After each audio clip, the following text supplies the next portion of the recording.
3. Captain Shogo Takeuchi, just 25 years old, faced a problem that no amount of skill could solve. His Kawasaki Ki-61, construction number 263, simply wouldn't start.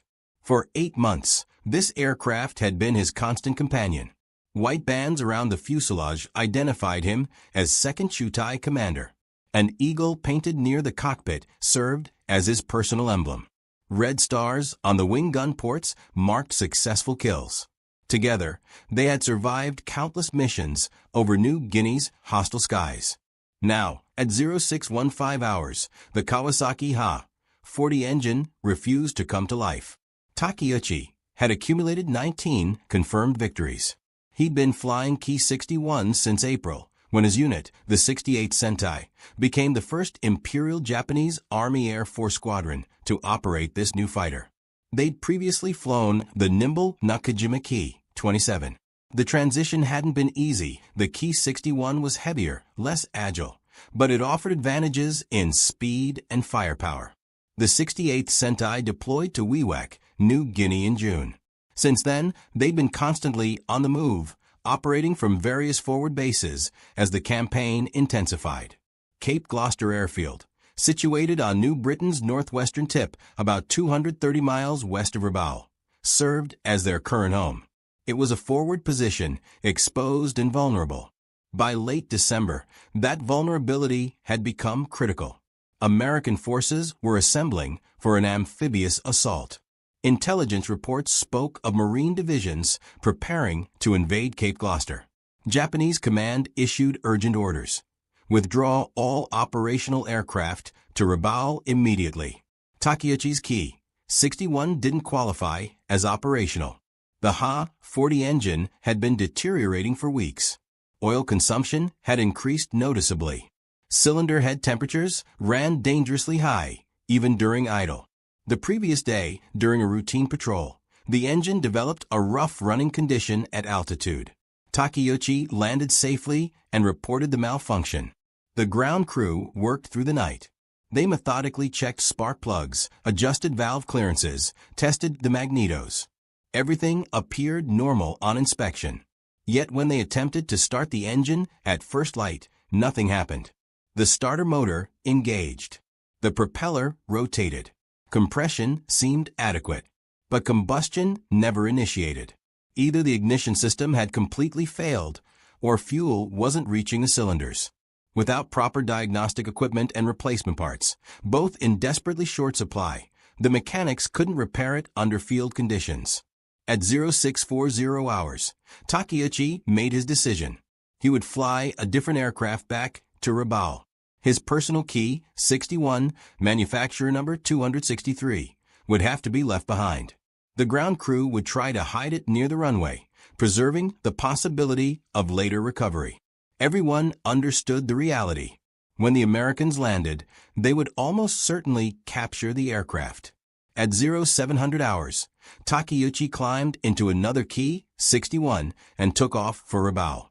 Behind him, mechanics pushed manufacturer number 263 off the runway. They concealed it in a palm grove at the airfield's edge, covering it with cut vegetation. Then they evacuated with the remaining ground personnel. The aircraft remained hidden for 4 days. On December 30th, Marines from the 1st Marine Division stormed Cape Gloucester Airfield as part of Operation Backhander's opening phase. That afternoon, a patrol discovered the camouflage Ki-61. The aircraft was intact. Beneath the vegetation, the fuselage bands were still visible. The eagle marking identified it as a commander's mount. Intelligence Section Marines examined it immediately. This Ki-61 was unlike any Japanese fighter previously captured by American forces. Most captured aircraft showed extensive combat damage. This one had none. The engine remained complete.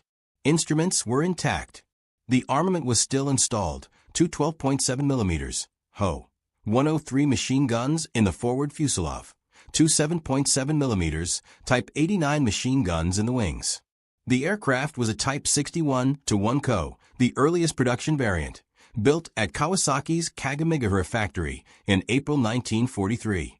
Construction number 263. Unit Serial Number 163. Marines reported the discovery to the Technical Air Intelligence Unit. TAU officers arrived at Cape Gloucester on January 2, 1944. They documented every detail methodically. Measurements were recorded. Photographs captured every angle. The engine underwent examination. Flight controls were tested. The fuel system was traced. The electrical system was mapped. Everything was documented. This represented the first intact Key 61 captured by Allied forces.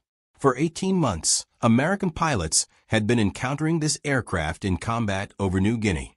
Intelligence reports designated it the Tony. Early combat reports suggested it might be a German Messerschmitt Bf 109 or Italian Macchi C.202 operating in Japanese markings. The actual identity had remained uncertain until now. Technical examination revealed the truth.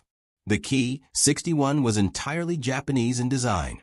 The engine was a license-built Kawasaki Ha-40, derived from the German Daimler-Benz DB601, but the airframe represented original Kawasaki engineering.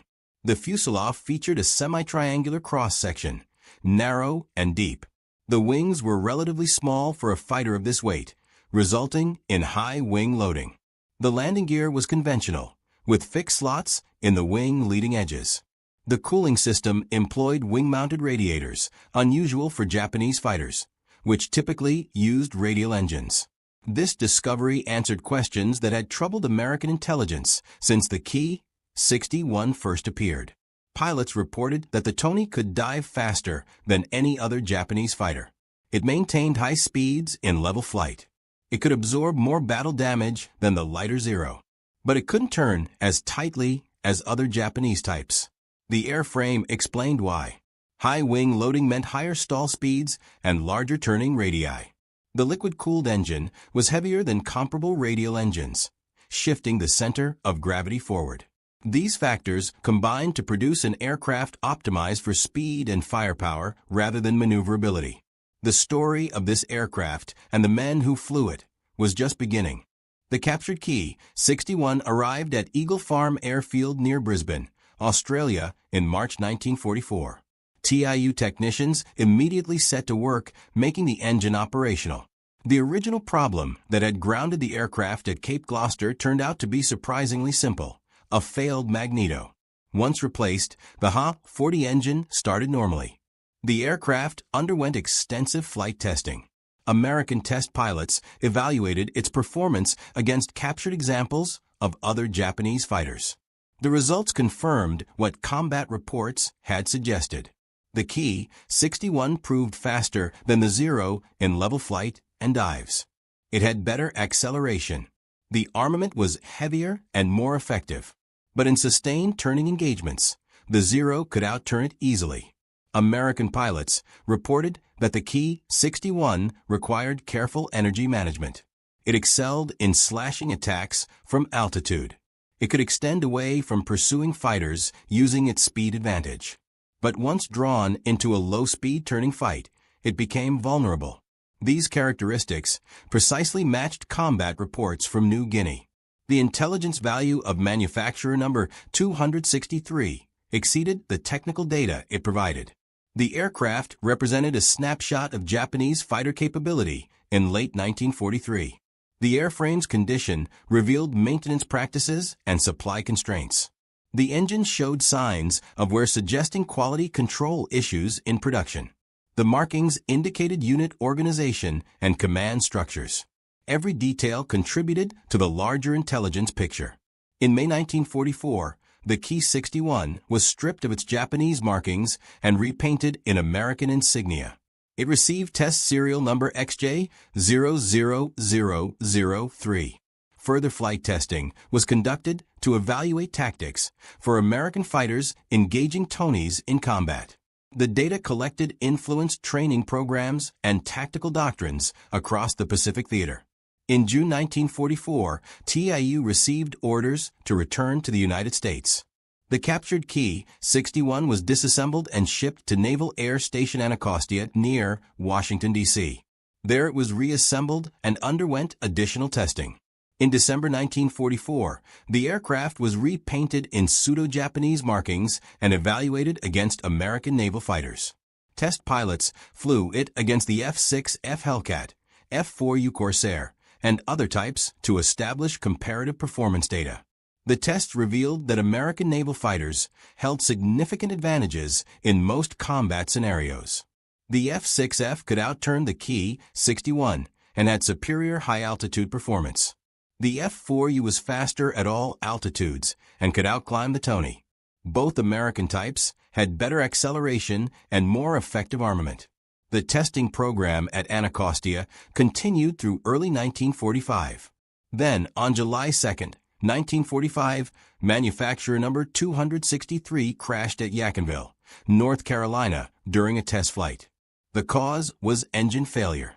Metal particles were found in the oil system, indicating bearing deterioration, the same problem that had plagued the Ha-40 engine throughout its service life. The aircraft that Captain Shogo Takeuchi had abandoned at Cape Gloucester 18 months earlier was destroyed. The wreckage was written off. But the intelligence gathered from that single aircraft had already served its purpose. The data collected from manufacturer number 263 contributed significantly to American understanding of Japanese fighter design and capability during a critical phase of the Pacific War. Captain Takeuchi never learned the fate of his personal aircraft. He flew back to Rabaul on December 26th and continued flying combat missions.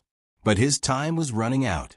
On December 21, 1943, 5 days before abandoning his Ki-61 at Cape Gloucester, Takeuchi took off from Borum Airfield near Wewak on an escort mission. His unit was assigned to protect Ki-48 light bombers attacking American positions at Araw. The mission encountered heavy fighter opposition. American P-38 Lightnings intercepted the formation. In the engagement that followed, Takeuchi's Ki-61 was hit multiple times. The aircraft caught fire. Takeuchi did not bail out. His aircraft crashed into the jungle near Hansa Bay. He was 25 years old. 19 confirmed victories. One of the top Ki-61 pilots in the Imperial Japanese Army Air Force. His body was never recovered. The 68th Sentai continued operations in New Guinea through early 1944. They fought a losing battle against overwhelming American air superiority. Engine failures, lack of spare parts, inadequate maintenance facilities, and constant combat attrition steadily reduced their strength. By March 1944, the unit had been effectively destroyed. Survivors were reassigned to other units or relegated to ground combat roles as the Japanese position in New Guinea collapsed completely. Lieutenant Mitsuyoshi Tarui was the other pilot from the 68th Sentai who achieved significant success flying the Ki-61. He and Takeuchi were considered the top two Tony pilots in the unit. Both men began their combat careers flying the nimble Ki-27. Both struggled initially with the heavier, less maneuverable Ki-61. But both learned to exploit the Tony strengths in speed and firepower. Tarui survived longer than Takeuchi. He continued flying Ki-61s after the 68th Sentai was withdrawn from New Guinea. He later flew in the Philippines campaign. His final victory total was recorded as 23 confirmed kills, making him one of the most successful Ki-61 pilots of the war. The combat record of the 68th Sentai illustrated both the potential and the problems of the Ki-61 in operational service. When properly maintained and flown by experienced pilots who understood its characteristics, the Tony was a formidable opponent. It could engage American fighters on relatively equal terms. But the aircraft required constant maintenance. The Ha-40 engine was temperamental and prone to failure. Spare parts were scarce. Properly trained mechanics were in short supply. These logistical constraints limited the Ki-61's effectiveness more than any tactical deficiency. By late 1943, when manufacturer number 263 was abandoned at Cape Gloucester, the tide of the Pacific War had turned decisively against Japan. American industrial production was overwhelming Japanese capacity to replace losses. Better aircraft were entering service on the American side. Japanese pilots were being killed faster than new pilots could be trained. The Ki-61, once considered modern and capable, was already being overtaken by events. But the aircraft still had one more role to play. As American B-29 Superfortress bombers began attacking the Japanese home islands in late 1944, the Ki-61 proved to be one of the few Japanese fighters capable of intercepting them at high altitude. The 244th Sentai was formed specifically for the defense of Tokyo. Established in April 1942 and stationed at Chofu Air Base just west of the capital, the unit's mission was to intercept enemy bombers threatening the city. Initially equipped with obsolescent Ki-27 fighters, the unit received Ki-61s in early 1944. By October, the 244th Sentai had approximately 40 Ki-61s and had spent months training specifically to counter B-29 raids. The B-29 was unlike anything Japanese fighters had encountered. It flew at altitudes above 30,000 feet. It was heavily armed with remote-controlled gun turrets. It could absorb tremendous battle damage and continue flying. Conventional fighter attacks often proved ineffective. The Ki-61 was one of the few Japanese fighters that could reach B-29 operating altitude with sufficient performance margin to conduct attacks. But even at extreme altitude, downing a B-29 required exceptional skill and often suicidal courage. On November 7, 1944, the commanding officer of the 10th Air Division issued a directive that changed the nature of air combat over Japan. He authorized the formation of specialized ramming attack units. Pilots would deliberately collide their fighters with B-29s to destroy both aircraft. The attacks were not strictly kamikaze missions. Pilots were expected to collide with the bomber's tail or wingtip, shearing off control surfaces, then bail out before their own aircraft disintegrated. Many pilots survived these attacks. Some conducted multiple ramming attacks during their combat careers. But the casualty rate was extremely high. The 244th Sentai formed a special ramming attack flight called the Hagakure-tai. The unit was composed of volunteers from the Sentai's 3 squadrons. First Lieutenant Toru Shinomiya was selected to lead the ramming flight. Shinomiya was 24 years old, an experienced pilot with multiple combat missions. He understood the mission would likely be fatal. He accepted the assignment without hesitation. On December 3, 1944, a formation of B-29s approached Tokyo. The 244th Sentai scrambled every available fighter. Shinomiya led the Hagakure-tai toward the bomber stream at maximum climb rate.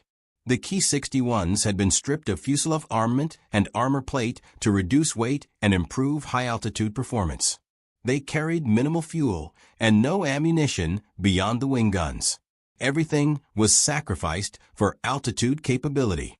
At 32,000 feet, Shinomiya positioned his Ki-61 above and behind a B-29 designated long distance from the 498th Bombardment Group. He dove toward the bomber, aiming for the vertical stabilizer. At the last moment, he rolled slightly to impact the tail with his left wing.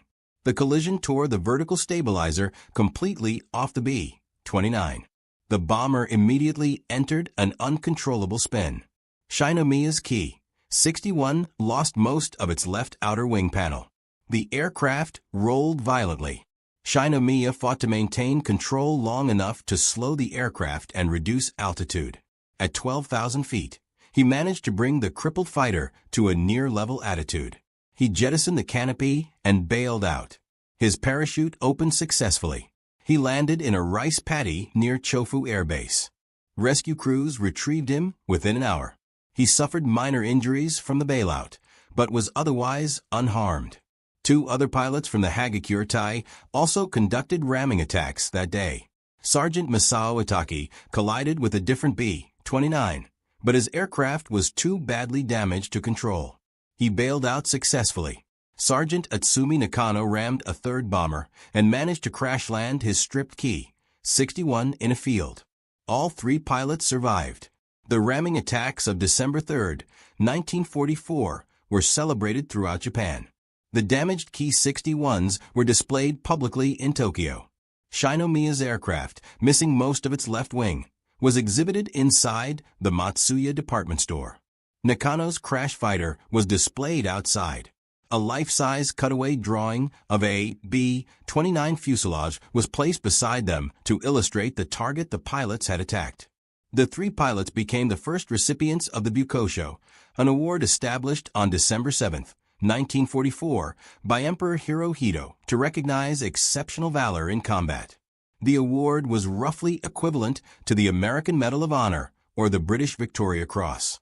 Of the 89 known recipients of the Bukosho during World War II, most were pilots who fought against B-29s. The success of the December 3rd ramming attacks encouraged the 244th Sentai to continue the tactic. Throughout December 1944 and into early 1945, the unit conducted dozens of ramming attacks against B-29 formations. The Sentai claimed 73 B-29s destroyed by all methods and 92 damaged. These claims were certainly inflated, as were most air combat claims by all sides during World War II, but even accounting for overclaiming, the 244th Sentai inflicted significant losses on American bomber formations. The unit was commanded by Captain Terahiko Kobayashi starting in November 1944. Kobayashi was 24 years old when he assumed command, making him the youngest Sentai commander in the Imperial Japanese Army Air Force. He had previously served as a bomber pilot, participating in the Battle of Hong Kong in December 1941. He transitioned to fighters in November 1943 and completed training at the Aquino Army Air Service School. Despite his relative inexperience in fighters, Kobayashi proved to be an exceptional leader. He flew combat missions alongside his pilots rather than directing from the ground. He led by example. His personal courage and aggressive tactics inspired intense loyalty among the men under his command. Kobayashi himself conducted at least one ramming attack. On January 27, 1945, he deliberately collided with a B-29 at high altitude while flying Ki-61 manufacturer number 3295. The impact destroyed the bomber's vertical stabilizer. Kobayashi's Ki-61 lost significant portions of both wings. He bailed out successfully and parachuted safely to the ground. He flew combat the next day in a different aircraft. His final victory total was recorded as 3 B-29s and 2 F-6F Hellcats destroyed. Other pilots in the 244th Sentai achieved higher scores. Captain Naoyuki Ogata was credited with 11 B-29s and 2 F-6FS destroyed, 6 other aircraft damaged. He was considered the leading B-29 killer in the Imperial Japanese Army Air Force. Captain Chuchi Ichikawa was credited with 9 B-29s and 1 F-6F destroyed, 6 B-29s damaged. First Lieutenant Toru Shinomiya, the ramming attack leader, survived multiple combat missions and continued flying until he was killed in action during the battle for Okinawa. He died as a taco pilot conducting a conventional kamikaze attack against American naval forces. The 244th Sentai continued operating Ki-61s through the spring of 1945. In April, the unit began receiving Ki-100 fighters, an improved version of the Tony that replaced the troublesome Ha-40 engine with a reliable Mitsubishi Ha-112 radial engine. The Ki-100 proved to be an excellent fighter, significantly better than the Ki-61 in most respects. On July 25, 1945, Major Kobayashi and his pilots took off in their Ki-100s to engage F-6F Hellcats that were attacking Yokkaichi Airfield. The unit had been ordered to stand down and wait for incoming bombers. Kobayashi ignored the order and engaged the American fighters at extremely low altitude. The engagement became a swirling dogfight at hangar top height. The 244th Sentai claimed 10 Hellcats destroyed. Actual American losses were 2 aircraft. The Japanese lost 2 fighters. Japanese newspapers celebrated the action. But Kobayashi faced court-martial for disobeying orders. The charges were serious and could result in severe punishment. However, when Emperor Hirohito learned of Kobayashi's actions, he expressed approval. The court-martial was dropped immediately. Major Kobayashi survived the war. He worked in civilian industries until 1954, when he joined the newly formed Japan Air Self-Defense Force. He became a fighter pilot again, flying F-86 Sabres. He studied in the United States for 6 months in 1955 and 1956, receiving training on jet aircraft operations. He continued serving until his death in 1957 at age 36. The combat record of the 244th Sentai demonstrated what Japanese pilots could accomplish even in the final desperate months of the war. The unit operated under impossible conditions. Fuel was scarce. Spare parts were nearly non-existent. Replacement aircraft arrived slowly, if at all. Trained pilots were increasingly rare. Yet the unit continued fighting effectively until the end. The ramming attacks conducted by the Hagakurtai represented both the courage and the desperation of Japan's air defense effort. These were not senseless suicide attacks. They were calculated tactical decisions made by skilled pilots who understood their aircraft's capabilities and limitations. The Ki-61, stripped of excess weight, could just barely reach B-29 altitude. Once there, conventional attacks often failed because the fighters lacked the performance margin to position effectively. Ramming attacks succeeded where guns failed. But the cost was horrific. Pilots who survived one ramming attack were expected to conduct more until they were killed or too badly injured to fly. They were treated as dead men even before their first mission. The psychological burden was crushing. Many pilots accepted their fate with stoic resignation. Some found meaning in the sacrifice. Others simply did their duty because no alternative existed. The use of ramming attacks illustrated how thoroughly Japan's strategic position had deteriorated by late 1944. No nation resorts to such tactics unless all better options have been exhausted. The appearance of the B-29 over Japan in November 1944 marked the beginning of the end. The Japanese home islands were now within range of American heavy bombers operating from the Mariana Islands. The bombing campaign would intensify throughout 1945. Japanese air defenses would be gradually overwhelmed. Cities would burn. The civilian population would suffer catastrophically. And Japanese fighter pilots flying aircraft like the Ki-61, already obsolescent, would continue fighting a battle they could not win. The Kawasaki Ki-61 Hien was never the best fighter of World War II. It was not as maneuverable as the Zero. It was not as fast as late-war American fighters. It was not as well-armed as German fighters. It was plagued throughout its service life by engine problems that limited its effectiveness. But the Ki-61 represented Japan's attempt to build a modern fighter that could compete on equal terms with Allied aircraft. The design incorporated self-sealing fuel tanks, a feature absent from earlier Japanese fighters. It included pilot armor. It mounted heavy armament by Japanese standards. It was fast and could sustain damage that would destroy lighter aircraft. In the hands of skilled pilots like Captain Shogo Takeuchi, Lieutenant Mitsuyoshi Tarui, and Major Terahiko Kobayashi, the Ki-61 proved it could be deadly. These men learned to exploit the aircraft's strengths while minimizing its weaknesses. They achieved victory totals that demonstrated the Tony's potential when properly employed. But individual skill could not overcome systemic problems. Japan's industrial base could not produce enough Ki-61s to meet demand. The Kawasaki Ha-40 engine suffered chronic reliability issues that were never fully resolved. Logistics and supply chains broke down under Allied attacks. Pilot training programs could not replace losses. By mid-1945, Japanese air power was effectively destroyed. The story of the Ki-61 is the story of Japan's air war in microcosm. Initial success gave way to attrition and eventual defeat. Technological capability was undermined by industrial limitations. Pilot skill was diluted by unsustainable losses.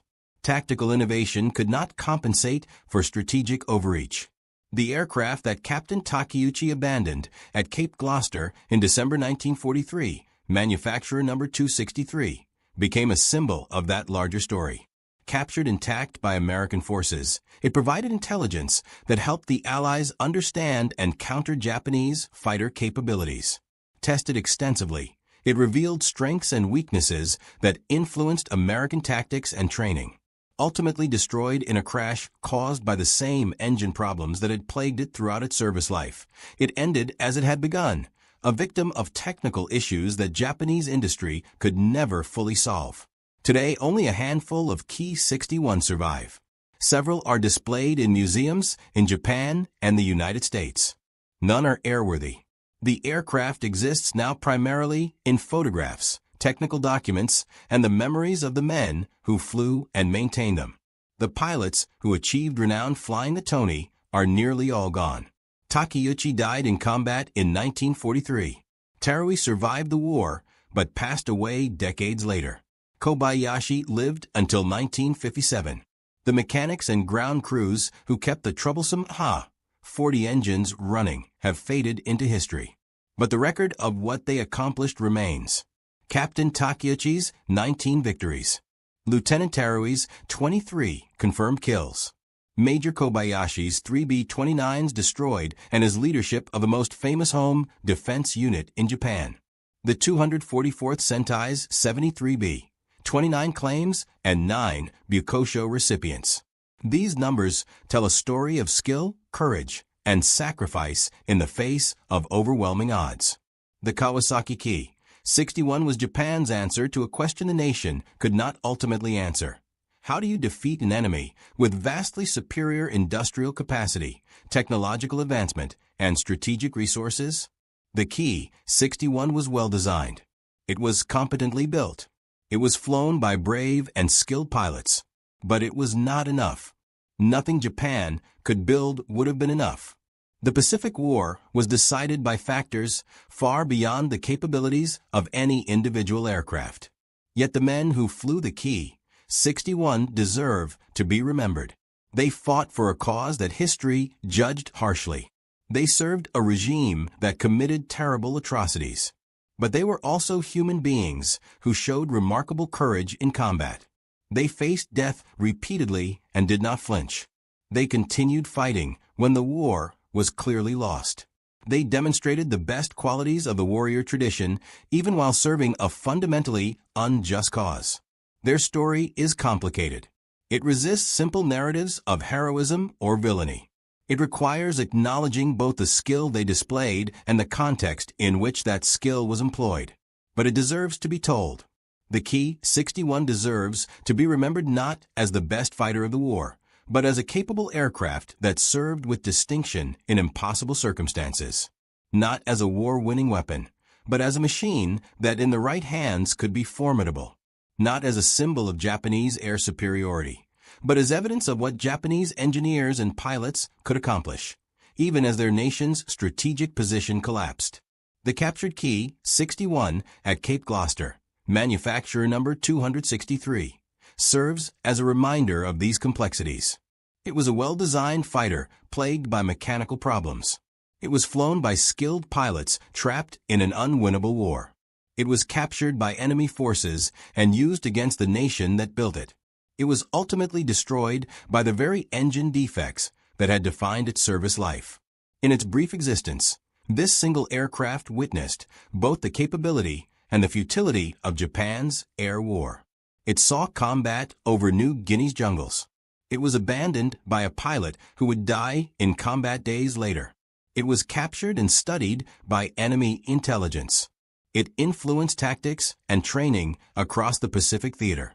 And it crashed in North Carolina, destroyed by the same mechanical failures that had grounded it at Cape Gloucester. The story of manufacturer number 263 is more than the story of one aircraft. It's a window into the larger narrative of the Pacific War, of courage and tragedy, of technological ambition and industrial reality, of individual skill and strategic impossibility. If you found this story compelling, please take a moment to like this video. It helps us share more forgotten stories from the Second World War. Subscribe to stay connected with these untold histories. Each one matters.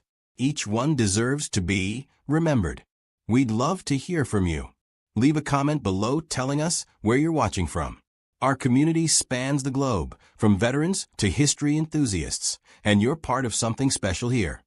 Thanksgiving morning, 1968.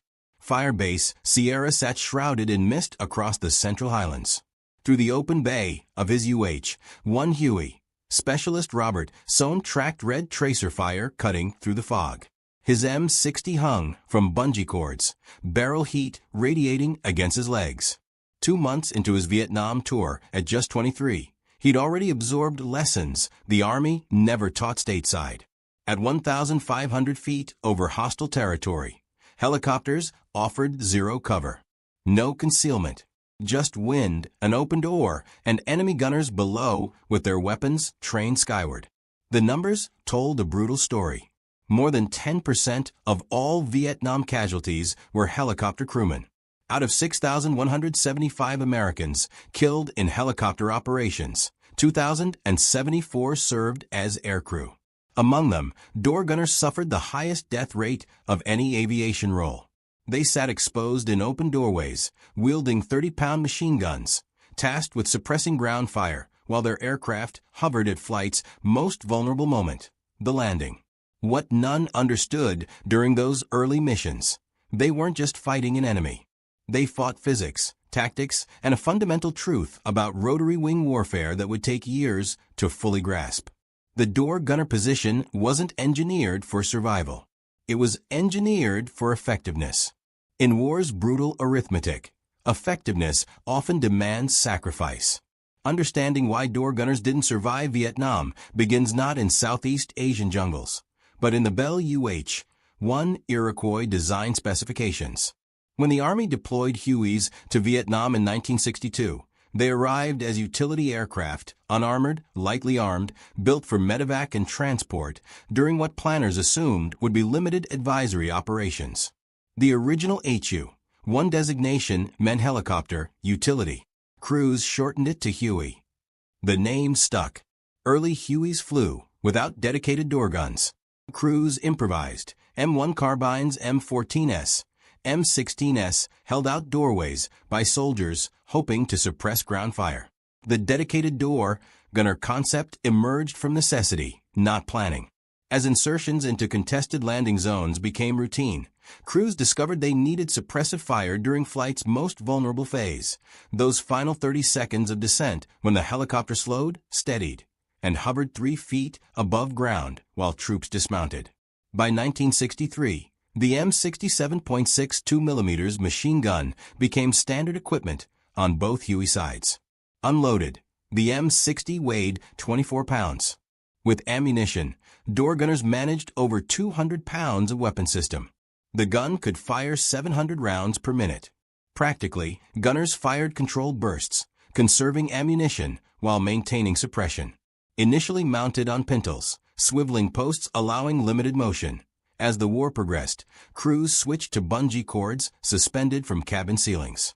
The cords supported the weapon's weight while granting gunners complete freedom of movement.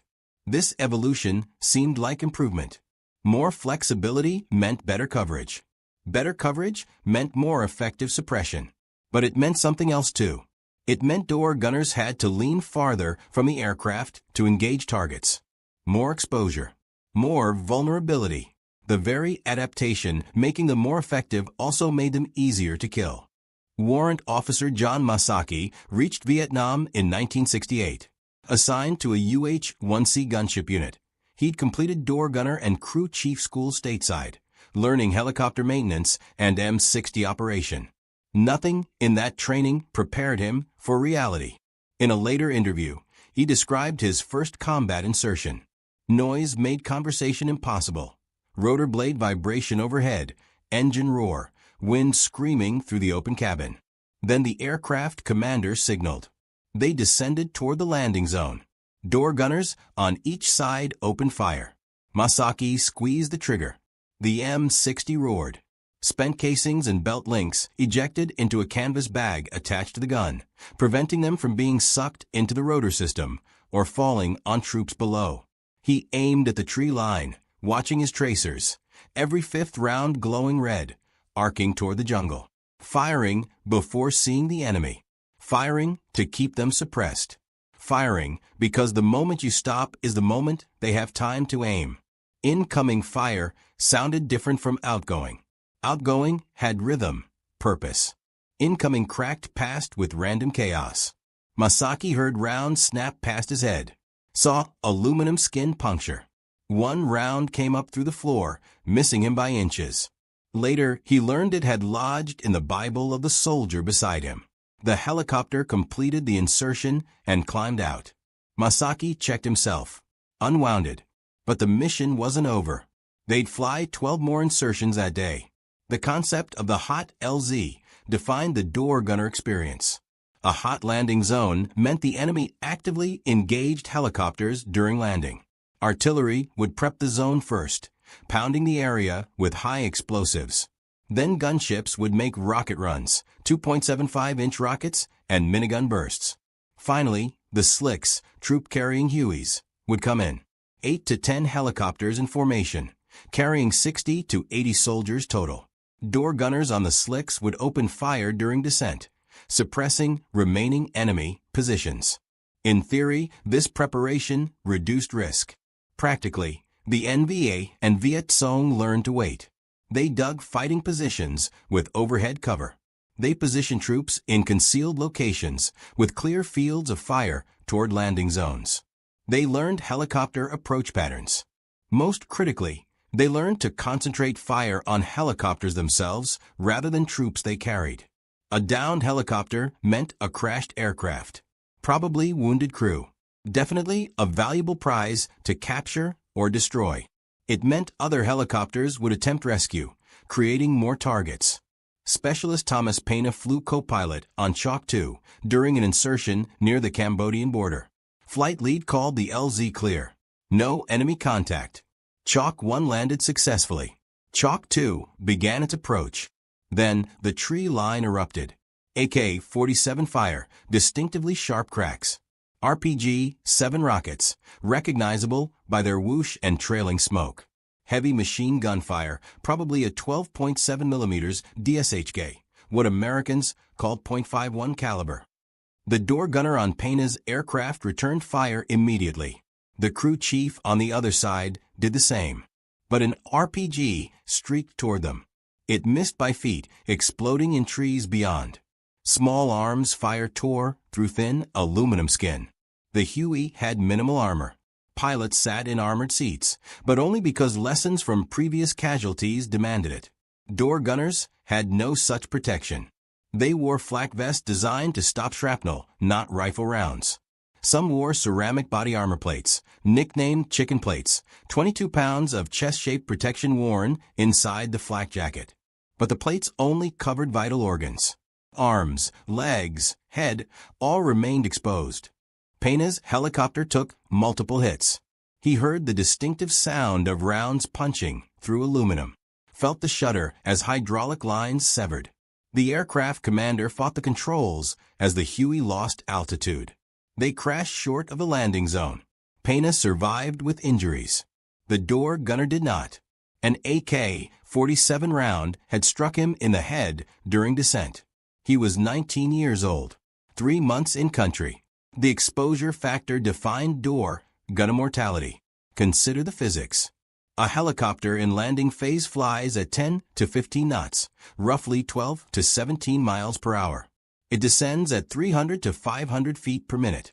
At this speed and descent rate, the aircraft becomes a relatively stable target for ground fire.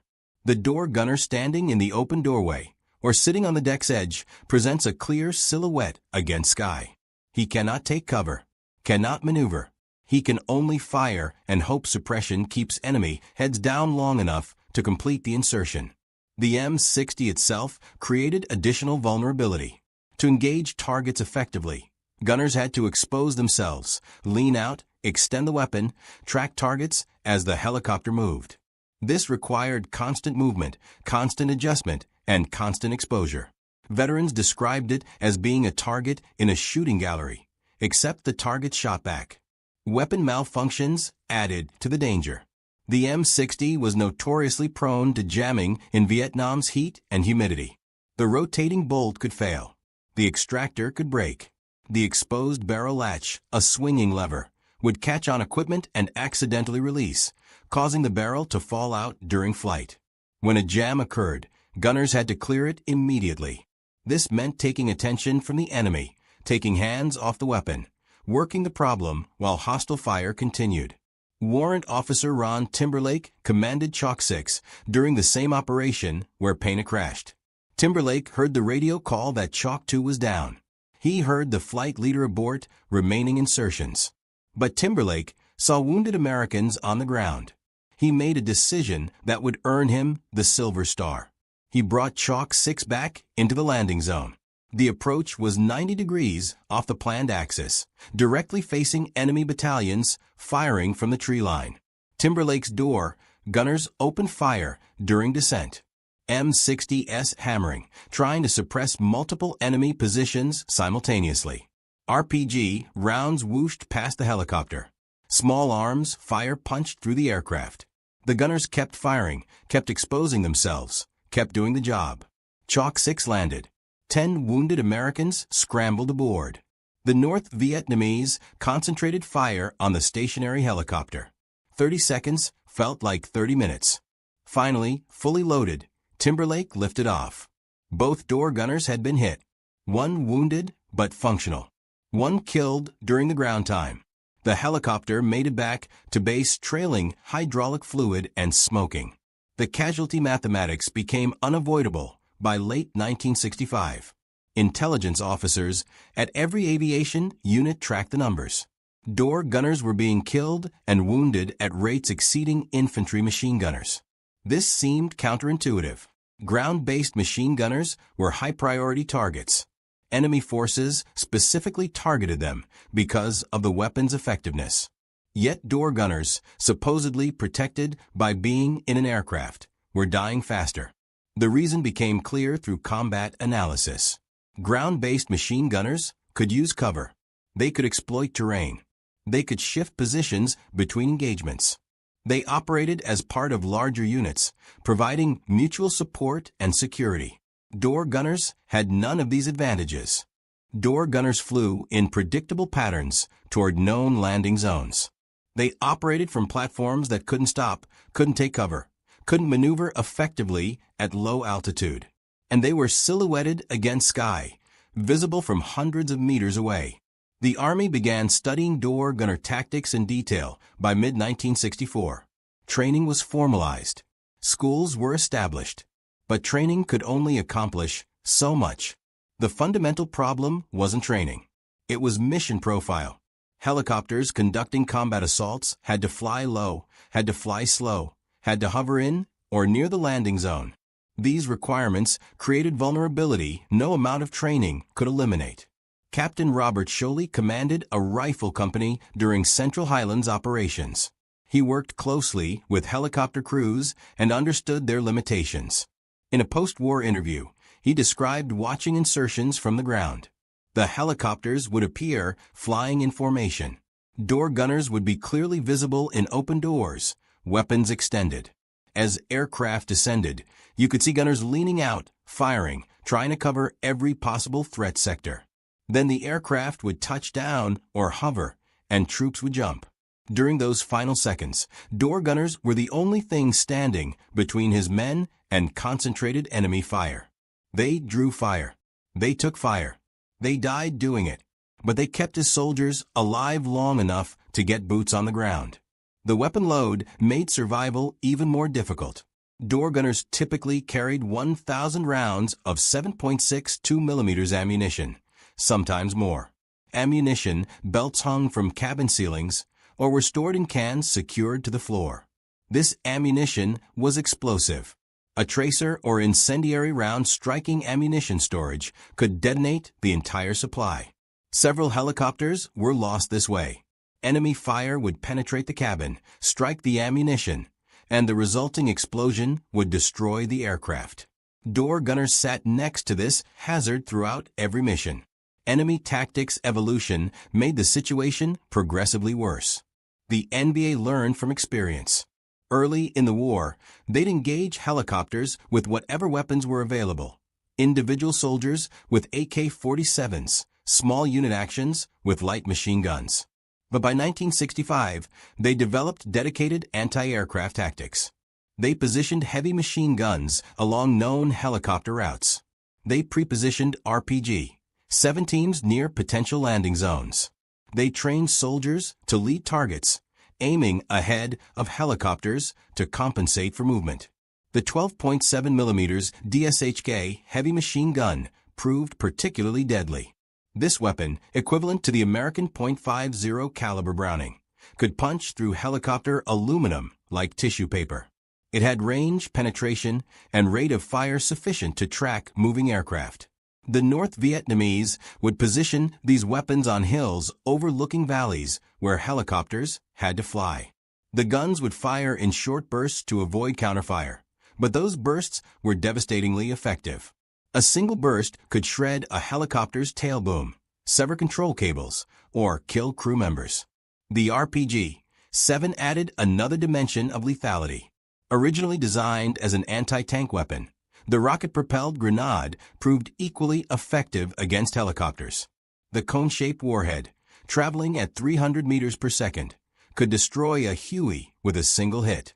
The shaped charge would penetrate thin skin and detonate inside, shredding the interior with shrapnel and overpressure. Door gunners had no defense against RPGs.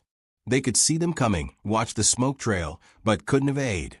The helicopter would either be hit or it wouldn't. Luck, not skill, determined survival.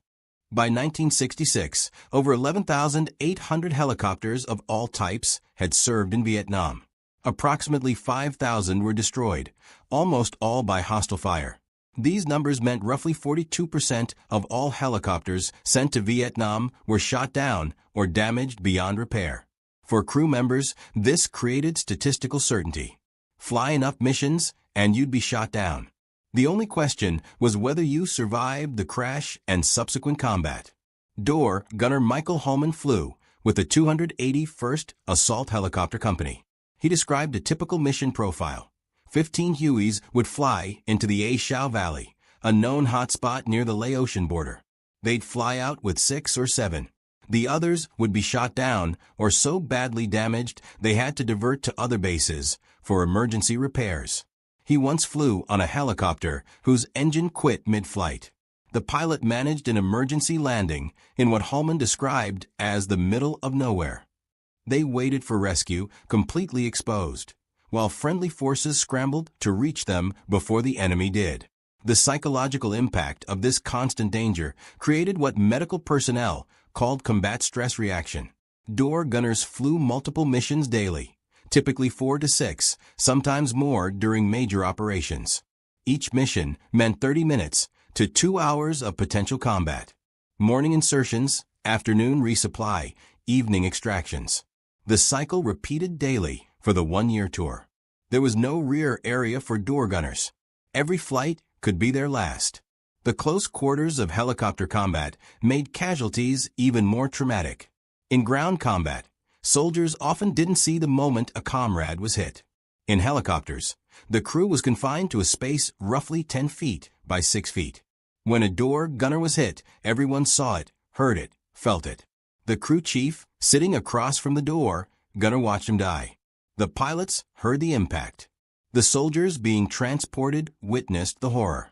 There was nowhere to look away, no way to process it before the next mission began. Crew chiefs had an additional burden. They were responsible for maintaining the aircraft and serving as door gunners.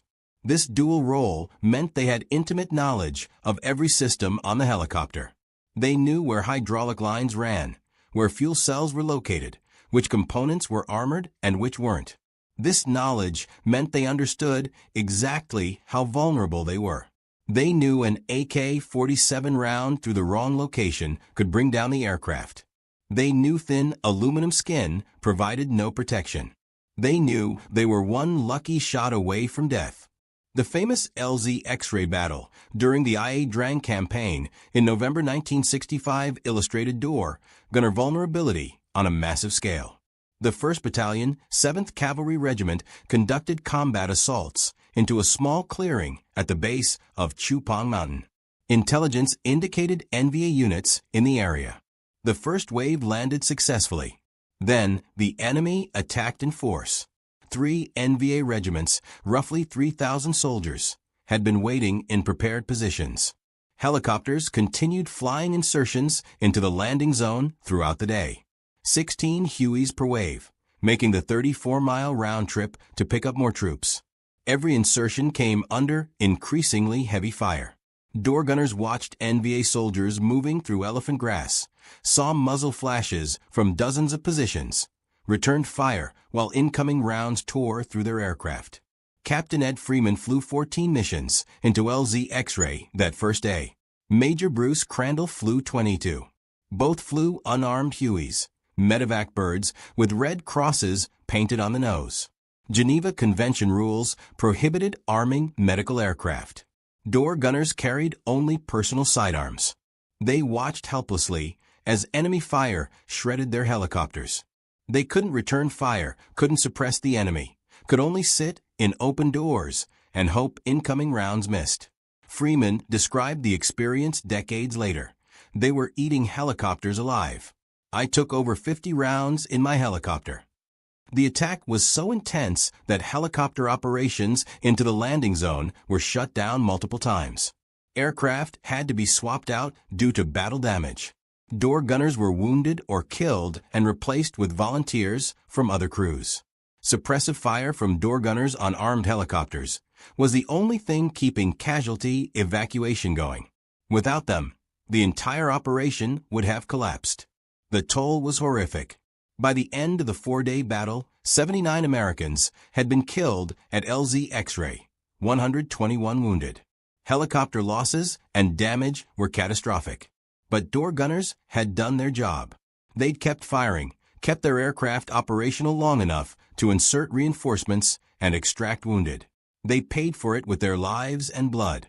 The armor problem persisted throughout the war despite attempts at solutions.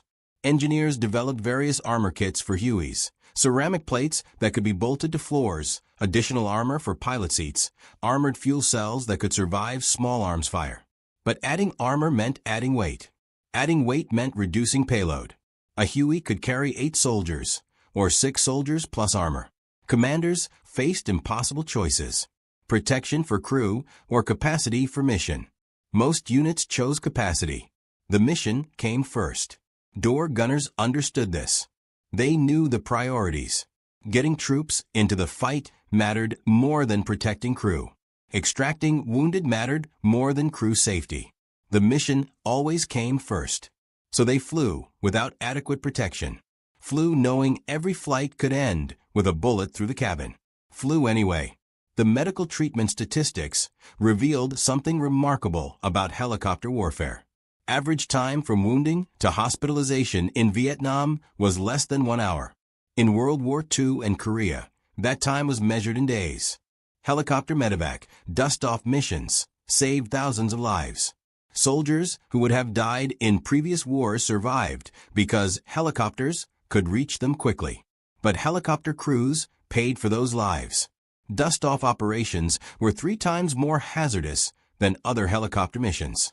Crews flew into hot landing zones without gunship support, often without door gunners, just pilots, medics, and desperate hope they could get in and out before being destroyed.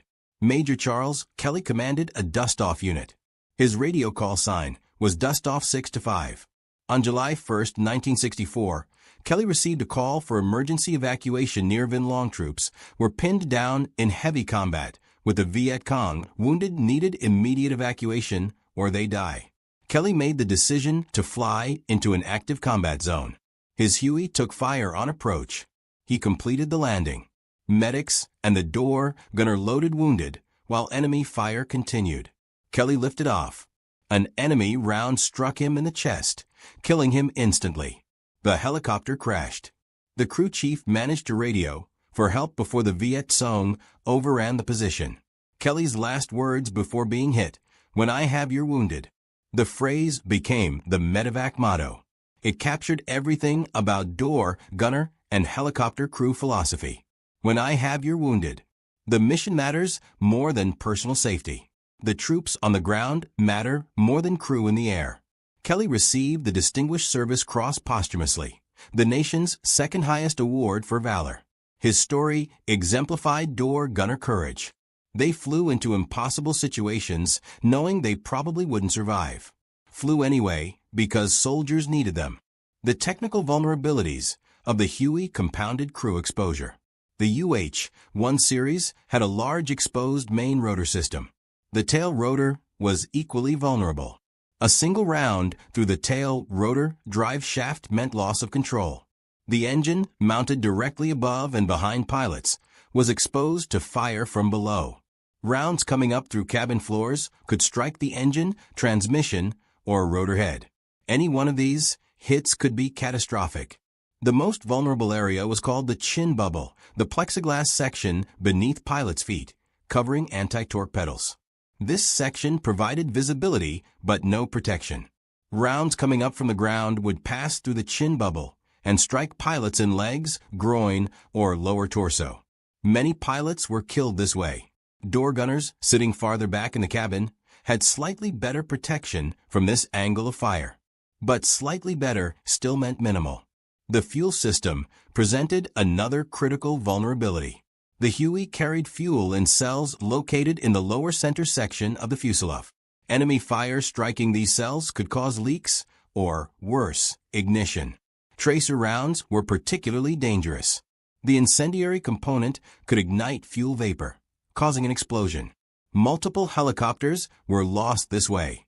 The crew would have no warning, just a sudden fireball, and the aircraft tumbling from the sky.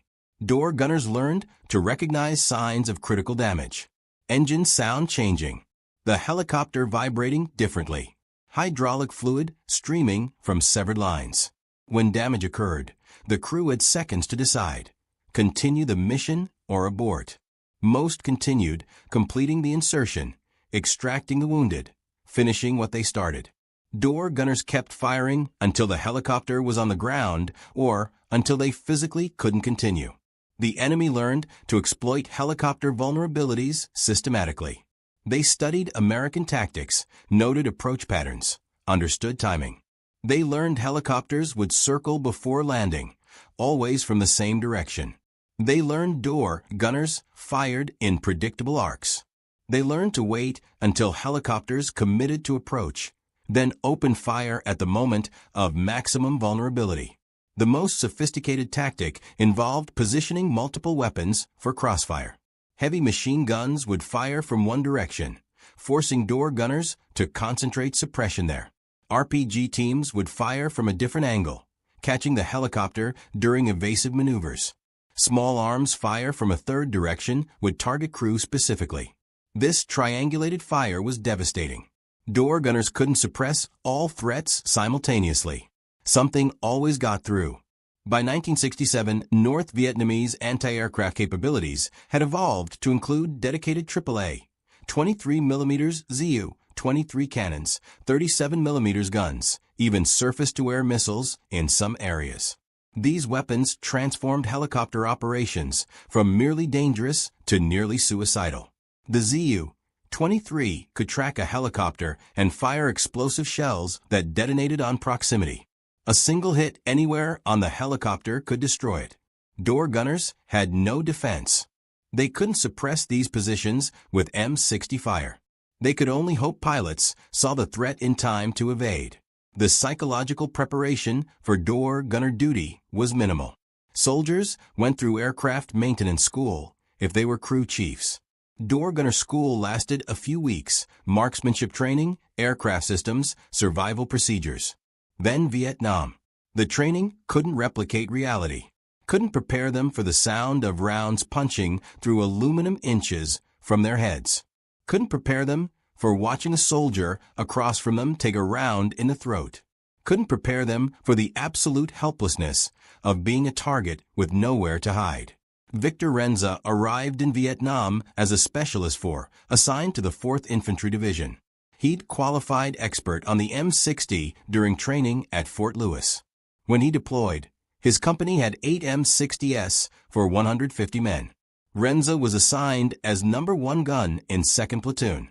He trained until he could disassemble and reassemble the M60 blindfolded. By the time he reached Vietnam, the weapon felt like an extension of his body. His training instructors told him the life expectancy of a machine gunner was 7 seconds from the moment the first round was fired. This statistic was designed to emphasize danger, to prepare them psychologically. But it also carried dark truth. Machine gunners were high-priority targets. The enemy knew the weapon's effectiveness, knew that neutralizing the M60 increased their chances of survival. So they shot at machine gunners first. Door gunners faced the same targeting priority, but with added vulnerability. They couldn't dig in, couldn't use terrain, couldn't shift positions after engaging. They were locked in place by the aircraft, visible from long distances, unable to maneuver. The combination made them the highest priority target on any helicopter. Kill the door gunners, and the helicopter became much easier to shoot down. The 1st Cavalry Division, the first fully airmobile division in Army history, conducted more helicopter combat assaults than any other unit. Their operations in the Central Highlands and Ashau Valley defined air cavalry tactics. They also defined door gunner casualty rates. In some companies, door gunner positions had 100% turnover every 6 months. Every single door gunner was either killed, wounded, or rotated out. Replacements arrived constantly, were trained by veterans who'd been in country maybe 3 months. Then, the veterans were hit, and the new guys became the veterans. The cycle repeated endlessly. Memorial services became routine. Helicopters shot down. Crews killed. Memorial services at base camp. Then back to flying. There was no time to grieve, no time to process. The missions continued. The insertions continued. The casualties continued. Door gunners developed coping mechanisms, dark humor, superstitions, rituals before flights. Anything to maintain psychological equilibrium in an environment designed to break them. Some door gunners volunteered for the position. The Army Aviation Badge required a certain number of combat flight hours. Door gunner duty provided those hours quickly. Others were assigned because they had the right military occupational specialty. Crew chief training automatically included door gunner duties. Some infantry soldiers volunteered during specific operations because units were short of door gunners. Regardless of how they arrived at the position, the experience was the same: exposure, vulnerability, constant danger.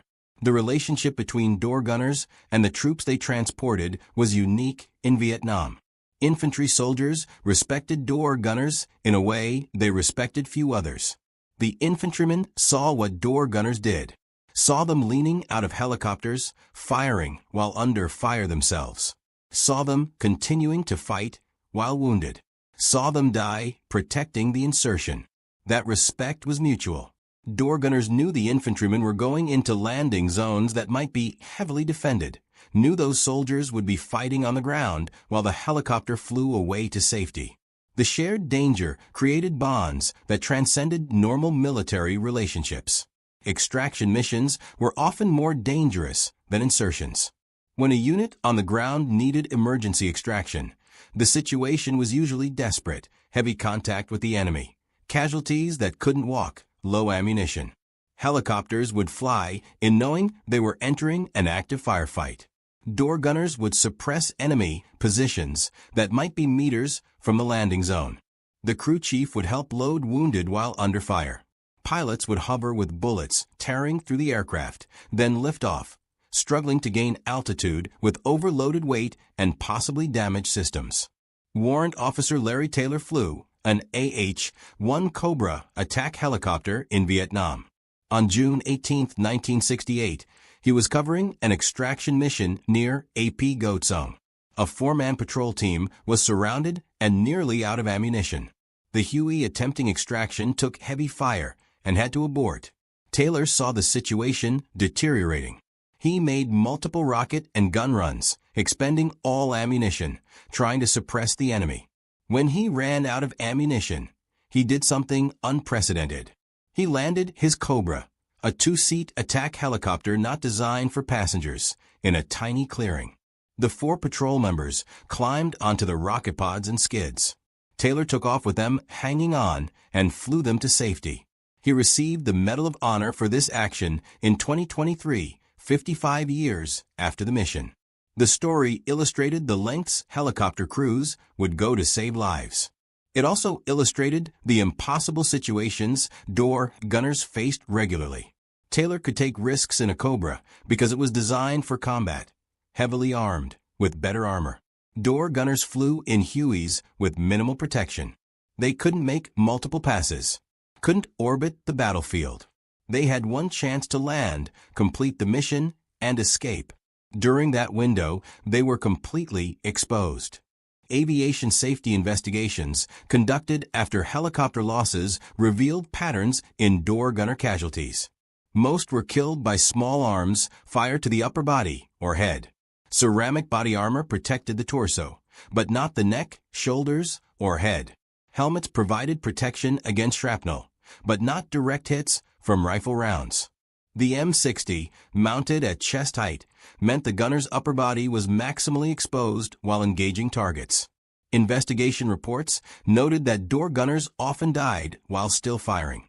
Their bodies would be found with the M60 in position, ammunition belts partially expended, positions indicating they were engaging targets at the moment of death. They died doing their job. This pattern was so common, it became an expected finding in crash investigation reports. Door gunner killed in action while providing fire support. Unit citations told the story in dry military language, but beneath the words were human experiences. Specialist John Smith, killed in action while engaging enemy positions during combat assault. Specialist David Johnson, wounded in action, continuing to provide suppressive fire until evacuation completed. Warrant Officer Michael Williams remained at his position despite severe wounds to ensure extraction of ground forces. The citations accumulated. The names accumulated. The casualties accumulated. By 1968, the entire door gunner program was under review. Casualty rates were unsustainable. Units couldn't maintain qualified personnel. Training pipelines couldn't produce replacements fast enough. Aviation commanders proposed solutions: better armor, better weapons, better tactics. Some improvements were implemented. The M60E1 variant had modifications that made it more reliable. Helicopter designs improved with the introduction of the Cobra gunship, which could provide heavy fire support while keeping crews more protected. The UH-1H model had a more powerful engine, allowing it to carry armor and still maintain payload capacity. But the fundamental problem remained unsolvable. Combat assaults required helicopters to fly into contested areas, required them to slow down and hover, required door gunners to provide suppressive fire. These requirements created vulnerability that couldn't be eliminated. Better armor helped. Better tactics helped. But nothing could change the basic equation. Door gunners had to expose themselves to do their job. Exposure meant casualties. The statistics validated the concern. Over the entire war, approximately 2,074 non-pilot helicopter crewmen were killed. The helicopter fleet logged over 10 million flight hours. This meant roughly 0.27 deaths per 1,000 flight hours. For comparison, infantry casualties in heavy combat zones averaged 0.4 per 1,000 patrol hours. But infantry soldiers could take cover, use terrain, break contact. Door gunners could do none of these. They were locked into a flying target, doing 100 knots at 1,500 feet, with nowhere to hide. The veterans who survived carried the experiences for life. John Masaki, the door gunner who arrived in 1968, completed his year-long tour. He flew countless missions, was shot at on most of them, saw aircraft shot down, saw crew members killed. When he returned to civilian life, he had no marketable skills. Being a door gunner didn't translate to civilian employment. He considered re-enlisting, becoming a pilot, but decided against returning to Vietnam. The experience had changed him. He carried it for decades. Reunions of helicopter crews decades after the war revealed the lasting impact. Survivors would gather and talk about specific missions, specific landing zones, specific moments when they should have died but somehow survived. They would honor the ones who didn't come home. The door gunners killed in action. The crew chiefs who died at their positions. The pilots shot down attempting impossible rescues. These reunions weren't celebrations. They were memorials. Acknowledgments of sacrifice that most Americans never understood. The Vietnam Helicopter Pilots Association maintains detailed records of all helicopter operations in Vietnam. Their database includes 7,013 Hueys that survived the war out of over 11,000 deployed, 42% destroyed. The database lists 6,175 total deaths in helicopter operations, 2,202 pilots, 2,074 aircrew, 1,869 passengers. The aircrew category includes door gunners, crew chiefs, and other non-pilot positions. Door gunners were the majority. These numbers exist in military archives and historical databases, but they represent individual humans. 19-year-olds who graduated high school and were drafted. 22-year-olds who volunteered because they wanted to fly. 25-year-olds on their second tour because they felt obligated to serve.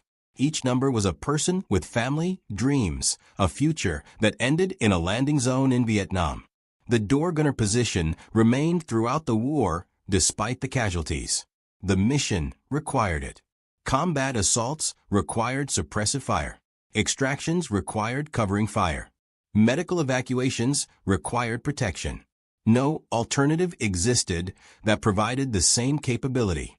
So young Americans continued to volunteer or be assigned, continued to climb into Hueys, continued to sit in open doors with M60 machine guns, continued to fly into hot landing zones, continued to die doing it.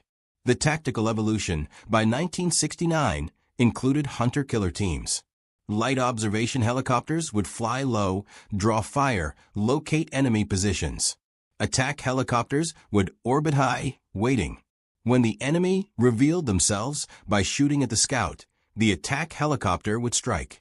This tactic reduced door gunner casualties on observation helicopters because scouts flew with minimal crew. But slicks, the transport Hueys, still needed door gunners. The infantry still needed transport. The wounded still needed evacuation.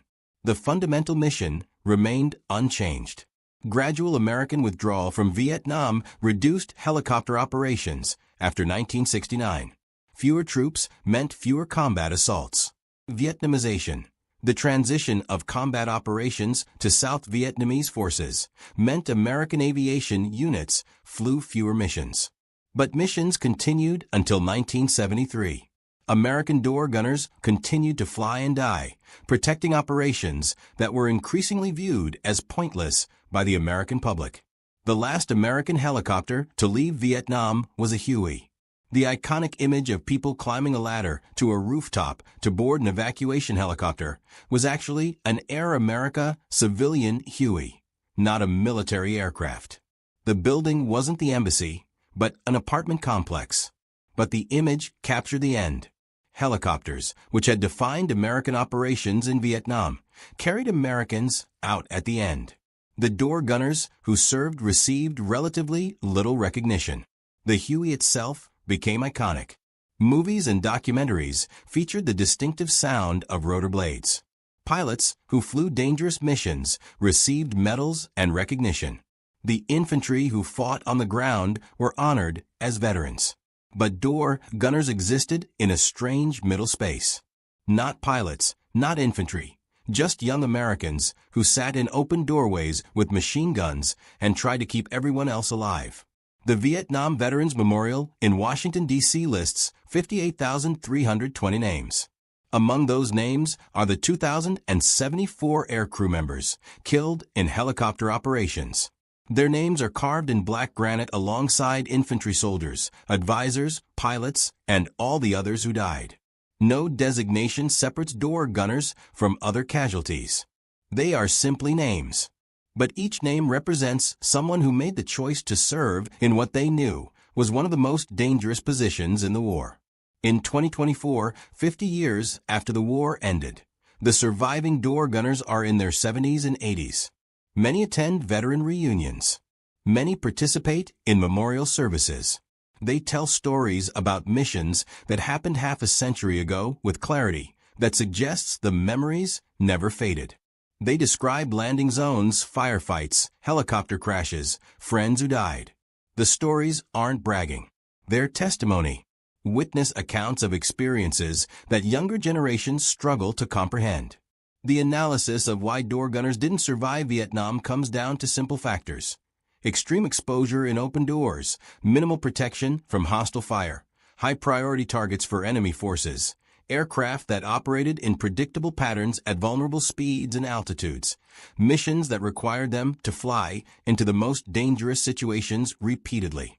The cumulative effect of these factors created casualty rates that would be unacceptable in any modern military operation. Modern helicopter operations learned from Vietnam. The UH-60 Blackhawk that replaced the Huey has door guns that fire from cabin windows, not open doors. Crew members have improved armor. Helicopters have defensive systems, radar warning receivers, missile warning systems, countermeasures. Tactics emphasize standoff distance and rapid ingress-egress. The lessons were written in the blood of door gunners who flew Hueys in Vietnam. But no amount of modern technology changes what those door gunners did. They flew into hot landing zones knowing the odds. They provided suppressive fire that saved countless infantry lives. They protected medical evacuation helicopters that rescued thousands of wounded soldiers. They died at rates that exceeded almost every other military position. They did it for a year-long tour, mission after mission, day after day, until they were killed, wounded, or completed their service. The final assessment isn't about statistics or tactics or equipment. It's about human courage. Door gunners understood the danger. Every veteran interviewed described knowing the position was extremely hazardous. But they did it anyway. They did it because soldiers on the ground needed them, because wounded men needed evacuation, because the mission required it.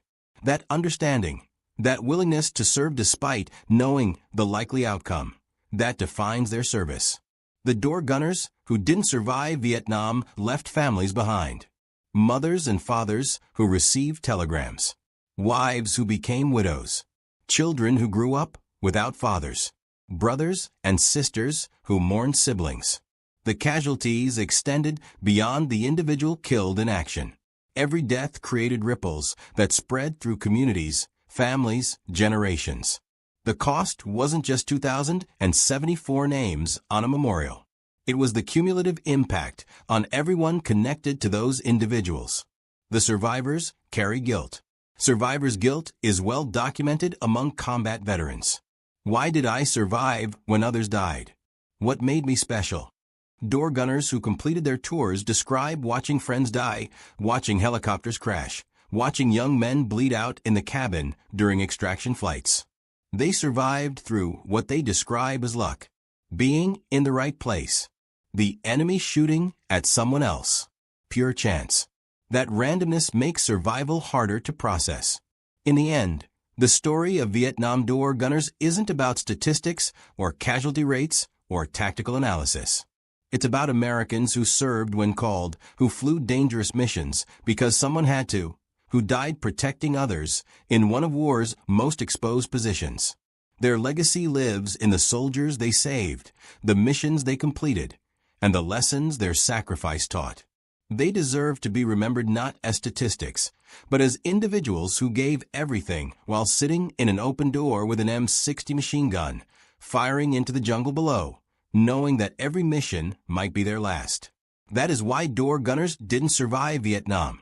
Not because they lacked courage, not because they lacked skill, but because the mission itself was designed to trade their safety for everyone else's survival. They understood that trade. They accepted it. They paid the price. And history owes them recognition for a sacrifice that too few Americans understand or appreciate. October 27, 1943, 10:30 a.m. New Zealand troops stormed the shores of Mono Island in the Treasury Islands. The assault force numbered 3,795 men. USS destroyers Phillip and Pringle pounded the coastline before the landing. Torrential rain hampered visibility. Japanese defenders anticipated American movements through the Solomon Chain, but were stunned by the precise timing and location of this strike. Among the first Americans reaching the beach were personnel from Company A, 87th Naval Construction Battalion, accompanied by a 25-man headquarters detachment. They carried equipment that would revolutionize Pacific Island combat operations. They brought bulldozers, Caterpillar D8 models, massive tracked vehicles weighing roughly 20 tons, fitted with 10-foot steel blades engineered for earth removal, jungle elimination, and road construction, all painted in military olive drab. Built in Peoria, Illinois, and San Leandro, California, these machines traveled 7,000 miles across the Pacific to function on a tropical island unknown to most Americans. The Seabees fired up the engines. Diesel fumes blended with ocean mist and tropical moisture. Heavy machinery noise reverberated across landscape where jungle sounds had dominated just days earlier. Japanese troops withdrawing inland heard the machines at work. Most had never experienced bulldozers operating at such magnitude. Approximately 1 hour following the initial assault, an incident occurred that would achieve legendary status among construction battalions. Machinist Mate Second Class Aurelio Tassone from Milford, Massachusetts, guided his bulldozer off the landing craft when his commander, Lieutenant Charles Turnbull, informed him a Japanese pillbox blocked the advance. The fortification consisted of coconut logs and sand, typical Japanese defensive construction. Its machine gun commanded clear firing zones across the beach. New Zealand and American forces were immobilized. Forward progress ceased. Tassone decided to act. He elevated his bulldozer blade as protection against incoming rounds, maneuvered around the fortification to attack from behind, and drove directly toward it. Bullets ricocheted off the steel blade. Lieutenant Turnbull supplied covering fire with his carbine. Upon reaching the enemy strongpoint, Tassone lowered the blade and obliterated the complete structure, entombing it and its 12 Japanese defenders beneath tons of logs, sand, and coral. The engagement lasted mere minutes. The beach obstruction vanished. The advance resumed. For this achievement, Aurelio Tassone received the Silver Star and advanced to Machinist Mate First Class. His accomplishment featured in military journals, appeared in comic strips, and inspired a pivotal scene in the 1944 movie The Fighting Seabees, featuring John Wayne. The image of a Seabee commanding his bulldozer, simultaneously constructing and combat-ready, became an iconic symbol of naval construction battalion operations. Yet Tassone's individual valor, significant as it proved, represented merely a fraction of what bulldozers achieved throughout the Pacific conflict. The genuine narrative wasn't spectacular combat engagements.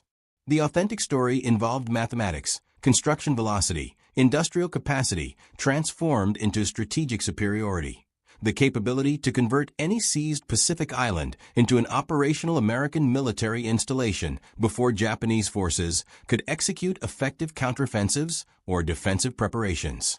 The Seabees on Treasury Islands continued operations following Tassone's pillbox destruction. They maintained constant activity. Bulldozers eliminated jungle for supply storage areas. Within hours, American forces established protected zones for ammunition, provisions, medical materials, and equipment stockpiles. Within days, Seabees constructed 21 miles of roads throughout Mono and Sterling Islands. They established a PT boat facility on Sterling Island. Construction began on an airfield measuring 5,600 feet in length and 200 feet in width, complete with taxiways, hardstands for aircraft positioning, and an aviation fuel storage complex featuring 5 tanks, each containing 1,000 barrels. The remainder of the 87th Naval Construction Battalion arrived November 28th and integrated into ongoing construction efforts. The 82nd Naval Construction Battalion replaced them in December. The 88th Naval Construction Battalion deployed in January 1944. By that moment, the airfield had expanded to 7,000 feet long and 300 feet wide, completely capable of accommodating heavy bomber operations. The Treasury Islands transformed from undeveloped wilderness into a significant forward air installation in roughly 2 months. This construction schedule represented a fundamental transformation in Pacific War logistics. American forces could seize an island and render it operationally functional within days or weeks. Japanese forces, laboring primarily through manual effort, required months to accomplish comparable projects. The temporal differential generated cascading strategic benefits throughout the campaign. Accelerated base construction meant accelerated operational pace. Increased operational pace meant Japanese garrisons possessed less time for preparing defenses against the subsequent American offensive. Reduced preparation time meant inferior fortifications. Weaker fortifications meant swifter American triumphs.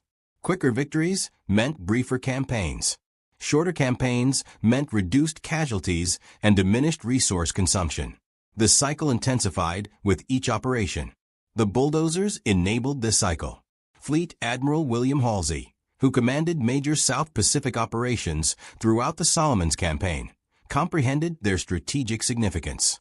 Following the war's conclusion, Halsey received specific inquiry regarding the weapons that secured victory in the Pacific theater. His response proved precise and quantified. If I had to give credit to the instruments and machines that won us the war in the Pacific, I would rate them in this order: submarines first, radar second, planes third, bulldozers fourth. Halsey positioned bulldozers above battleships, above aircraft carriers, above cruisers, destroyers, and every additional surface combat vessel. He ranked construction equipment fourth among all weapons and instruments employed across the complete Pacific campaign.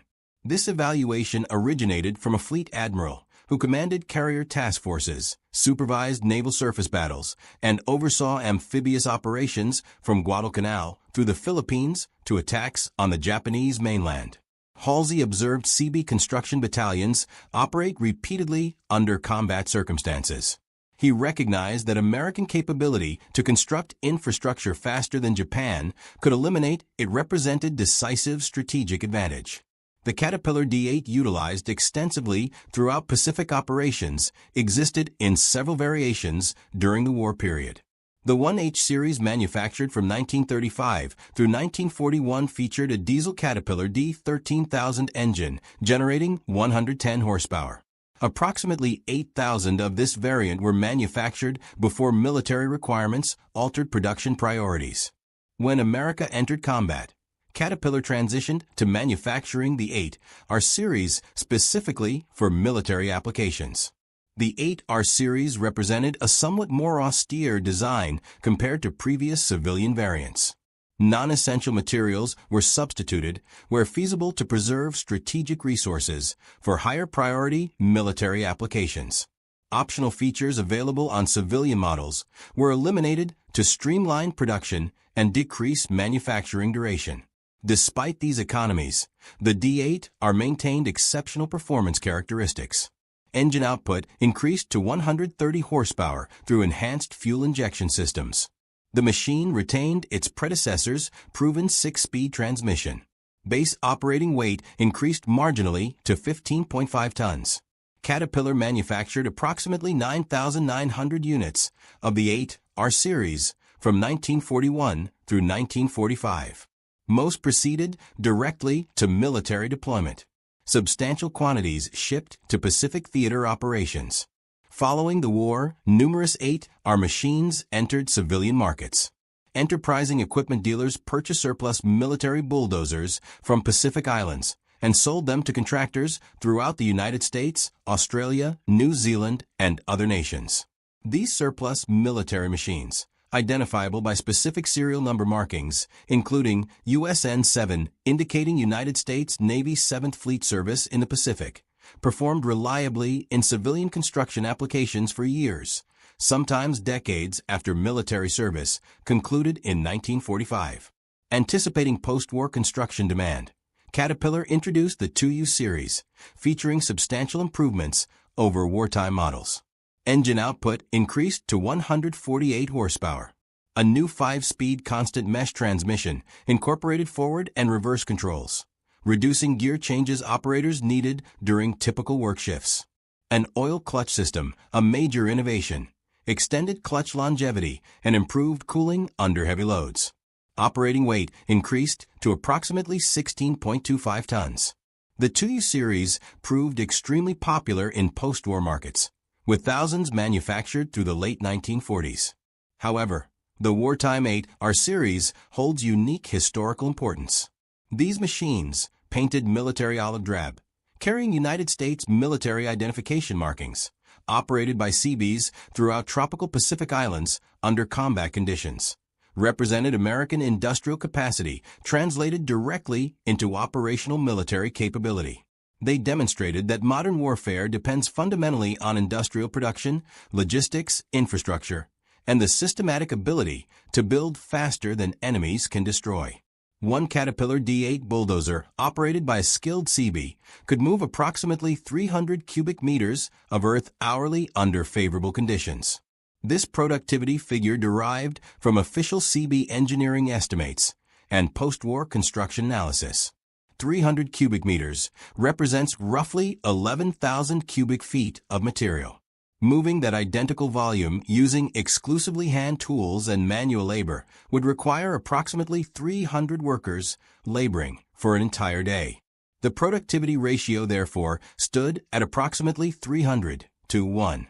One American operating a bulldozer accomplished equivalent work in 1 hour as 300 men with shovels working for 1 day. This ratio appeared in multiple historical accounts, engineering analyses, and comparative studies of construction methodologies. The figure wasn't exact. Conditions varied significantly, but it represented a reasonable approximation of the industrial advantage American construction equipment provided. Japanese forces lacked equivalent equipment. The Imperial Japanese Navy organized construction units, called Setsuitai, beginning in November 1941. These units consisted primarily of Korean and Taiwanese semi-skilled laborers, led by Japanese officers and civilian supervisors. The units never achieved more than a small fraction of American Seabee capability. Japanese commanders consistently expected these construction units to accomplish tasks requiring heavy machinery, but the machinery simply wasn't available. Japan's industrial capacity during the war concentrated overwhelmingly on aircraft, ships, and weapons production. Construction equipment received low priority in resource allocation and manufacturing schedules. The few bulldozers and tractors Japan possessed were civilian models, typically requisitioned from plantations or commercial operations, poorly maintained, operating without adequate spare parts or replacement capacity, and frequently malfunctioning under continuous wartime use. Historical records and post-war analyses document this gap extensively. Academic sources on Japanese engineering capabilities noted that Japanese engineering resources proved tragically inadequate when war arrived. Engineering machinery, such as bulldozers, were almost completely absent because of severe shortages of heavy equipment. Japanese engineer units tended to include very large numbers of labor troops, usually Koreans, who occupied the lowest positions in the Japanese military social hierarchy. Manpower and physical endurance were systematically substituted for machinery across Japanese construction operations. This substitution consistently failed to achieve required results. Human muscle cannot effectively compete with diesel engines and steel blades over sustained periods. Japanese construction battalions working on Pacific Islands excavated trenches by hand, hauled construction materials manually, cleared jungle vegetation with axes and machetes, built fortifications log by log through manual effort. Progress proved invariably slow. Construction projects consumed weeks that American Seabees routinely completed in days. The resulting time gap meant Japanese defensive preparations were frequently incomplete when American assaults commenced. Multiple specific examples from different Pacific campaigns demonstrate this pattern clearly. On Guadalcanal, Japanese forces labored for months attempting to complete Henderson Field before American Marines landed in August 1942. The airfield was barely functional when Marines captured it. The 6th Naval Construction Battalion landed with the Marines and had Henderson Field operational for American fighter aircraft within days despite ongoing Japanese bombardment. The construction speed shocked Japanese commanders who had devoted months to the same project with significantly more limited results. On Espiritu Santo near Guadalcanal, Seabees needed only 20 days to carve a complete 6,000-foot airstrip from virgin jungle. The speed allowed American aircraft to support the Guadalcanal campaign and attack Japanese positions throughout the Solomon Islands chain. Japanese forces on nearby islands were still laboring on their own airfield construction projects weeks and months later, with incomplete results. On Vangunu Island, in the new Georgia Group, the 47th Naval Construction Battalion landed with Marines on June 30, 1943. By 3 p.m. that same afternoon, the beachhead was sufficiently secure for Seabees to begin fighter airstrip construction. Hills were blasted and bulldozed. Ravines were filled, leveled, and paved with crushed coral. 9 days following the initial landing, the first American aircraft landed on the completed runway. By July 18th, less than 3 weeks after the assault, a 3,300-foot runway accommodated an entire fighter squadron, including support facilities. Japanese forces on New Georgia were simultaneously attempting to complete their defensive positions, a task requiring significantly more time with manual labor methods. On Tarawa Atoll in the Gilbert Islands, one of the most brutal battles in the Pacific War occurred in November 1943. American Marines suffered nearly 1,000 killed in savage, fighting to overcome determined Japanese defenders. The battle lasted 3 days of intense close-quarters combat. Yet despite the ferocity of resistance, Seabees landing with the Marines had the shell-damaged Japanese airfield back in operation within 15 hours of the island being secured. 15 hours from combat cessation to operational airfield. This timeline was barely comprehensible to military planners accustomed to construction projects measured in weeks or months. On Saipan, American forces invaded on June 15, 1944. Marines captured Aslito Airfield, the main Japanese airstrip on the island, on June 19. Seabees went to work immediately even while combat continued in other parts of the island. They filled bomb craters, removed shrapnel and debris, smoothed and compacted the runway surface, stopping only when necessary to defend against Japanese counterattacks. Seabees had the airstrip operational within 4 days of its capture. American aircraft were flying missions from Saipan less than a week after Marines had assaulted heavily defended beaches. Within weeks, Saipan hosted B-29 Superfortress bombers conducting strategic strikes against targets in the Philippines and eventually the Japanese home islands. This pattern of extremely rapid construction following combat operations repeated throughout the Pacific campaign with remarkable consistency. Each major operation demonstrated the same fundamental sequence of events and similar construction timelines. On Kwajalein in the Marshall Islands, American forces landed January 31, 1944. The assault involved complex coordination between multiple landing forces across several islands in the atoll. Seabees accompanied the assault waves. Within days of securing key positions, construction battalions had established functional airfield facilities and port operations. Kwajalein rapidly transformed into a major fleet anchorage and aviation facility supporting subsequent operations deeper into Japanese-held territory.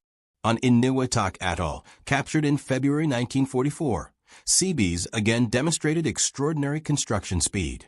Despite the atoll's remote location and limited existing infrastructure, American construction forces created complete base facilities within weeks.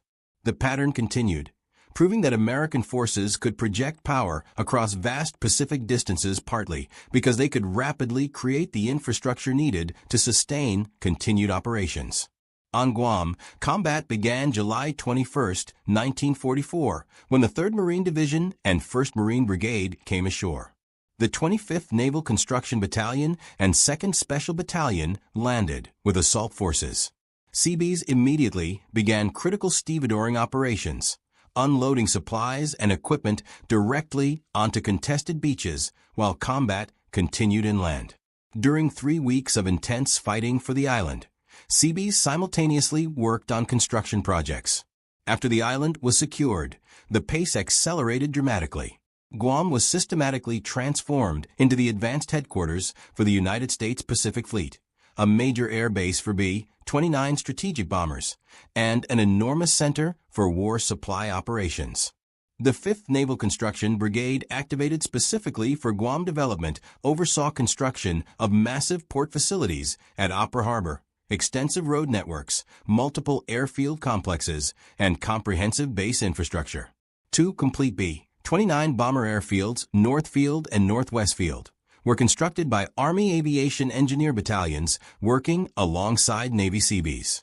North Field became operational February 3, 1945, and launched its first B-29 raid against Japan on February 24. Northwest Field South Runway became operational June 1, with the North Runway following July 1.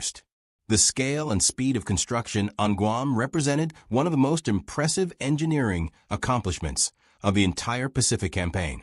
On Peleliu, one of the most brutal battles of the Pacific War occurred from September through November 1944. American casualties were extraordinarily high relative to the island's size. Yet even during extended combat operations against determined Japanese defenders fighting from elaborate cave systems, CB construction continued. Bulldozers worked under fire. Roads were built connecting American positions.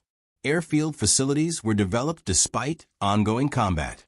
The construction proceeded because operational necessity demanded it proceed regardless of tactical conditions. Each island assault demonstrated similar operational sequences. American naval and air forces established sea and air superiority through preparatory bombardment. Amphibious forces assaulted defended positions. Marines or Army infantry secured beachheads and advanced inland.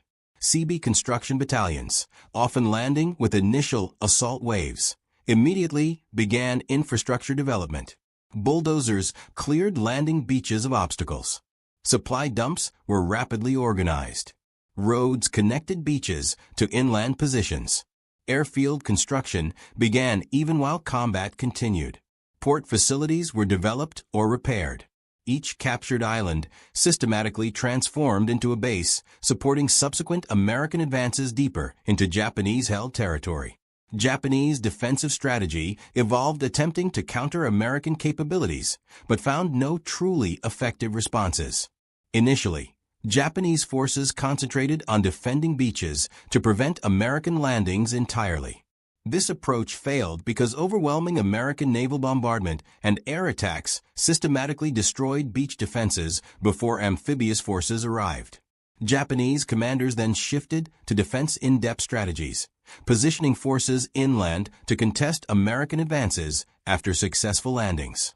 This also proved ineffective because American firepower, mobility, and close air support overwhelmed inland defensive positions.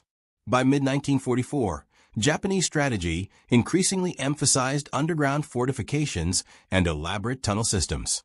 If Japan could not outbuild American construction capabilities, perhaps they could make American victories so expensive in casualties that American political support for continuing the war would eventually collapse.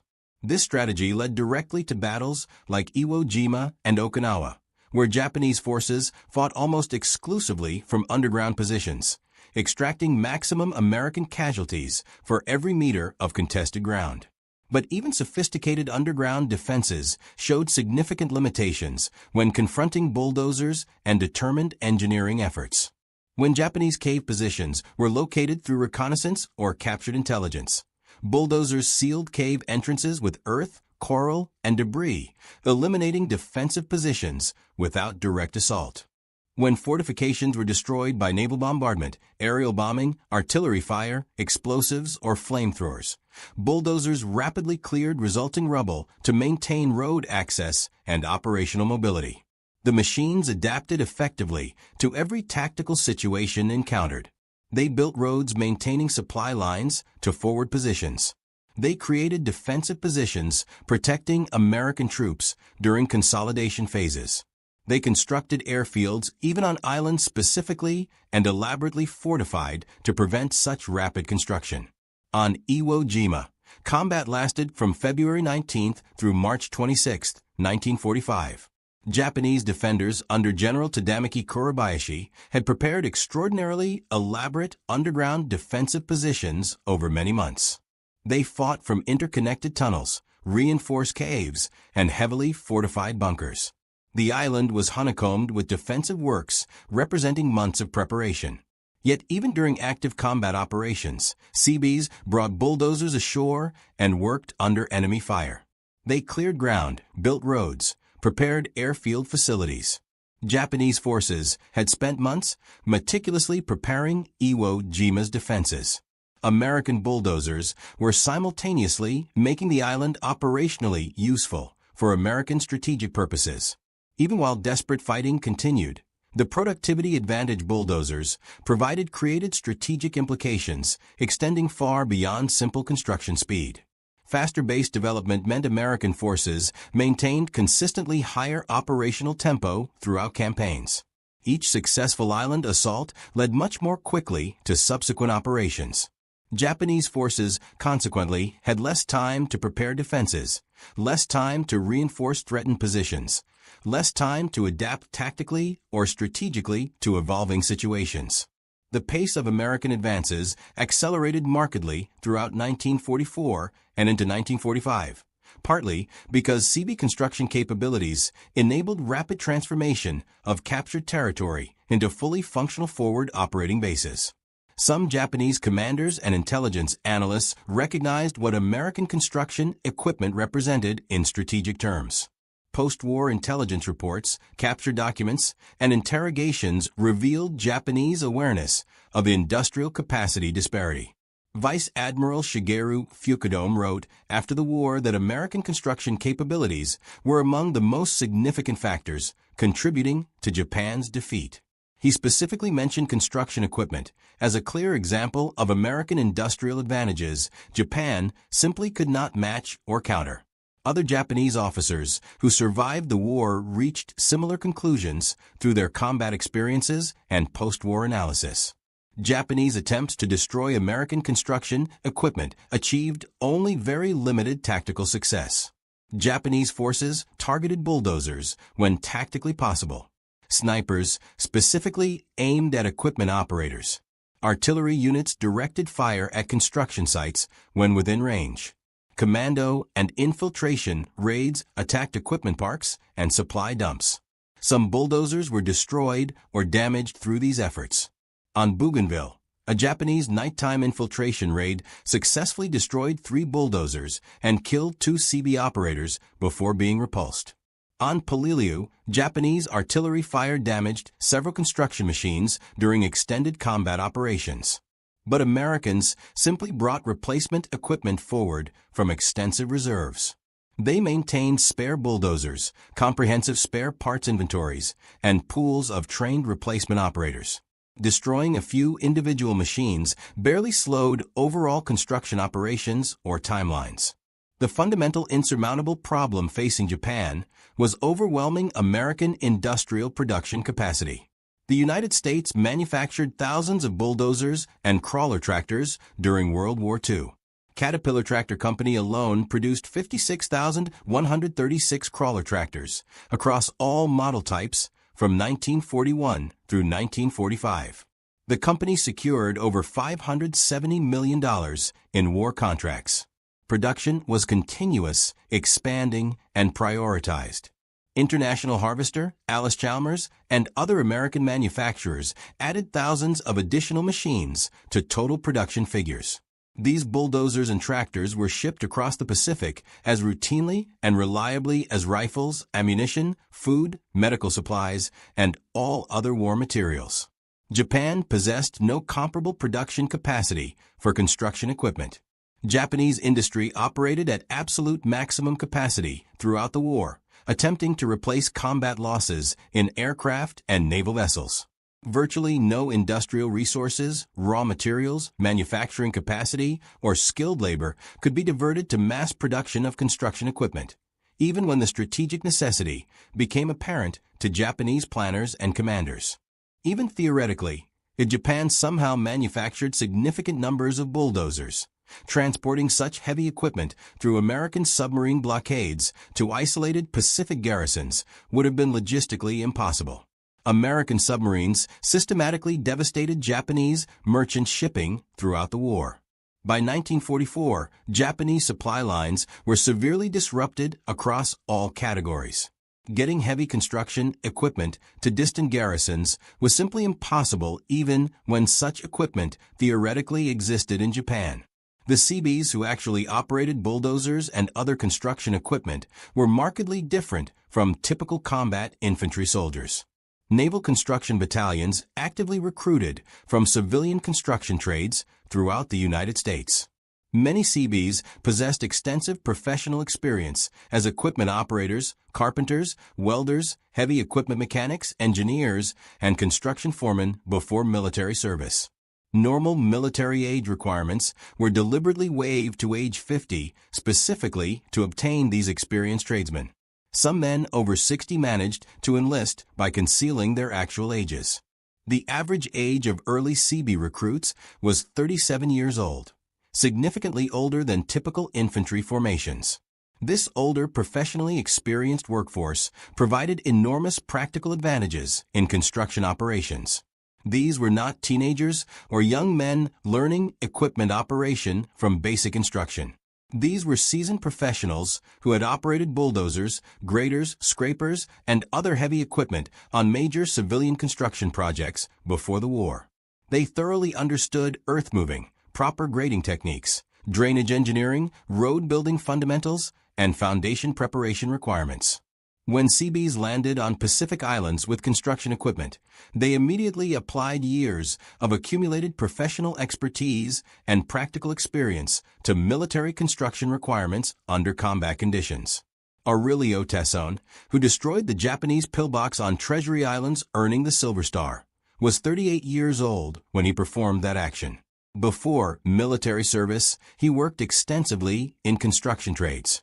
His bulldozer operation during the Treasury Islands assault was not fortunate improvisation or spontaneous luck. It represented skilled professional equipment operation applied intelligently to an immediate tactical problem. Tassone thoroughly understood his machine's capabilities and limitations.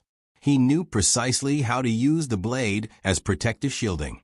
He understood how to maneuver effectively on difficult, unfamiliar terrain under combat stress.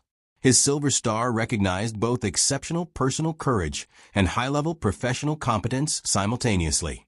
Formal training for Seabees combined both combat skills instruction and construction trades education in carefully integrated programs.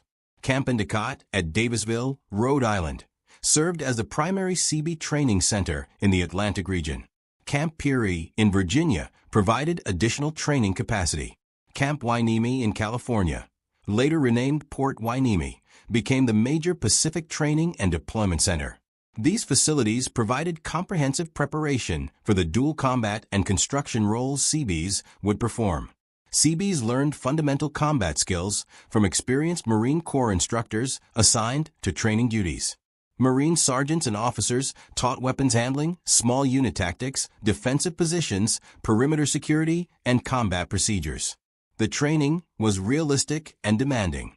Marines understood Seabees would operate in combat zones and needed genuine combat capabilities, not merely symbolic preparation. Simultaneously with combat training, Seabees attended numerous vocational schools teaching specialized construction trades and equipment operation skills. Camp Endicott maintained roughly 45 separate vocational schools, covering virtually every construction specialty needed for Pacific operations.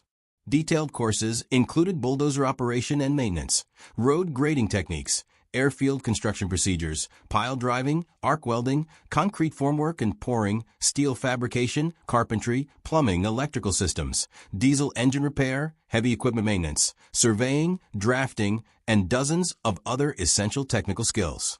Many courses lasted several weeks and provided genuinely comprehensive technical education. The training intensity reflected operational reality. Seabees would deploy to remote Pacific islands with limited supply lines and minimal external support.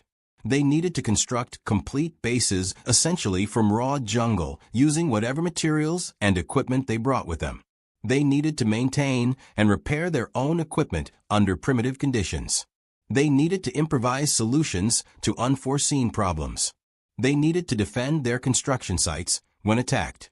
The training attempted to prepare men for these diverse, demanding challenges.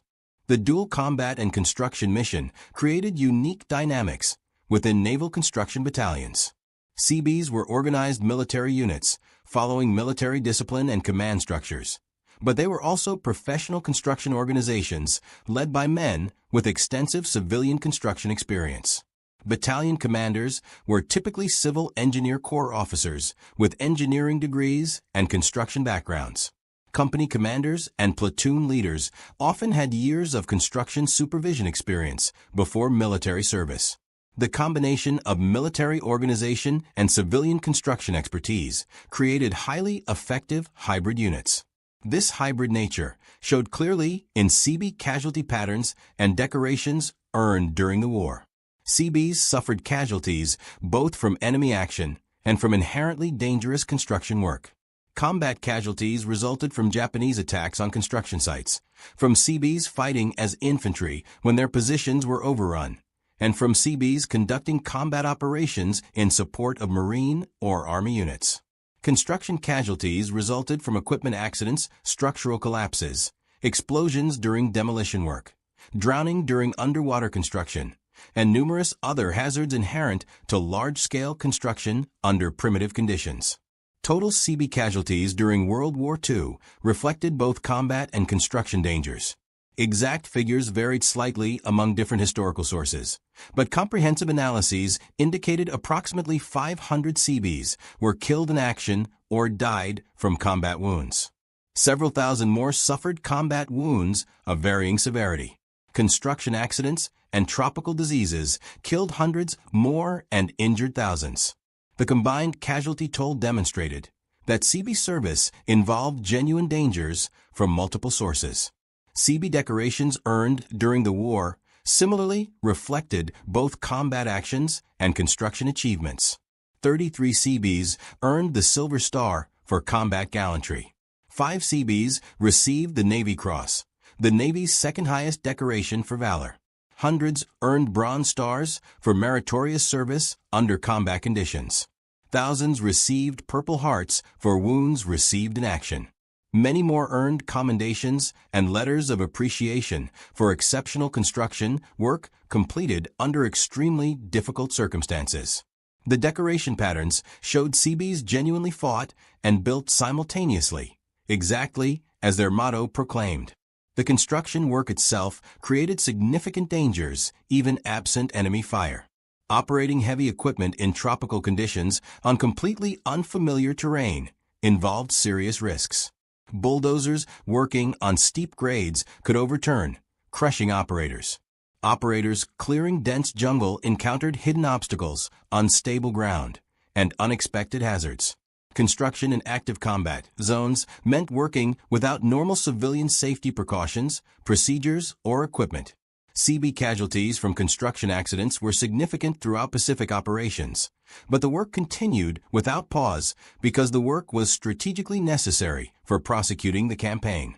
By the end of World War II, naval construction battalions had accomplished construction projects of staggering scope and scale across the Pacific theater. Over 400 separate bases of various sizes and capabilities were built from essentially nothing. These range from small forward supply points and PT boat bases to massive complexes like those on Guam and the Marianas capable of supporting entire fleets and air forces. Seabees constructed or extensively repaired over 100 airfields across Pacific Islands. These airfields varied enormously in size and complexity.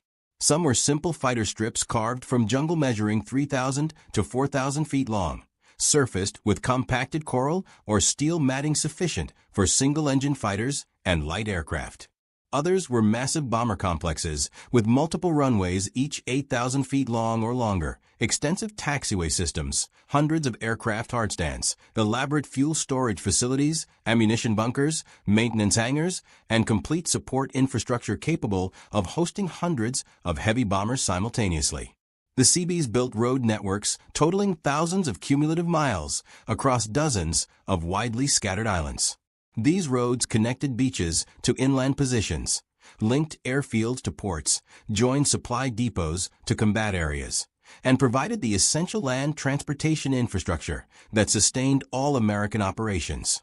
Road construction in tropical Pacific environments involved enormous challenges.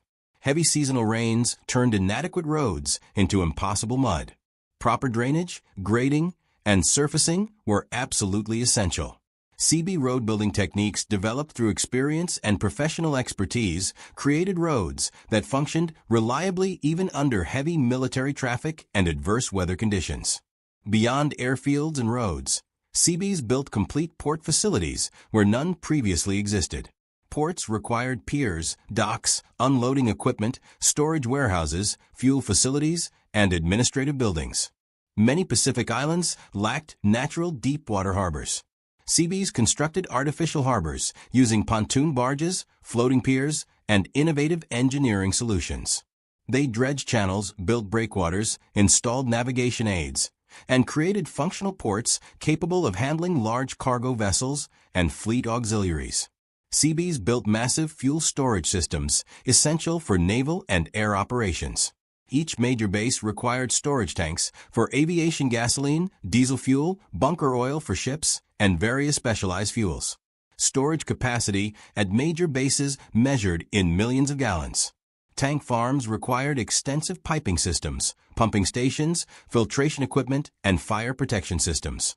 All of this infrastructure had to be built quickly from materials shipped thousands of miles across contested waters. Medical facilities constructed by Seabees saved countless American lives throughout the campaign. Field hospitals, fleet hospitals, and base hospitals built by construction battalions provided emergency surgery, intensive care, recovery wards, and long-term treatment facilities. The hospital on Guam eventually expanded to over 9,000 beds, serving casualties from Iwo Jima, Okinawa, and other late-war battles. These medical facilities required specialized construction, including operating rooms with proper ventilation and lighting, sterilization facilities, water purification systems, waste disposal, and numerous other technical requirements beyond typical building construction. Communication stations built by Seabees provided the radio, telegraph, and telephone networks that coordinated Pacific operations. Navigation facilities, including radio direction finders, radar sites, and control towers, guided aircraft and ships safely. Ammunition storage bunkers protected explosives from weather, accidents, and enemy attack. Freshwater systems brought potable water to bases located on tropical islands where natural freshwater was scarce or contaminated. Power generation facilities provided electricity for bases operating 24 hours daily. All of this complex infrastructure was built under wartime conditions with constant time pressure and frequent material shortages. The scope of Seabee construction becomes even more impressive when compared with Japanese construction capabilities and methods.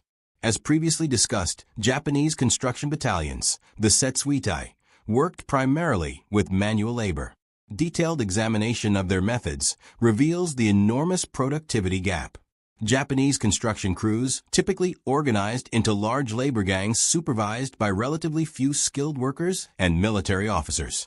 Hundreds or sometimes thousands of laborers, mostly Korean and Taiwanese conscripts, worked with hand tools under harsh conditions. Shovels, picks, axes, and wheelbarrows represented the primary equipment available. Work proceeded slowly despite long hours and intense physical effort. Projects that American bulldozers completed in hours required Japanese labor gangs days or weeks. Japanese construction methods did demonstrate certain strengths. Japanese engineers proved adept at utilizing local materials creatively. Coconut log construction, while vulnerable to heavy weapons, used readily available materials and required no specialized equipment. Japanese forces became expert at constructing defensive positions from natural materials. Cave modifications and tunnel excavations, though done primarily by hand, created formidable defensive positions. But these strengths could not offset the fundamental productivity disadvantage. Projects requiring extensive earth moving simply took far longer with manual methods than with mechanized equipment. Road building at practical speeds required bulldozers and graders. Airfield construction within reasonable timeframes required heavy earth-moving equipment. Port facilities needed pile drivers, cranes, and excavators. The equipment gap meant Japanese forces consistently failed to complete construction projects before American attacks overwhelmed their positions. Documentary evidence from captured Japanese records reveals Japanese officers and engineers were acutely aware of this disparity. Reports to higher headquarters repeatedly requested heavy construction equipment. Requests were consistently denied or went unfulfilled because such equipment simply did not exist in sufficient quantities to be allocated. Japanese industrial capacity remained completely focused on combat equipment production. Construction equipment continued receiving lowest priority even as the strategic necessity became increasingly obvious. Some Japanese forces attempted creative solutions to the equipment shortage.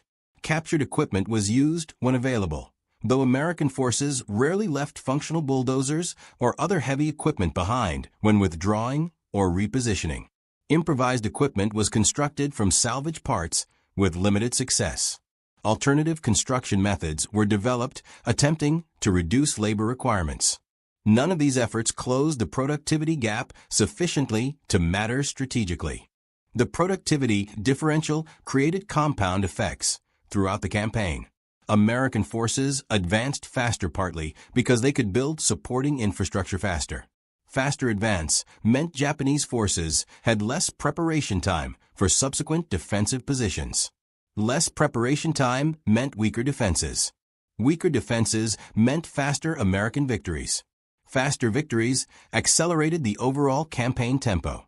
The cycle continued compounding throughout 1944 and into 1945. The final year of the war saw CB construction reach its peak scale and sophistication. As American forces approached the Japanese home islands, bases grew larger and more complex. Okinawa, captured in June 1945 after 3 months of brutal combat, was rapidly transformed into a massive staging base for the planned invasion of Japan.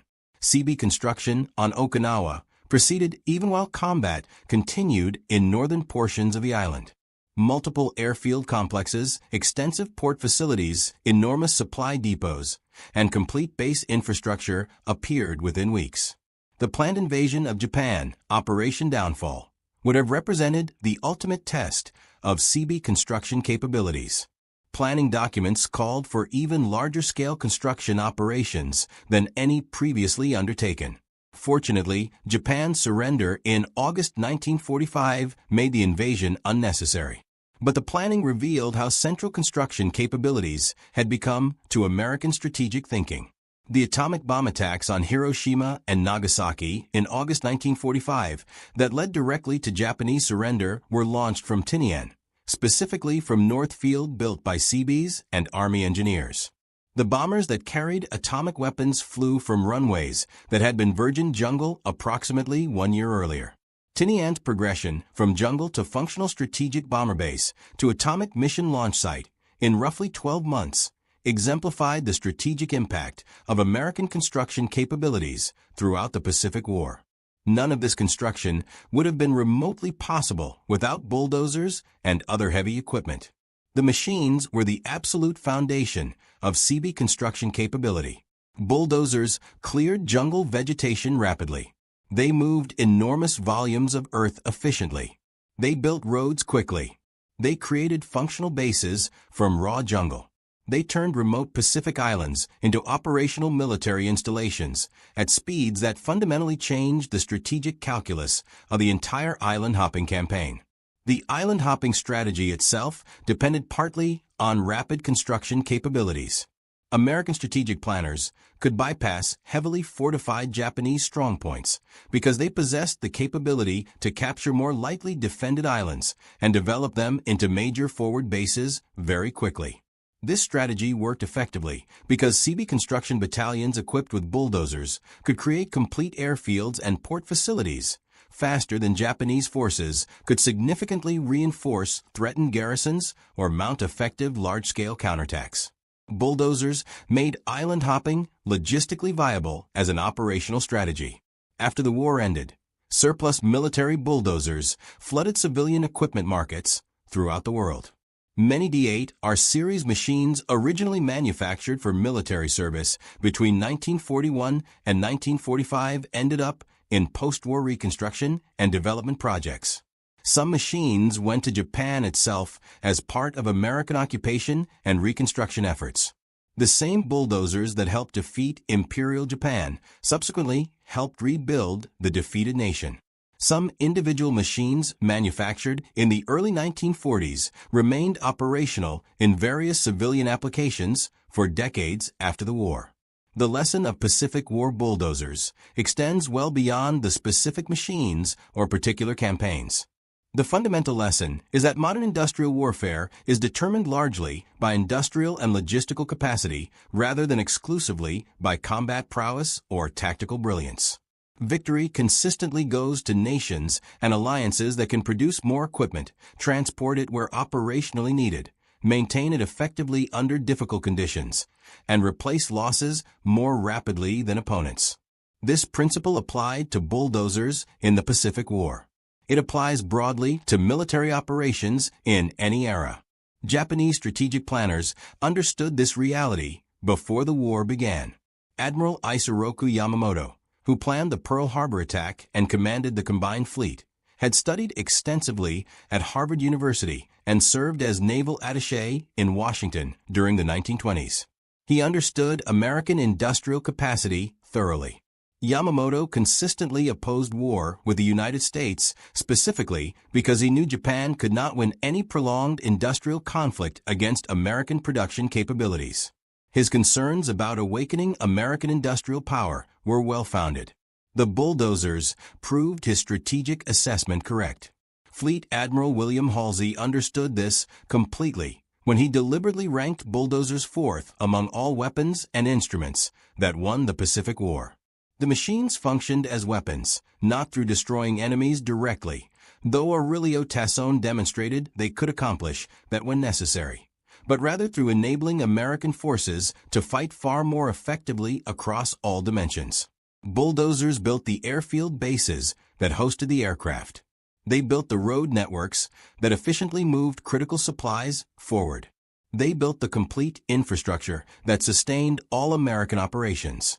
Without these construction capabilities, the island hopping campaign would have been logistically impossible to execute successfully. This is precisely how wars are actually won in industrial age conflicts. Not exclusively through single dramatic battles, though individual battles certainly matter significantly. Not only through remarkable individual heroism, though personal courage always matters profoundly. Wars are won through comprehensive industrial systems that can produce sufficient equipment, transport it where strategically and tactically needed, maintain it effectively under challenging conditions, and replace inevitable losses more quickly than enemy forces can inflict damage. The bulldozers operating on Treasury Islands beginning October 27, 1943, represented this fundamental truth. Operating at tactical level, they embodied American industrial capacity translated into immediate operational capability. They demonstrated construction speed that Japanese military forces could not remotely match using available methods and resources. They represented the unglamorous, but ultimately decisive work of building essential infrastructure that makes sustained military victory operationally possible. And they represented the thousands of Seabees who operated them professionally, fought courageously when circumstances required, and systematically built the network of forward bases that enabled final victory in the Pacific War. November 7, 1943, began as an ordinary morning at Rechlin Airfield in Germany. Test pilot Hans Werner Lerck circled a freshly captured American fighter, his experienced eyes taking in every detail of the massive aircraft before him. The Republic P-47 Thunderbolt sat on the tarmac like a monument to excess, fully loaded. It weighed over 7,600 kilograms, nearly double the mass of a Messerschmitt Bf-109. Even the engine cowling appeared larger than the complete fuselage of some German fighters. To Lerck, whose career had been built evaluating sleek, weight-optimized German designs, the Thunderbolt appeared absurdly oversized. It seemed to violate every principle of efficient aircraft design that German engineers held sacred. Yet here it was, intact and flyable, Germany's first complete P-47.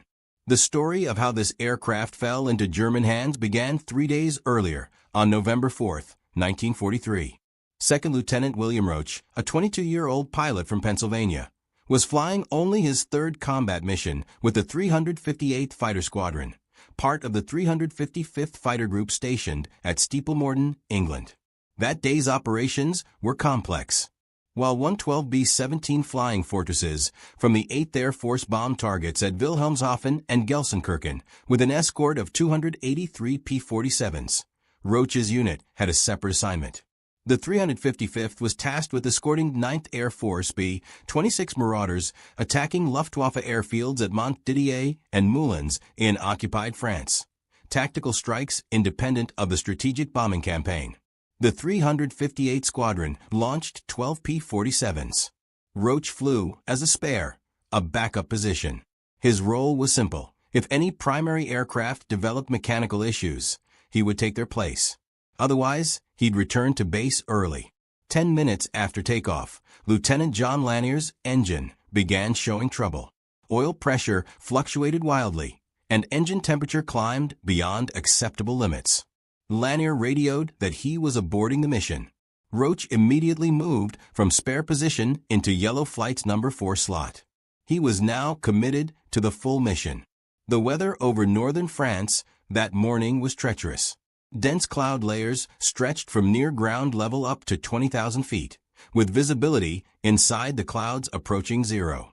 At altitude, temperatures plummeted to minus 15 degrees Celsius, forming ice on wings and canopies. Navigation depended entirely on instruments, dead reckoning, and radio compass bearings. Visual references simply didn't exist, only endless gray clouds. The B-26 bombers attempted to locate their targets, but found conditions impossible. The mission commander made the decision to abort. Bombs were jettisoned over water, and the formation turned for home. The escorting P-47s turned with them. That's when everything went wrong. The return flight encountered severe headwinds that hadn't appeared in the weather forecast. Winds exceeding 100 miles per hour at altitude, blowing directly from England toward France. The P-47s fought against this massive headwind while trying to reach home. Fuel consumption rates skyrocketed. Aircraft that should have had comfortable fuel margins suddenly faced critical shortages. Yellow Flight descended through the clouds for the return journey.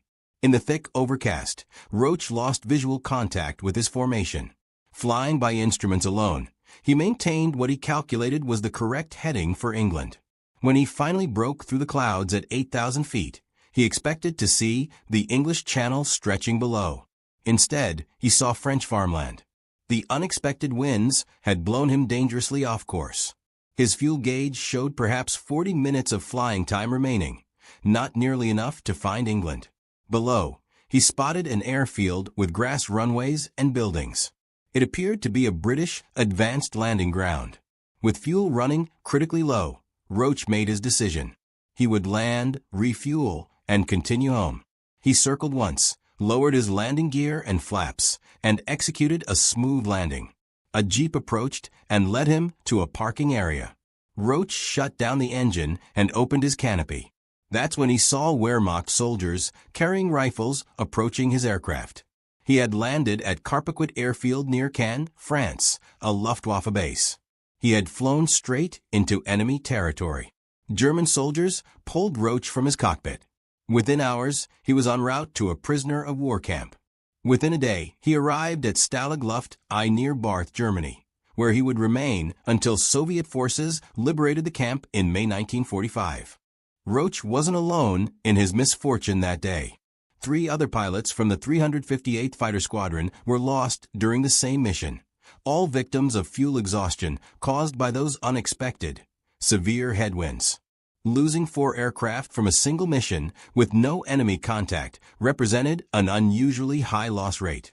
Captain Walter Kozak, Yellow Flight's leader and the most experienced pilot in the formation, faced the same critical fuel situation. As an instructor pilot with considerable flying time, Kozak attempted to reach the French coast and execute a belly landing on a beach. He came within miles of the coastline before his engine quit. His belly landing in a nearby field was technically perfect. German forces captured him within an hour and sent him to the same prison camp as Roach, Stalag Luft I, where both men would spend the next 18 months. Flight Officer Chester Watson wasn't as fortunate. Flying in a different element of the formation, his fuel situation became critical while still over water. He faced an agonizing choice: attempt to make landfall and risk crashing on the French coast where Germans would capture him, or bail out over the Channel and hope for rescue by British Air-Sea Rescue Services. Watson chose to bail out over the English Channel, approximately 10 miles from the English coast. The water temperature in November measured 9 degrees Celsius. Survival time in water that cold was less than an hour, even with proper equipment. Watson was never found. He was declared killed in action. His body never recovered. Lieutenant Jack Wirtz was the only Yellow Flight pilot besides Roach who made it back to England, but barely. Wirtz flew on fumes for the final 30 miles. His fuel gauges showed empty. The engine was running on whatever fuel remained in the lines. He crossed the English coast and spotted Hastings ahead. There was an airfield there. He called the tower and declared an emergency. There was no time for a normal traffic pattern. He came straight in, gear down, praying the engine wouldn't quit before touchdown. The Pratt & Whitney R-2800 coughed and sputtered on final approach. Wirtz was at 200 feet when the engine died completely. The propeller windmilled uselessly. The P-47 became a 7,000-kilogram glider. Wirtz held the nose up, maintained airspeed, and stretched the glide. He cleared the airfield boundary fence by 3 meters. The Thunderbolt touched down hard on the grass runway, bounced once, and rolled out safely. Ground crews found the fuel tanks completely empty. Not a drop remained. Wirtz had extracted every possible mile from that fuel load. The squadron's mission report that evening listed 4 aircraft lost, 2 pilots captured, 1 killed, 1 aircraft damaged in emergency landing. All losses were attributed to fuel exhaustion from unexpected headwinds. No enemy contact, no combat damage, just weather and navigation errors that transformed a routine mission into disaster. For the Luftwaffe, Roach's capture represented extraordinary luck. They had been fighting P-47s for months, but had never captured one intact and flyable. German pilots had shot down dozens of Thunderbolts, but crashed aircraft were typically too damaged for meaningful evaluation. Burned wreckage revealed little about actual construction methods. This capture was different. The aircraft was perfect, engine undamaged, structure intact, systems complete. Even the fuel tanks and ammunition remained in place, though empty. The captured Thunderbolt, serial number 42 to 22,490, nicknamed Snafu, with squadron code Waifu, remained at Carpaquet for 2 days. Luftwaffe ground crews photographed every detail and documented all markings. They painted over the American stars with German crosses and painted the nose cowling yellow, the standard Luftwaffe marking for captured aircraft, warning anti-aircraft gunners not to shoot. The Thunderbolt was then flown to Rechlin, Germany's primary aircraft test and evaluation center. Rechlin, officially Erprobungsstelle Rechlin, had been testing German prototypes and captured Allied aircraft since 1926. By 1943, approximately 4,000 personnel worked at the facility, evaluating every aspect of aircraft performance, structure, and systems. The P-47 evaluation began immediately. German engineers had been fighting Thunderbolts over France and Germany for months. The aircraft looked ungainly, flew like trucks at low altitude, and turned like cargo planes. But they kept returning with battle damage that should have been fatal. Pilots who should have been killed by flak or cannon fire returned to base with holes in their wings, fuselages riddled with bullets, damaged engines, yet still flying. And there were always more of them. Every week, American formations grew larger. Every week, more Thunderbolts appeared. German engineers needed to understand why these American aircraft were so difficult to destroy. The answer lay in the details of this captured Thunderbolt. Hauptmann Hans Werner Lurk was Recklin's senior test pilot. By 1943, he had flown over 100 different aircraft types, including multiple captured Allied fighters. He was methodical, experienced, and highly skilled. On his first walk-around of the Thunderbolt, Lurk immediately noticed the size. German fighters were compact. The Bf-109's cockpit was so tight that tall pilots couldn't fly it comfortably. The Thunderbolt's cockpit was enormous. A pilot could stretch, adjust position, even stand halfway up if needed. Lurk started the Pratt & Whitney, our 2800 engine, 18 cylinders in 2 rows air-cooled, displacing 46 liters. The radial engine fired with a deep rumble that shook the entire aircraft. German fighters used inline liquid-cooled engines that ran smooth and refined. This radial sounded crude, almost agricultural, but it ran perfectly. Temperature stable, oil pressure correct, no vibration. Lurk taxied to the runway. The Thunderbolt felt heavy, sluggish. He advanced the throttle and began his takeoff run. The aircraft needed nearly 500 meters of runway. German fighters needed half that distance. Once airborne, Lurk climbed to test altitude.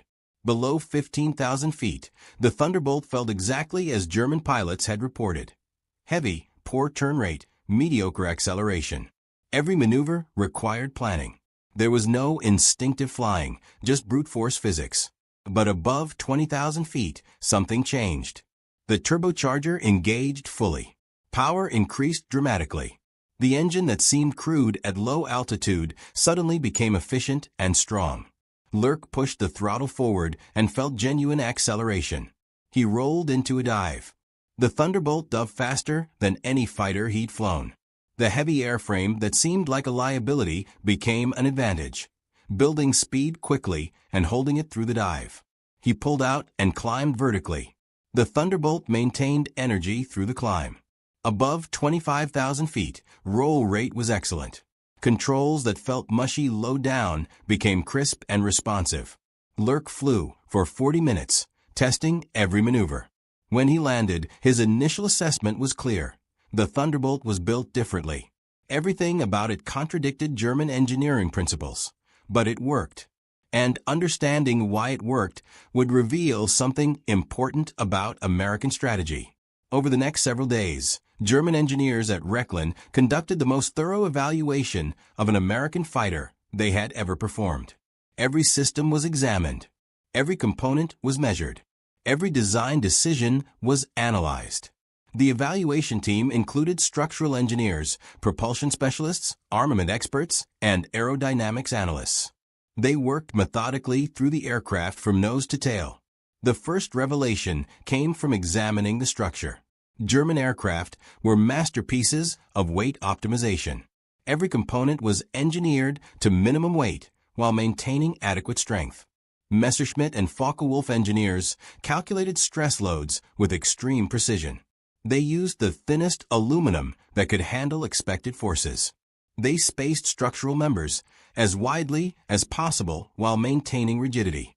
They eliminated every unnecessary gram. The result was light, efficient, fast, and agile aircraft.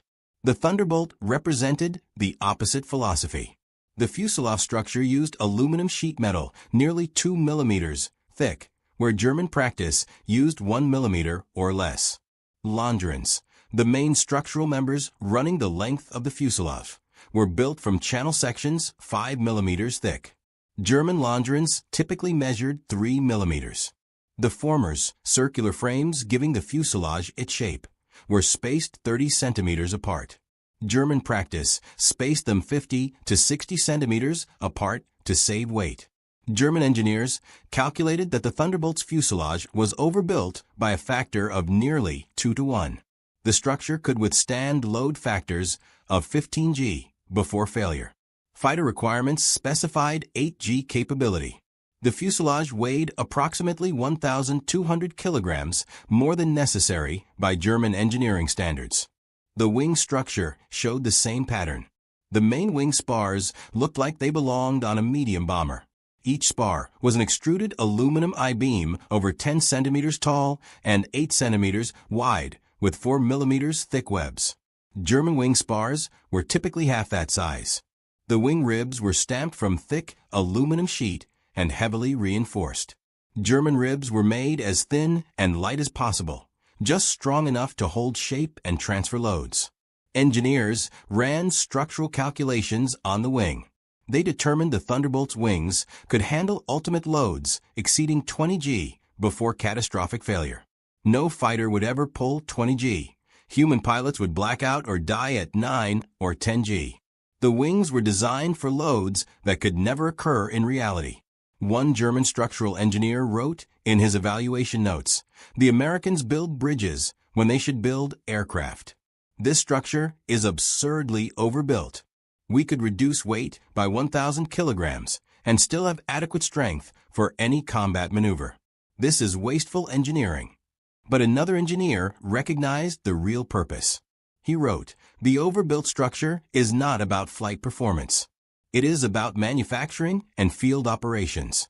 With this much excess strength, manufacturing tolerances can be much wider. Less skilled workers can build components. If rivets are not perfect, the structure compensates. If welds are slightly defective, the excessive strength means they still hold. Battle damage that would catastrophically fail our lightweight structures is survivable here. The Americans are not designing for maximum performance. They are designing for mass production by unskilled labor and battlefield survival." That insight explained much of what German pilots had reported from combat. Thunderbolts returning to base with battle damage that should have been fatal. Wings with dozens of holes still generating lift. Fuselages riddled with cannon fire still maintaining structural integrity. The overbuilt design meant damage had to be extraordinarily severe before causing catastrophic failure.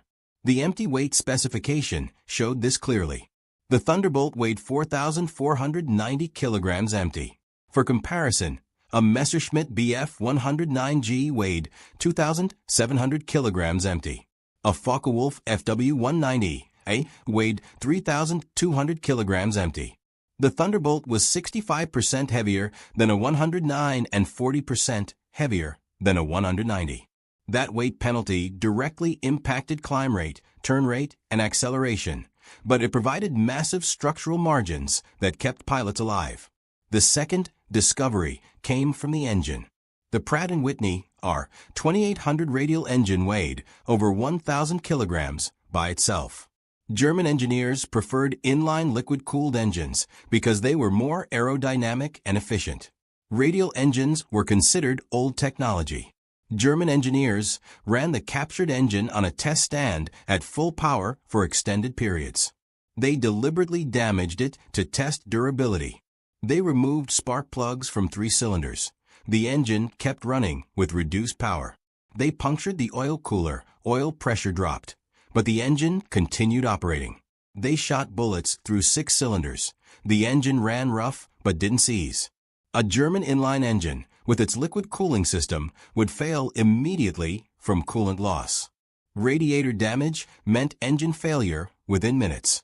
The Thunderbolt's radial engine could lose multiple cylinders, suffer oil system damage, take battle damage that would destroy any German fighter, and still bring the pilot home. It wasn't about performance. It was about survival. The third discovery was the armament philosophy. 8.50 caliber Browning M2 machine guns, 4 in each wing.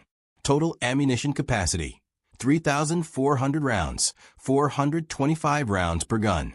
That was nearly 20 seconds of continuous fire. German fighters typically carried enough ammunition for 5 seconds of firing time.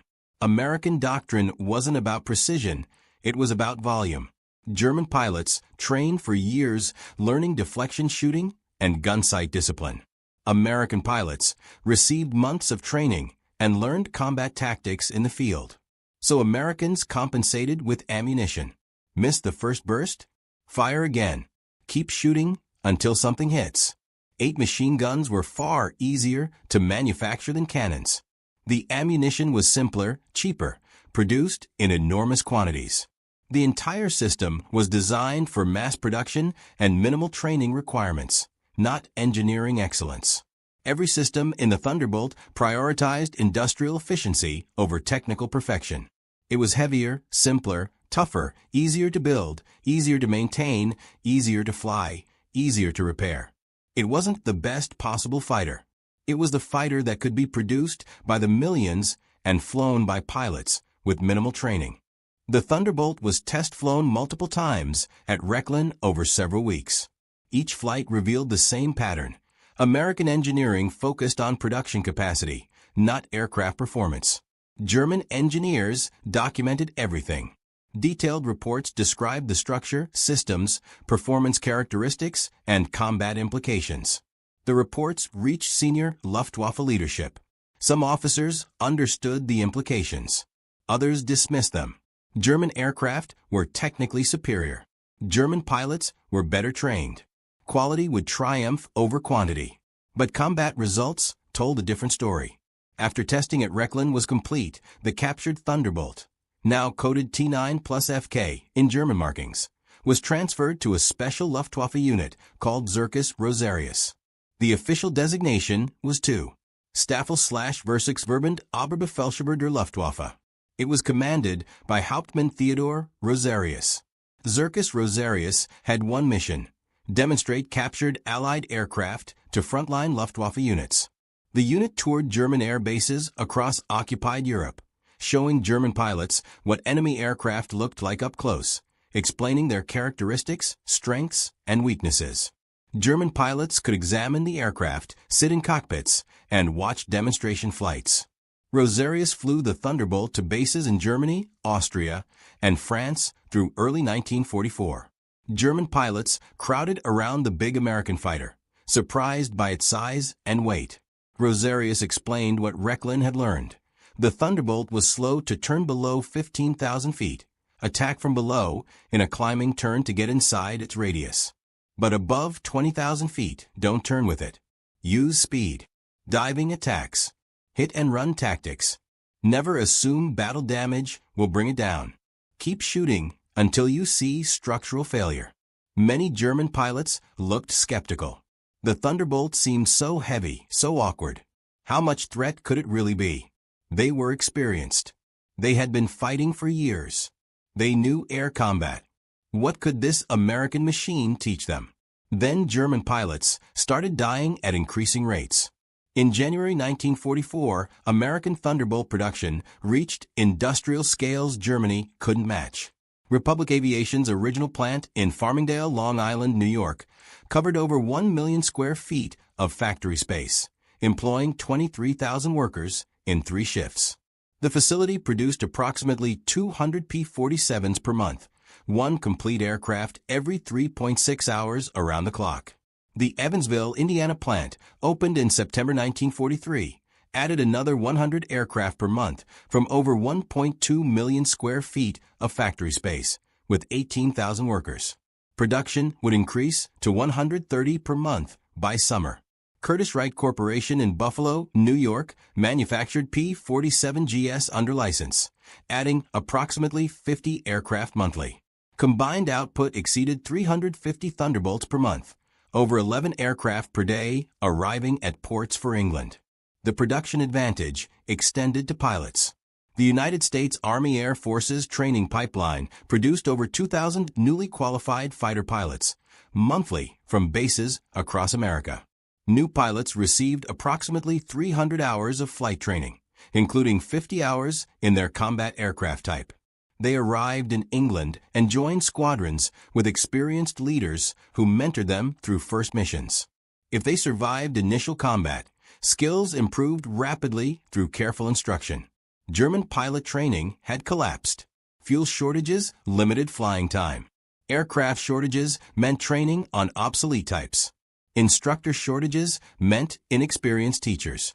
New German pilots arrived at combat units with less than 100 hours total time, sometimes as few as 10 hours in their assigned aircraft.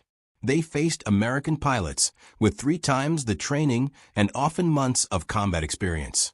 German pilot losses exceeded replacement rates. Veterans died. New pilots died on first missions. Squadron strength decreased despite new aircraft from factories. By January 1944, American Thunderbolt pilots had 9 months of combat experience.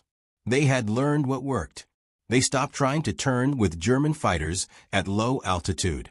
Instead, they climbed to 30,000 feet before entering German airspace. When they spotted enemy aircraft below, they dove from above, building speed to over 650 kilometers per hour. They fired bursts from 8 guns, then zoomed back to altitude before German fighters could respond. The 8 machine guns proved brutally effective. American pilots didn't need perfect aim. They pointed generally at the target and held the trigger. With 400 rounds per gun, they could afford to miss. The sheer volume of bullets created a killing zone 30 meters wide and 100 meters long. The .50 caliber Browning fired rounds weighing 43 grams at 890 meters per second. 8 guns firing together produced 34 kilograms of bullets per second. A 3-second burst put over 100 kilograms of metal into the target area. German pilots reported that Thunderbolt attacks felt like flying into walls of metal. Rounds didn't need to hit critical components. Multiple hits anywhere caused cumulative structural damage. Wing skins cracked from repeated impacts. Control surface hinges failed from stress. Engine cowlings shredded, affecting cooling. Fuel tanks leaked from near misses, rupturing seams. Cockpit impacts stunned pilots even when armor stopped penetration. The psychological impact was severe. German pilots, who had dominated air combat for years, suddenly felt vulnerable. The Thunderbolts attacked from above with overwhelming firepower. German pilots couldn't climb fast enough to meet them, couldn't turn tight enough to evade, couldn't damage them enough to bring them down. And there were always more of them. Shoot down 1 Thunderbolt and 2 more appeared. The endless American numbers wore down German morale as effectively as bullets wore down aircraft. Combat loss statistics told the story. In January 1944, 8th Air Force P-47 groups flew over 10,000 sorties. They claimed 114 enemy aircraft destroyed in air combat. They lost 38 Thunderbolts to all causes, including flak, mechanical failure, and combat. The kill ratio was 3-1 in favor of Americans. But more importantly, loss rates per sortie were microscopic. Less than 0.4% of sorties resulted in aircraft lost. German fighter units were losing 2 to 3% of aircraft per mission. The 56th Fighter Group, based at Boxted, England, illustrated American effectiveness. The 56th had been flying P-47s since April 1943. By January 1944, they had 9 months of experience. They knew their aircraft's capabilities intimately. They had developed tactics that worked. In January alone, the 56th destroyed 78 German aircraft confirmed, plus dozens more unconfirmed. They lost 6 Thunderbolts total. The ratio was 13-1. Individual pilots racked up impressive scores. Captain Robert Johnson destroyed 5 German aircraft in January. Major Gerald Johnson destroyed 4. The group's success came from experience, tactics, and aircraft that let them survive mistakes while learning. Other Thunderbolt groups showed similar improvements. The 78th Fighter Group destroyed 62 German aircraft in January, losing 4 Thunderbolts. The 353rd Fighter Group destroyed 48, losing 5. Across all P-47 units, the pattern was consistent. Kill ratios heavily favored Americans, loss rates remained low, and replacement aircraft and pilots arrived faster than losses occurred. American strength grew while German strength declined. Major Gerhard Rutt was one of the Luftwaffe's most successful night fighter pilots, with 58 confirmed aerial victories, all against RAF bombers at night. He flew Messerschmitt Bf 110 heavy fighters and Junkers Ju 88 night fighters. Rott was awarded the Knight's Cross with oak leaves and was the 10th most successful night fighter pilot in history. In February 1944, Rott attended a Zircus Rosarius demonstration at his base, where Rosarius showed captured Allied aircraft, including the Thunderbolt. Rott examined the American fighter and was struck by how different it was from anything the Luftwaffe flew. The overbuilt structure, the massive engine, the simple rugged systems, everything designed for production and survival rather than performance and efficiency. Rott understood immediately what this represented. The Luftwaffe was fighting a different kind of war than they had prepared for. German aircraft were masterpieces of engineering, each one carefully designed, precisely built, beautifully balanced, but they were fragile. When hit, they failed catastrophically. And there were never enough of them. American aircraft were crude by comparison, but they were tough. When hit, they absorbed damage and kept flying. And they came in endless numbers. Rott said to his fellow officers after the demonstration, "We can shoot down 10 of these and 20 more arrive the next day." That's the real problem, not the aircraft, but the production system behind them. German pilot losses accelerated through winter and spring 1944. In February, Luftwaffe fighter strength on the Western Front dropped 12% despite new aircraft from factories. March saw losses of 15%. April losses reached 17%. The problem wasn't aircraft production. Germany was building over 900 fighters monthly. The problem was pilots. Experienced pilots died faster than training schools could replace them. A newly trained German pilot with 200 hours of training and no combat experience survived an average of 3 missions before being killed. The Luftwaffe shortened training to increase pilot throughput. That made it worse. Pilots with 100 hours of training died on their first mission. Americans had the opposite problem. They had too many trained pilots. The United States Army Air Forces produced over 2,000 newly qualified fighter pilots monthly from training schools across America. Most had 300 hours of training, including 50 hours in their combat aircraft. They arrived in England, joined operational units, and flew first missions with experienced leaders. American replacement pilots had time to learn. If they survived their first 5 missions, survival probability increased dramatically. The Thunderbolt's ruggedness meant mistakes didn't always equal death. A pilot could be hit, damaged, and still make it home to learn from experience. German pilots in lighter, more fragile aircraft died from the same mistakes. By March 1944, average Luftwaffe pilot experience on the Western Front dropped below 100 total flying hours. Average American Thunderbolt pilot experience exceeded 300 hours. The experience gap meant German pilots lost fights they should have won based on aircraft performance alone. And the Thunderbolts kept coming in numbers Germany couldn't match. Every day, more arrived at English ports. Every week, new pilots joined squadrons. Every month, American strength increased, while German strength decreased. When Germans shot down a Thunderbolt, 2 more replaced it within days. When Germans killed an American pilot, 2 trained replacements arrived within a week. The American system operated like a machine, producing aircraft and pilots faster than Germans could destroy them. German commanders recognized the crisis and tried desperately to adapt. Luftwaffe Tactical Headquarters issued new directives throughout winter and spring 1944. Orders emphasized avoiding high-altitude combat where Thunderbolts excelled. Pilots were instructed to attack only when holding altitude advantage. They were told to use hit-and-run tactics at low altitude where Thunderbolt performance was weakest. They were ordered to disengage immediately if American fighters gained advantageous positions. The tactics made sense on paper. In practice, they failed repeatedly. The fundamental problem was that Thunderbolts didn't fight alone. They operated in formations of 16 to 48 aircraft with excellent radio communication and coordinated tactics. American flight leaders positioned their formations deliberately, usually at high altitude with sun behind them. They controlled the engagement geometry. German pilots, trying to follow their new tactical directives, found themselves forced into disadvantageous positions repeatedly. If German fighters climbed to gain altitude over American formations, the Thunderbolts dove away, building speed Germans couldn't match, then climbed back to altitude farther away. If Germans tried attacking from below at low altitude, they had to climb through the altitude band where Thunderbolts were fastest and most maneuverable.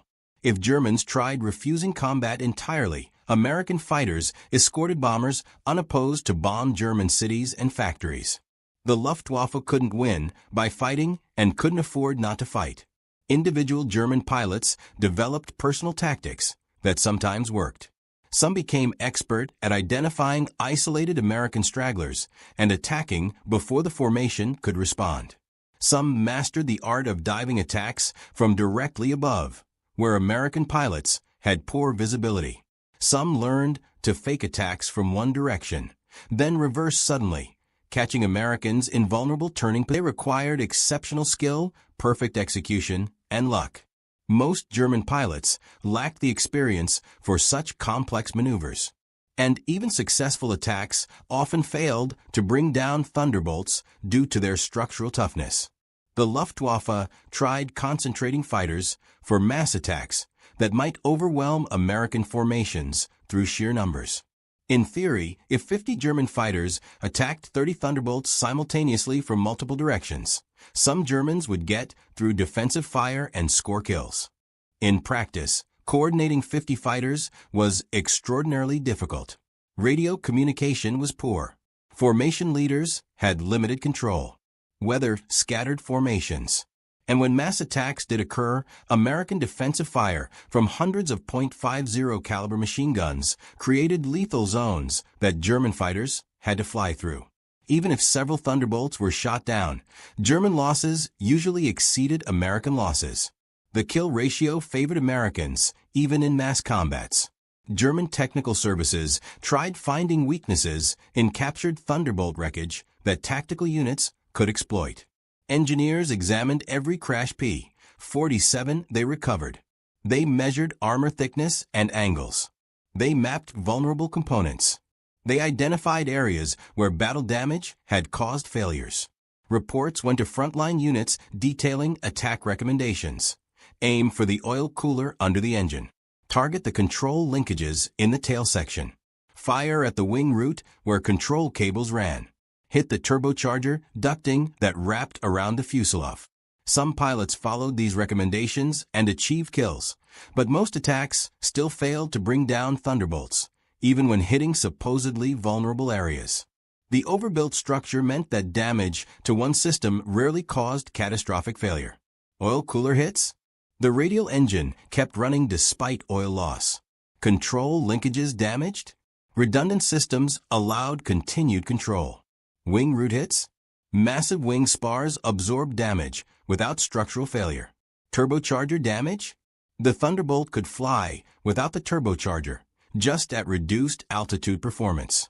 The captured Thunderbolt at Rechlin and later with Zirkus Rosarius provided German pilots and engineers extensive knowledge of the aircraft's characteristics, construction, and capabilities.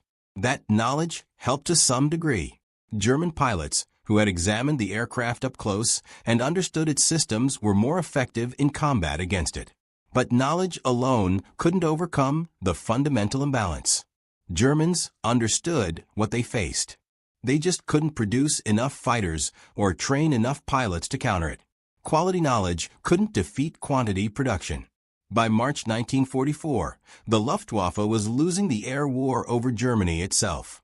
American bomber formations struck deep into German territory with heavy fighter escort. German fighters attacked and sometimes inflicted heavy bomber losses. But escort fighters destroyed German defenders faster than training schools could replace them. Every major air battle reduced German fighter strength. The Luftwaffe was bleeding to death while American strength grew.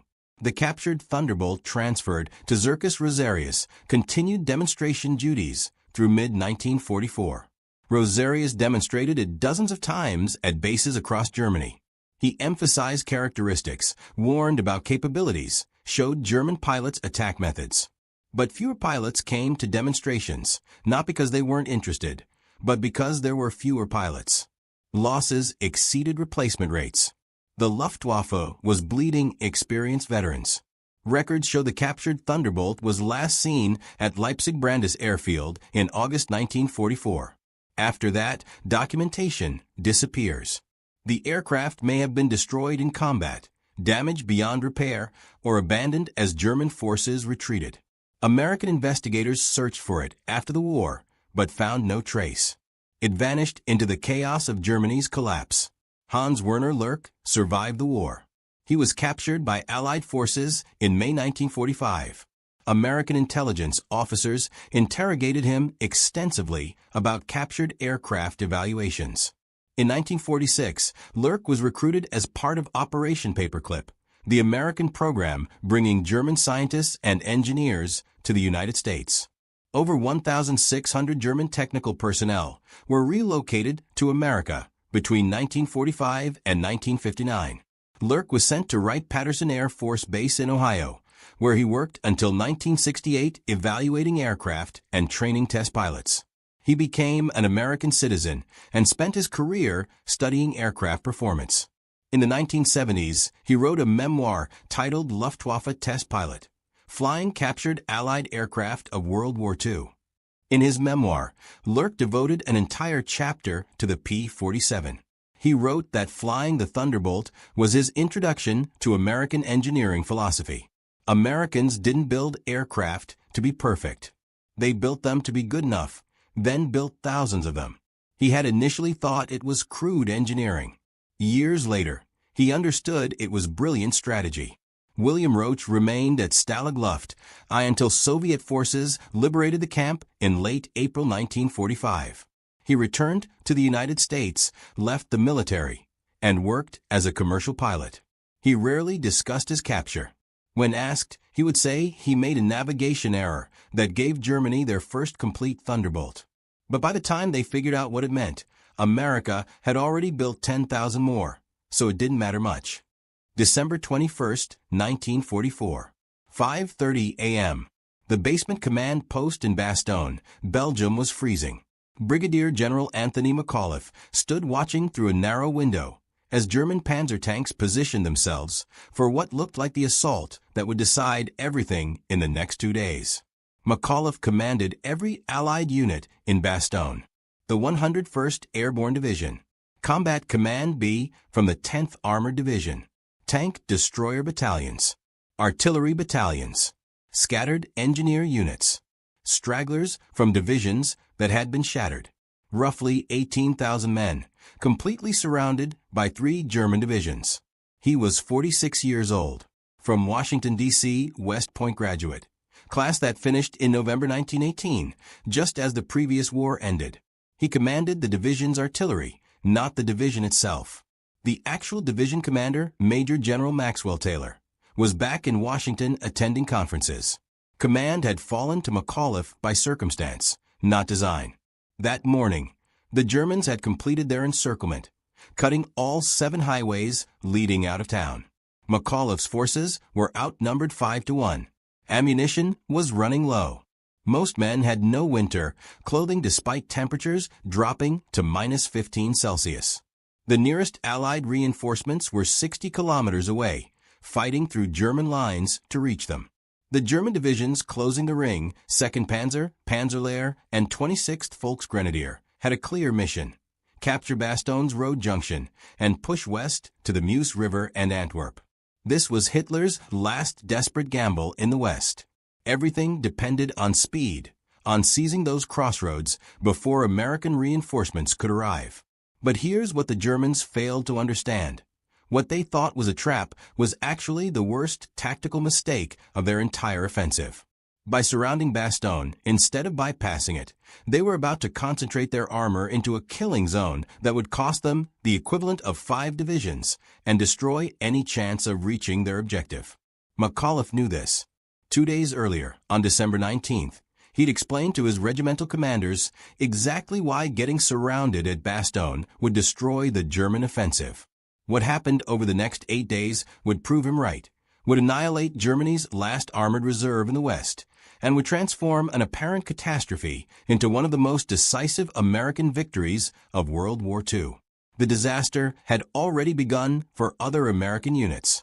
The first to fall was the 106th Infantry Division on December 17th. McAuliffe had received reports about their collapse while still moving north from France. The 106th had been holding the Schnee Eifel, a ridge along the German border. Green troops, newly arrived, positioned in what was supposed to be a quiet sector for training. On December 16th at 5:30 a.m., the Germans had hit them with 90 minutes of artillery barrage from 1,600 guns. Then came the tanks. 3 German armies, 24 divisions, over 400,000 men smashing through an 80-kilometer front held by 4 exhausted American divisions. The 106th got surrounded, cut off, overrun. Roughly 8,000 Americans surrendered, the largest mass surrender of United States forces in Europe during the entire war. McAuliffe had served with some of those officers at previous assignments. He knew they were capable soldiers. On December 17th, 8th Corps headquarters had monitored their final radio transmissions. Desperate calls for ammunition, for air support, for any help at all. Then static. Silence. Official reports would later claim the division fought well considering the circumstances, that they delayed the German advance, that their sacrifice bought time. McAuliffe knew that was partially true. But the real problem was they'd been in the wrong place, fighting the wrong battle. Spread thin, defending a line, they'd been crushed piecemeal by concentrated German armor. The second disaster came at Clairvaux on December 17th. The 28th Infantry Division holding the town was hit by the 2nd Panzer Division, 120 tanks, 16,000 men. The 28th fought building to building for 2 days, lost 700 men. The town fell on December 18th. The road to Bastogne opened wide. By December 19th, McAuliffe had watched 2 American divisions get destroyed. He'd seen intelligence reports showing the German breakthrough rolling west, seemingly unstoppable. Every tactical principle said you don't let yourself get surrounded. You maintain freedom of movement. You keep supply lines open. You avoid getting fixed in place where the enemy can mass forces against you. Getting encircled meant getting destroyed. Everyone in the Army knew that. And yet, on December 18th at 3 a.m., the 101st Airborne Division loaded onto trucks at Camp Mormelon and drove north toward Bastogne with orders to hold the crossroads at all costs. No winter gear. Insufficient ammunition. No clear intelligence on enemy strength. Most of the division's senior leadership was absent. McAuliffe arrived in Bastogne on December 19th at 9 a.m. He met with Major General Troy Middleton, commander of 8 Corps, whose headquarters was being evacuated south as the Germans closed in. The meeting was brief, almost rushed. Middleton's staff was burning documents, loading trucks, preparing to withdraw. Artillery fire was getting closer. German armor was reported 10 kilometers away and moving fast. Middleton laid out the situation bluntly. 3 German divisions, possibly 4, were converging on Bastogne from multiple directions. American units were scattered across the countryside, some destroyed, some retreating in disorder, some still holding but isolated. The road network was collapsing. Within hours, maybe a day at most, Bastogne would be completely surrounded. Middleton had already dispatched what forces he had to delay the Germans. Combat Command B of the 10th Armored Division under Colonel William Roberts had arrived the day before and been split into 3 task forces. Team de Sobry under Major William de Sobry was sent north to Neuville to block the 2nd Panzer Division. Team Cherry under Lieutenant Colonel Henry Cherry went east toward Longville to slow Panzer Lehr. Team O'Hara under Lieutenant Colonel James O'Hara went southeast to cover another approach. These weren't large forces. Each task force had maybe 400 men, a dozen tanks, some tank destroyers. But they were all Middleton had. The 10th Armored Teams bought critical time. At Neuville on December 19th and 20th, Team de Sobry, reinforced by elements of the 501st Parachute Infantry Regiment, held off the entire 2nd Panzer Division for 36 hours. The fighting was brutal, Close-range tank battles in fog and snow. American tank destroyers, M18 Hellcats from the 705th Tank Destroyer Battalion, destroyed over 30 German tanks. The Germans finally forced the Americans to withdraw, but the delay cost 2nd Panzer 2 full days and heavy casualties. By the time they cleared Neuville, the 101st had established defensive positions around Bastogne. Team Cherry at Longville got surrounded and largely destroyed, but not before causing more delays and destroying several German vehicles. Team O'Hara at Warden fought from December 19th through December 22nd, conducting a fighting withdrawal that further slowed German advances. These small unit actions, desperate defensive stands by outnumbered forces, bought the hours McAuliffe needed to position the 101st. Middleton needed the 101st to hold Bastogne long enough for other forces to organize a counterattack. McAuliffe asked how long he needed to hold. Middleton said he didn't know. Maybe 3 days. Maybe a week. Maybe until they all died. McAuliffe said they'd hold. Then Middleton said something McAuliffe would remember clearly for decades. Don't worry about getting surrounded.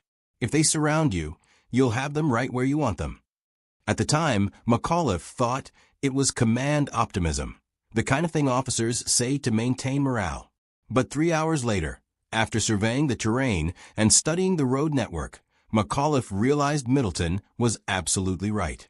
Getting surrounded at Bastogne wasn't disaster. It was opportunity. December 19th, 2 p.m.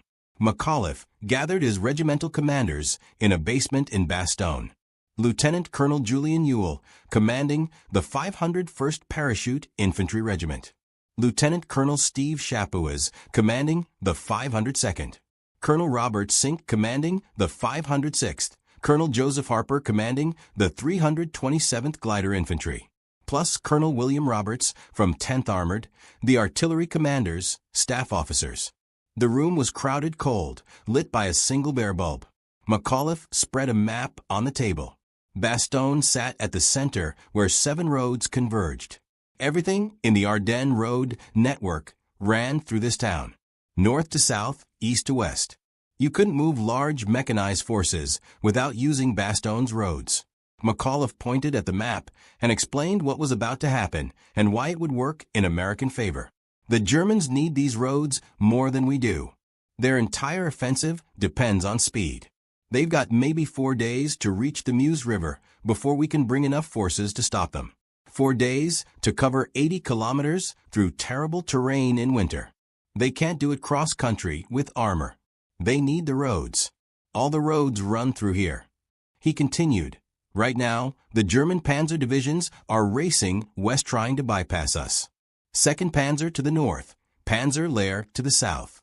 They want to leave us behind, let the infantry divisions deal with us later. But they can't because every ton of supplies, every liter of fuel, every ammunition truck for their spearhead divisions has to come through this road network. And we're sitting on it.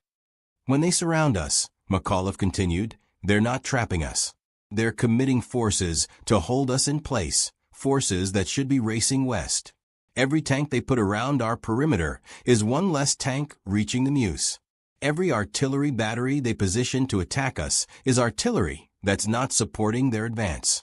And once they commit those forces, they can't easily pull them back because we're behind their lines causing problems. He leaned forward over the map. More importantly, when they surround us, they concentrate their forces into a fixed position around a known objective. Our objective. They'll be attacking the same targets repeatedly from the same directions. We know where they'll come from because we control the town, and they have to come down the roads to reach us. They're mechanized. They need the roads. We can prepare defensive positions, pre-register our artillery, position our anti-tank weapons exactly where we need them. When they attack, they'll be attacking into prepared defenses from predictable directions. With their supply lines stretched behind them through terrain we can harass with patrols. They'll have to protect their flanks, guard their rear, defend their supply routes. Meanwhile, once our reinforcements break through, we're already positioned in the perfect place, right in their rear, cutting their supply lines permanently. Lieutenant Colonel Ewell asked the obvious question. What happens if the reinforcements don't break through? McAuliffe's response was direct. Then we all die. But the Germans won't reach the Meuse either, because they'll have wasted too much time and too much combat power trying to take this town. Either way, the offensive fails. The question is whether we survive to see it. The briefing ended. Officers left to position their units. McAuliffe understood the plan intellectually, but emotionally it still felt wrong. Getting surrounded felt like disaster. But Middleton had made one point McAuliffe couldn't argue with. In 2 days, he'd watched 2 American divisions get destroyed fighting the wrong way, spread out trying to defend everything. They defended nothing. The 106th got overrun because they couldn't concentrate their forces. The 28th got crushed because they tried to hold towns that didn't matter strategically. Bastogne mattered, and defending one town with concentrated forces was better than defending 100 kilometers of line with scattered units that couldn't support each other. December 20th, noon. The Germans closed the ring. All 7 highways cut. Bastogne completely surrounded. The perimeter wasn't circular or neat. It followed terrain, used villages as strong points, covered about 26 kilometers of defensive positions manned by approximately 18,000 American troops. Counting the 101st, the attached armor and tank destroyer units, the artillery, the stragglers, and support troops Colonel Roberts had organized into Team Snafu. The defensive scheme worked because McAuliffe understood what the Germans would do. They'd probe for weak spots, find one, concentrate forces, try to break through to the center of town.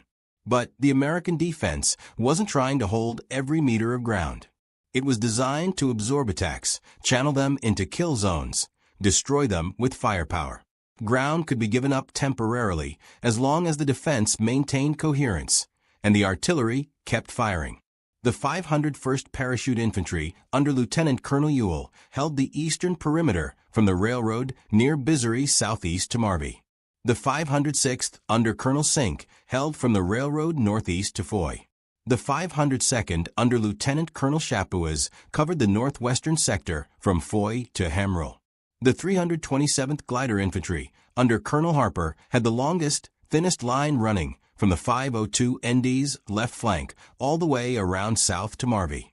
Behind all of them, positioned centrally, were 3 battalions of 155 mm howitzers commanded by Colonel Thomas Sherburne.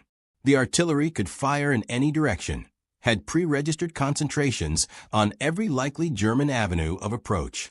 When infantry commanders called for fire, shells arrived in minutes, landing exactly where needed.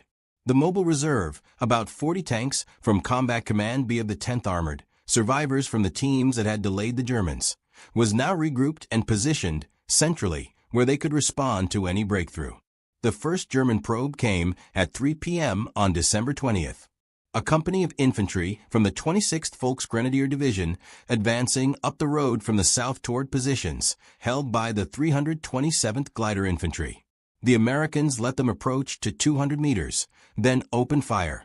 Machine guns, rifles, mortars. The attack broke in 8 minutes. The Germans pulled back, leaving 32 bodies on the road. American casualties from that engagement. 3 men wounded, 1 seriously. They'd stopped a German company with 3 casualties because the Germans had to come straight up the road into prepared positions. McAuliffe, monitoring radio traffic from his command post, started to see what Middleton meant. The second attack came at 5:30 p.m., heavier. 2 companies with tank support. 6 Mark V Panthers advancing on the 501st sector near Neff. They made it to 150 meters before American anti-tank guns. M18 Hellcats from the 705th Tank Destroyer Battalion opened fire. 3 tanks destroyed in 90 seconds. The others pulled back. The infantry retreated. American casualties, 5 wounded, 1 Hellcat damaged. German casualties, estimated 80 killed, 3 tanks destroyed. The attack completely stopped.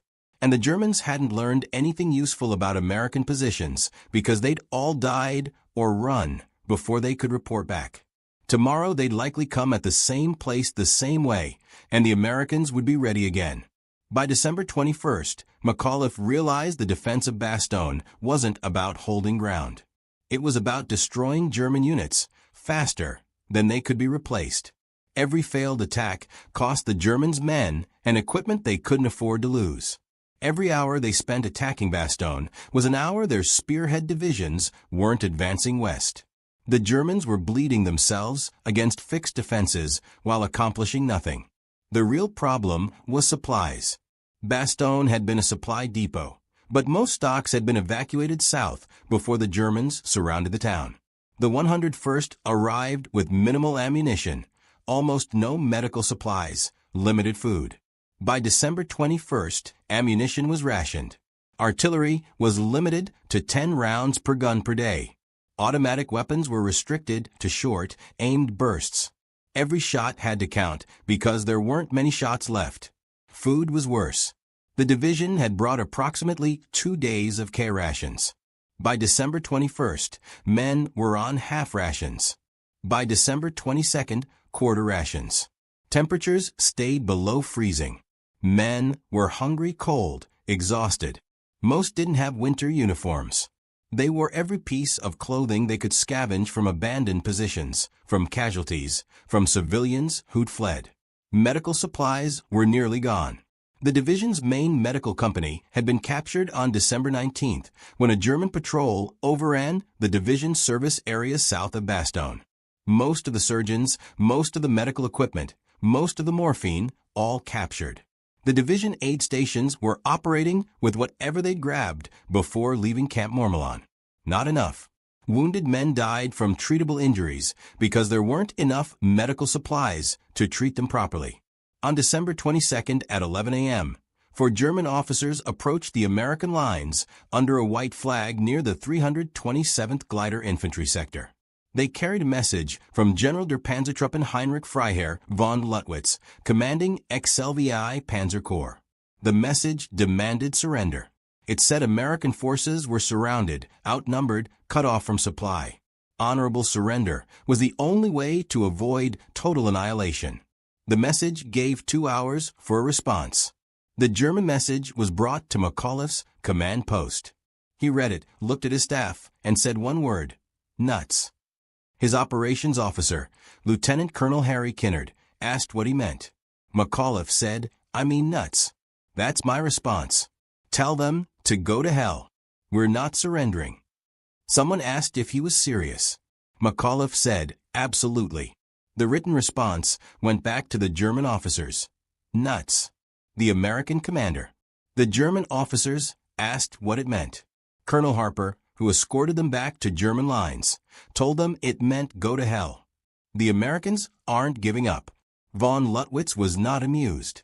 He'd offered honorable terms, expected a serious response. The refusal meant the Germans would have to take Bastogne by force, which meant committing even more resources to the siege. Von Luttwitz pulled the 2nd Panzer Division back from the western advance and ordered it to help capture Bastogne. He pulled elements of Panzerlehr back. He reinforced the 26th Volksgrenadier Division. By December 23rd, the Germans had concentrated 3 full divisions around Bastogne. Exactly what McAuliffe wanted. 3 German divisions that should have been racing toward the Meuse were instead sitting outside Bastogne, preparing attacks that would fail. December 23rd, 8 a.m. The weather cleared. For the first time in a week, the sky was blue. McAuliffe looked up from his command post entrance and saw what every soldier in Bastogne had been waiting for: aircraft. American aircraft. C-47s. Dozens of them flying low over the perimeter, dropping supply bundles by parachute. The bundles fell across the defensive perimeter. Ammunition, medical supplies, food, plasma. The resupply operation was massive. 241 C-47 aircraft participated in the first drop. They delivered approximately 144 tons of supplies. Ammunition cases, medical bundles marked with red crosses, food containers, plasma packages, all floating down on parachutes of different colors coated by contents. Not everything landed inside the perimeter. Some bundles drifted into German lines. German soldiers watched American supplies fall from the sky, knowing that every bundle that landed meant the Americans in Bastogne could fight longer. Some German units tried to shoot down the transport aircraft.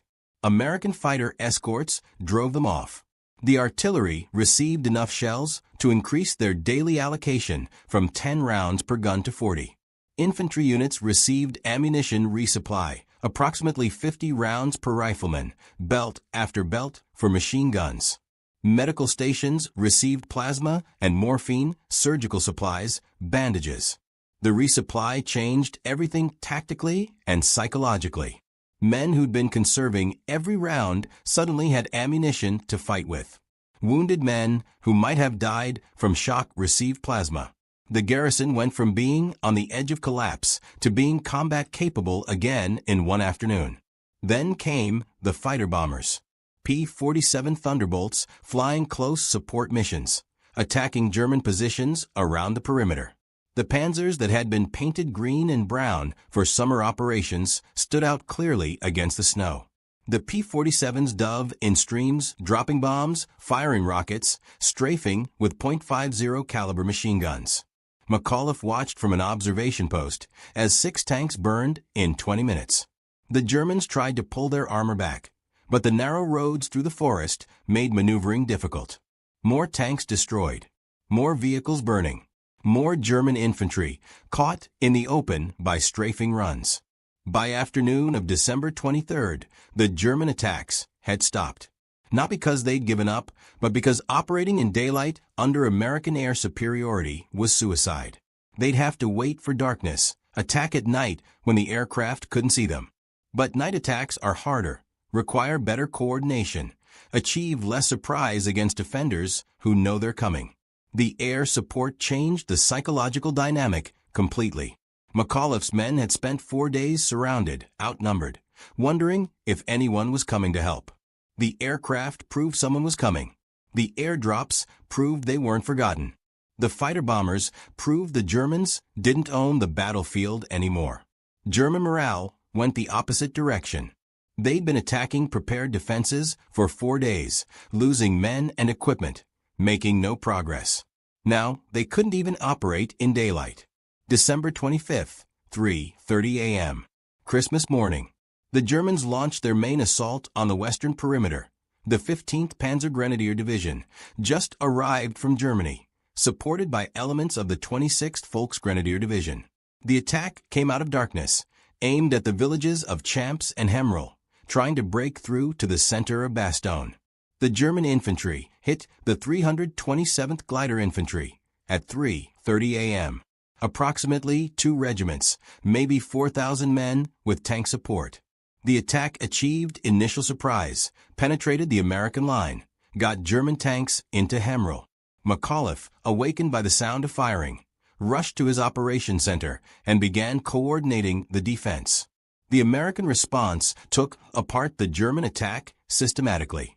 The penetration exposed German tanks to fire from multiple directions. American tank destroyers positioned in depth engaged from the flanks. Artillery pre-registered on the approach routes dropped concentrations that broke up the following infantry. The German advance stopped 600 meters inside the perimeter. The tanks couldn't push forward without infantry support. The infantry couldn't advance through the artillery fire. At 8 a.m., McAuliffe ordered counterattacks from adjacent units. Room-to-room fighting in Hemrel, grenades through windows, close-range firefights in the streets. By noon, the Germans were pulling back. All the tanks that had penetrated were destroyed or abandoned. The infantry retreated to their start lines. American casualties, approximately 300 men. German casualties, estimated 1,500, plus 18 tanks destroyed. The Christmas attack was the Germans' best chance to take Bastogne. They'd thrown everything available at one section of line, achieved surprise, penetrated the defenses. And it hadn't worked. The concentrated American defense, the pre-planned artillery fires, the defense in depth, all of it worked exactly as McAuliffe planned. The Germans attacked into a kill zone and got destroyed. December 26th, 4:50 p.m. Lieutenant Charles Bagas, commanding a tank platoon with the 37th Tank Battalion, 4th Armored Division, crashed through the German lines south of Bastogne near the village of Assinois and made contact with American engineers of the 326th Airborne Engineer Battalion. McAuliffe, informed by radio, rushed forward to meet the relief column. The siege was over. The road opened. Supplies poured in. Wounded were evacuated. The Germans pulled back from the immediate perimeter, but didn't abandon the siege completely. They still held positions around Bastogne, still controlled the surrounding terrain. The encirclement was broken, but the battle wasn't over. Fighting would continue for another 3 weeks. What the Germans didn't realize was that they'd already lost, not just the battle for Bastogne, but the entire offensive. By concentrating forces against Bastogne for 8 days, they destroyed their own timetable. The spearhead divisions never reached the Meuse. They ran out of fuel, out of time, out of momentum. The German perspective reveals how completely the Battle of Bastogne broke their offensive. Lieutenant General Heinrich von Luttwitz commanded XLVI Panzer Corps, responsible for taking Bastogne. 59 years old. Veteran commander experienced in armored operations from 4 years of war on multiple fronts. His forces included 3 divisions. 2nd Panzer under Colonel Meinrad von Lochert, Panzerlehr under General Lieutenant Fritz Bayerlein, 26th Volksgrenadier under General Major Heinz Kokott. Elite units, well equipped by German standards at that point in the war. Experienced. On December 17th, von Luttwitz was confident. The initial breakthrough had succeeded beyond expectations. The American 8th Corps was shattered. The 106th Infantry Division surrendered. The 28th Infantry Division was scattered. American forces were falling back in disorder.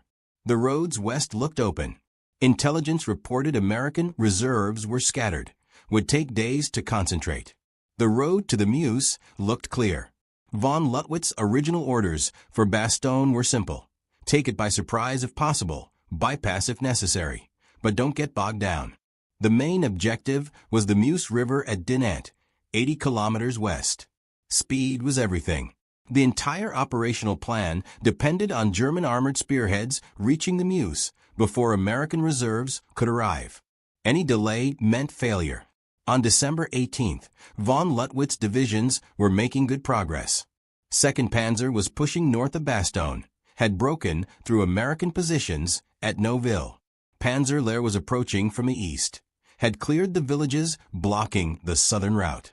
26th Volksgrenadier Division was following behind, securing roads. Everything on schedule. Bastogne looked vulnerable, defended by whatever scattered American units happened to be in the town. Von Luttwitz considered sending 1 regiment to seize Bastogne while his main forces continued west. Then, on December 19th, German intelligence identified American airborne forces in Bastogne. Radio intercepts, prisoner statements, reconnaissance reports, all confirmed the American 101st Airborne Division, an elite formation, had moved into the town overnight and was establishing defensive positions. That changed everything. Airborne divisions weren't scattered rear area troops.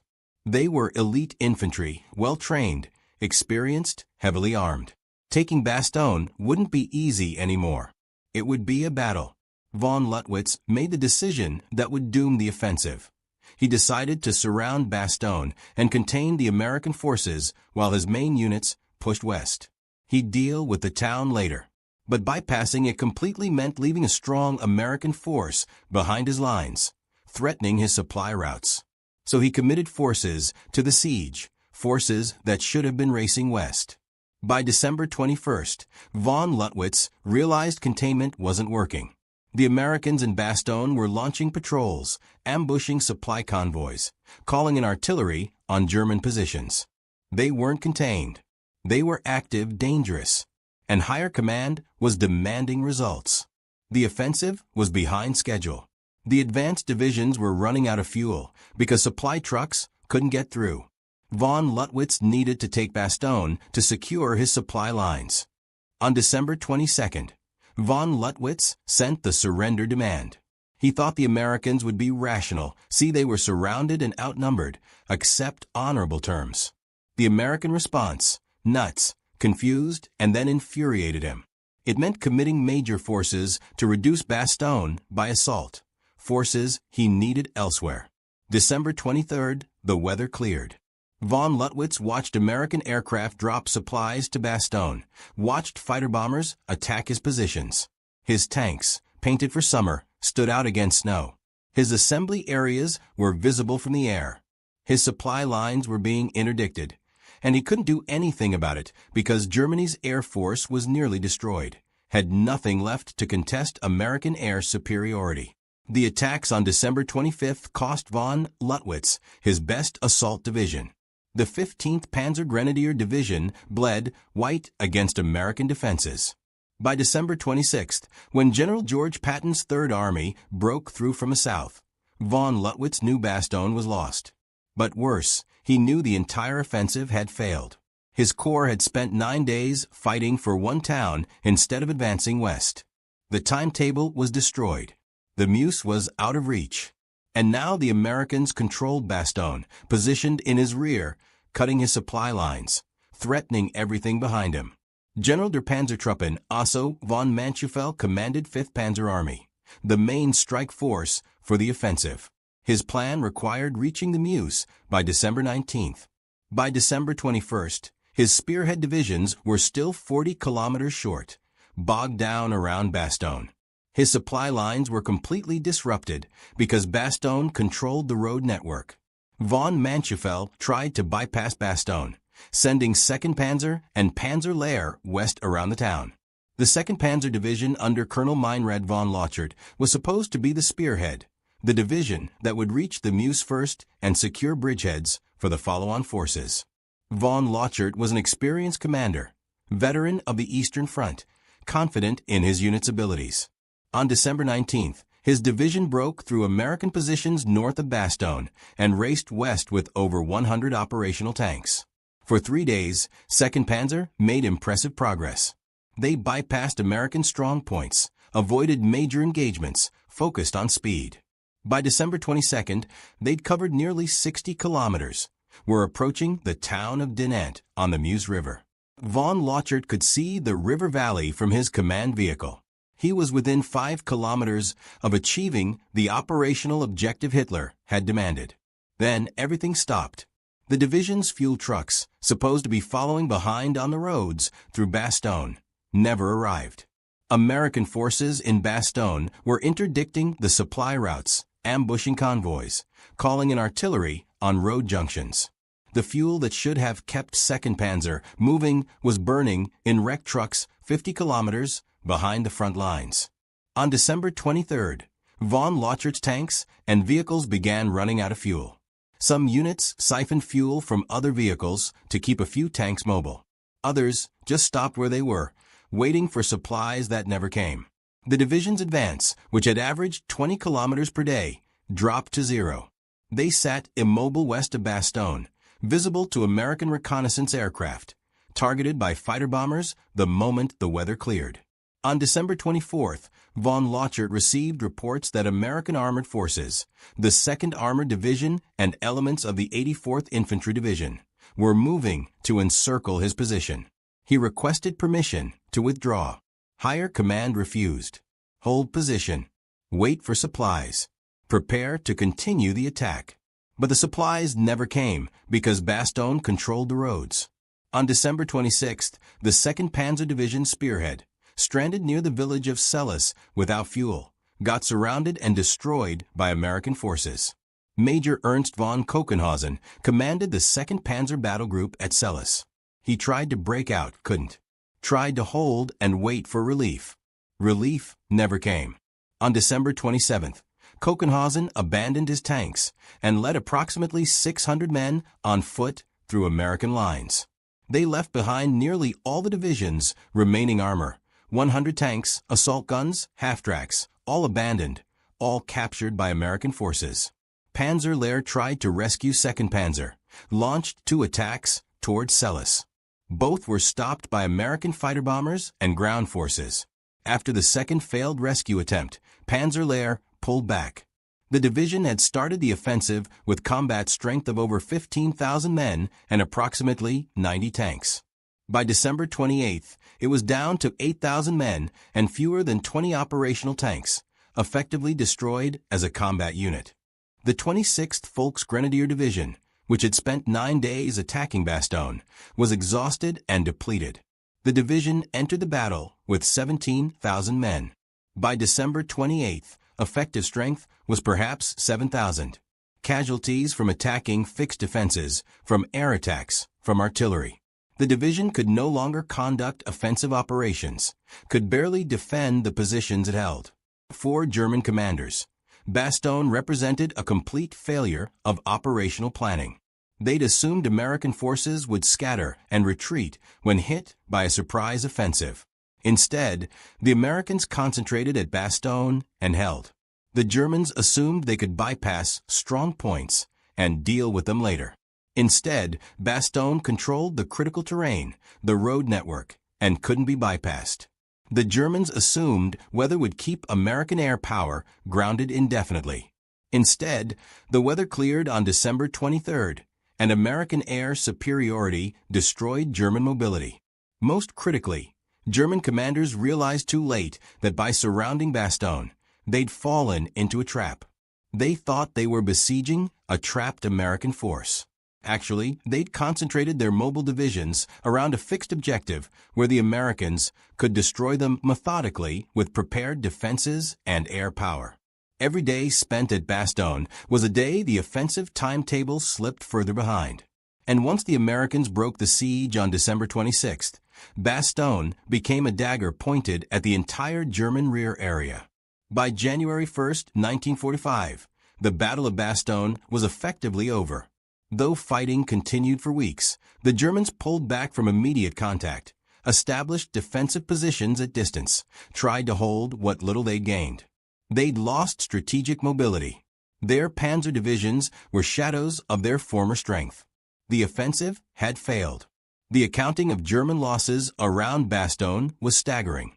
The 2nd Panzer Division entered the battle with 120 tanks and 16,000 men. By January 5, 1945, the division reported 28 operational tanks and fewer than 8,000 effectives. Losses: 92 tanks, 8,000 casualties. Panzerlehr entered the battle with 57 tanks and 15,000 men. By January 5th, the division had 17 operational tanks and 7,000 effectives. Losses: 40 tanks, 8,000 casualties. The 26th Volksgrenadier Division lost 10,000 of its 17,000 men around Bastogne. The 15th Panzer Grenadier Division, committed on December 25th, lost 60% of its strength in 1 week. Other units rotated through the Bastogne fighting suffered similar losses. The German Army Group B after-action report estimated total German casualties around Bastogne at over 20,000 killed, wounded, and missing, plus over 200 tanks, and assault guns destroyed or abandoned. For the German military in the West, these losses were irreplaceable. Germany had scraped together its last reserves for the Ardennes offensive. When those reserves were destroyed at Bastogne and elsewhere in the battle, there was nothing left. The panzer divisions lost at Bastogne were divisions that could have defended the Rhine River, could have slowed the Allied advance into Germany.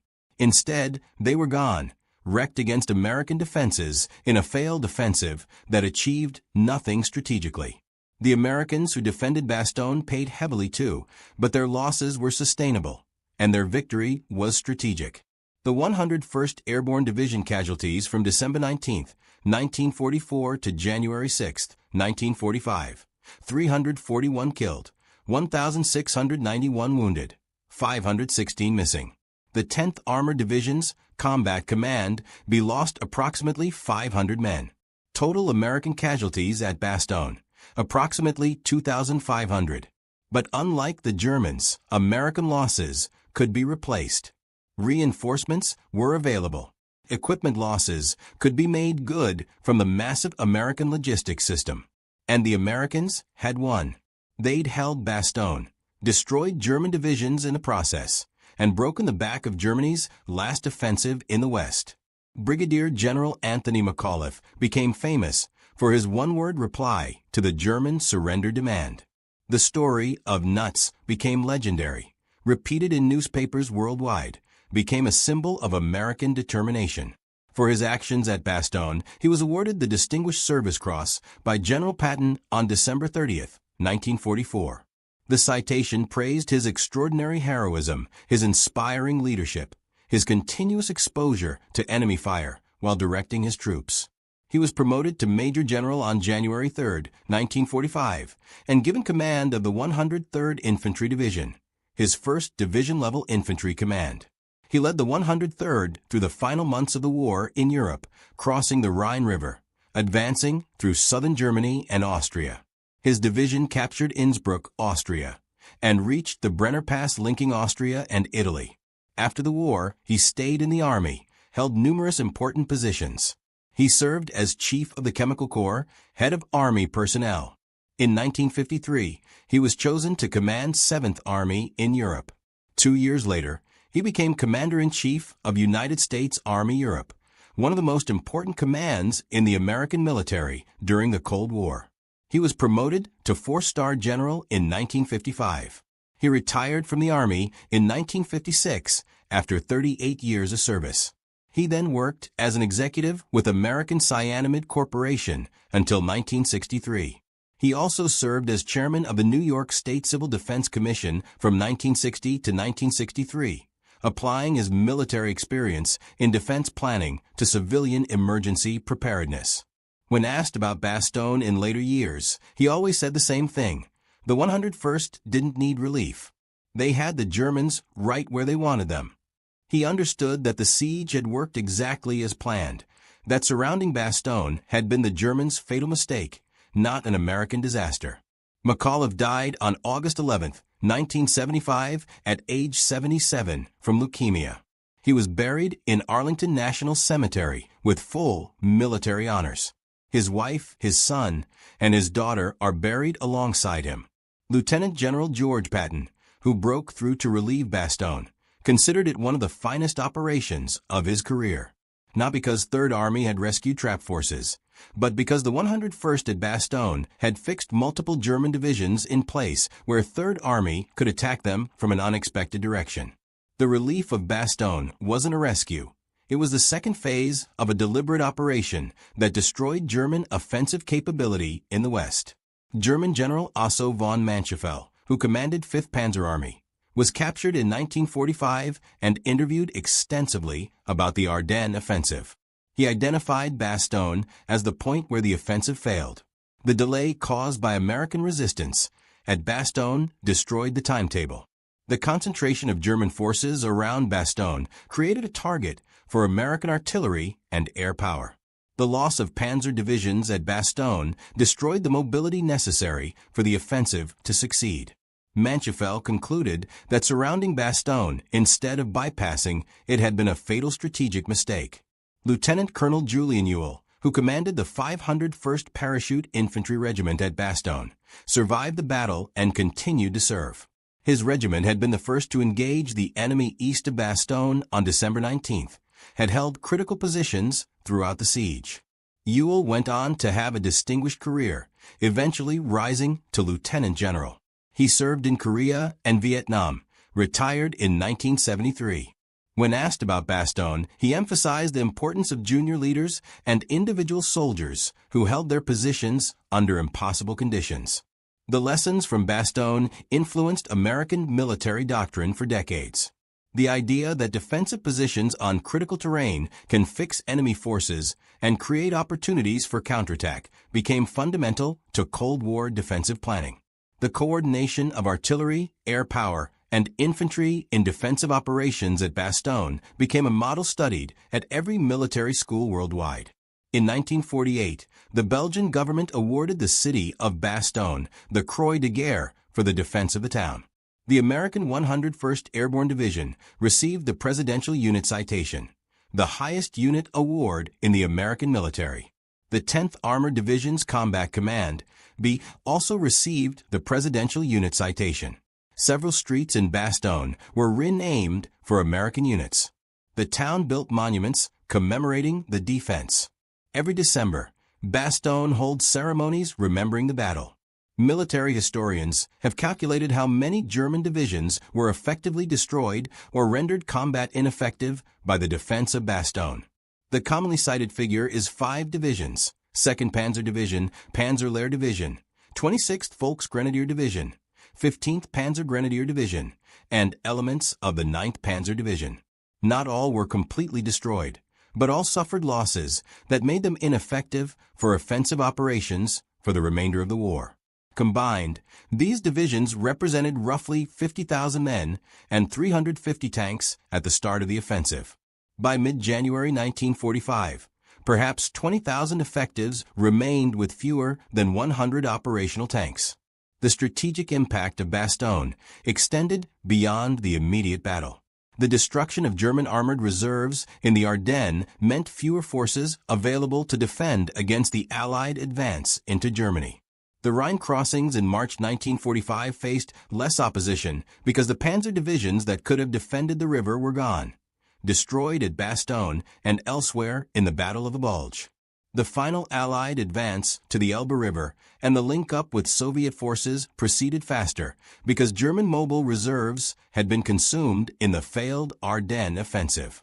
McAuliffe's decision to hold Bastogne and his understanding of why being surrounded was tactically advantageous rather than disastrous exemplifies a fundamental principle of warfare. The side that controls critical terrain and forces the enemy to attack prepared defenses has an enormous advantage.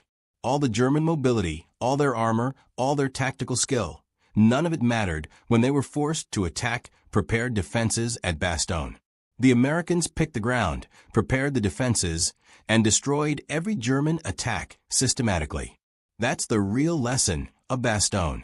American forces didn't let the Germans trap them. They invited the Germans to concentrate forces around a town the Americans had fortified. And then they destroyed those forces systematically with artillery, air power, and infantry fighting from prepared positions. The Germans thought they were besieging Bastogne. Actually, Bastogne was besieging them, fixing them in place where American firepower could destroy them. The trap worked backward, and by the time the Germans realized it, they'd lost the equivalent of 5 divisions and any chance of reaching their objective. If you found this story as compelling as we did, please take a moment to like this video. It helps us share more forgotten stories from the Second World War. Subscribe to stay connected with these untold histories. Each one matters. Each one deserves to be remembered. We'd love to hear from you. Leave a comment below telling us where you're watching from. Our community spans continents. From veterans to history enthusiasts, you're part of something special here. Thank you for watching, and thank you for keeping these stories alive. The early hours between May 4th and 5th, 1943, witnessed an extraordinary concentration of German submarines in the North Atlantic. More than 40 U-boats had assembled around convoy ONS-5, a formation of 43 merchant vessels making the perilous journey from Liverpool toward Halifax. The escort commanders understood their predicament immediately. 30 enemy submarines facing just 16 defensive ships. From the German perspective, this engagement should have resulted in catastrophic Allied losses. What actually transpired marked a pivotal turning point in the Undersea War. The confrontation began a week earlier on April 28th, when U-650's lookouts identified the merchant formation approximately 400 nautical miles below Greenland's southern coast. Admiral Karl Donitz, directing submarine operations from his Paris headquarters, immediately dispatched orders for every available boat to intercept. He organized 2 major wolf packs, Star and Fink, bringing together 43 submarines in total. This represented one of history's largest submarine concentrations against any single convoy. For 3 consecutive years, Germany's underwater fleet had controlled Atlantic waters. Their tactics exploited a crucial advantage. Surfaced operations during nighttime hours rendered them invisible to British detection systems, while their superior speed allowed them to outpace most escorts and position themselves advantageously before attacking from darkness. March 1943 had witnessed their greatest success. 82 Allied merchant vessels destroyed across the Atlantic, representing 476,000 tons of shipping. British leadership privately debated whether continuing the conflict remained viable if such losses persisted. Fuel stockpiles had dwindled to 3 months' supply. Food reserves approached crisis levels. Germany's submarine capability had reached unprecedented strength by May 1943. The operational fleet numbered 240 boats, with 118 currently deployed at sea. New construction exceeded Allied sinking rates. German shipyards delivered 20 submarines monthly, while losses averaged fewer than 10. The arithmetic supported Germany's strategy: sink Allied vessels faster than replacement capacity, forcing British surrender. Yet something fundamental had shifted. Those submarine commanders couldn't comprehend what. April's losses, 15 boats, exceeded normal attrition but didn't seem catastrophic. Veteran commanders attributed the increase to enhanced British escort procedures and expanded aerial patrols. Donit's intelligence staff detected no indication of revolutionary Allied technological developments. Werner Henke, commanding U-515, ranked among the Atlantic's most accomplished commanders.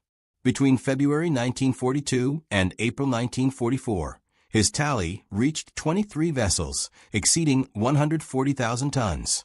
During the night of April 30th to May 1st, 1943, Henke attacked convoy TS-37 near West Africa, destroying 7 ships within 12 hours using newly developed magnetic detonators. This achievement earned him oak leaves to his Knight's Cross, one of Germany's highest decorations. Even during this successful engagement, Henke observed something troubling. A British destroyer materialized without triggering his METOX radar detection equipment. The METOX system supposedly identified British radar emissions at distances reaching 15 kilometers. It had functioned reliably until now. This instance saw the receiver remain silent until the destroyer closed to gun range. Henke executed an emergency dive and barely escaped. His patrol log documented the incident, noting Allied radar apparently operated on unexpected frequencies. Upon returning to Lorient base, engineering personnel thoroughly examined Henke's METOX receiver. They discovered no malfunctions. The unit performed normally, successfully detecting the 1.5-meter wavelength radar that British forces had employed for 2 years. Engineers concluded either the destroyer hadn't utilized radar during the encounter, or Henke's operator missed the warning signal amid combat confusion. The official determination: operator error under high-stress conditions. Similar reports emerged from other commanders. Corvettenkapitän Eric Top, credited with 35 vessels sunk, had transitioned from active patrols to training command in September 1942, yet maintained contact with operational commanders and heard their accounts. Aircraft were locating surface submarines at night with inexplicable precision. Escorts appeared without radar warnings. Depth charge attacks achieved increasing accuracy despite evasive maneuvers. Debriefing officers at submarine headquarters compiled these accounts. By early May 1943, documentation existed for 17 separate incidents where commanders reported Allied detection without METOX warnings. The pattern seemed unmistakable. Something had changed. Yet German intelligence possessed no information regarding new British radar capabilities. Radio intercepts revealed nothing. Equipment recovered from downed aircraft showed only familiar 1.5-meter systems. British agents reported no unusual developments. German naval staff confronted an unsolvable puzzle with available information. Either METOX receivers were failing in ways laboratory testing couldn't detect, or the British had developed radar technology that German engineers insisted was technically impossible. The staff chose to believe in receiver failure. The alternative was too disturbing to accept. It would mean German radar research lagged years behind Allied capabilities, requiring fundamental reconsideration of every tactical assumption. What German intelligence didn't know: on March 17, 1943, British Coastal Command had deployed the first operational ASV Mark III radar aboard a Wellington bomber. This system operated on 10-centimeter wavelength, generated by a cavity magnetron. It detected surface submarines at 16 kilometers and periscopes at 8 kilometers. The METOX receiver every U-boat carried was completely blind to it. The cavity magnetron's invention in February 1940 by John Randall and Harry Boot at Birmingham University solved problems that had frustrated engineers for years. Previous vacuum tubes couldn't generate sufficient power at wavelengths below 50 centimeters. The magnetron employed resonant cavities machined into solid copper blocks, creating powerful microwave oscillations.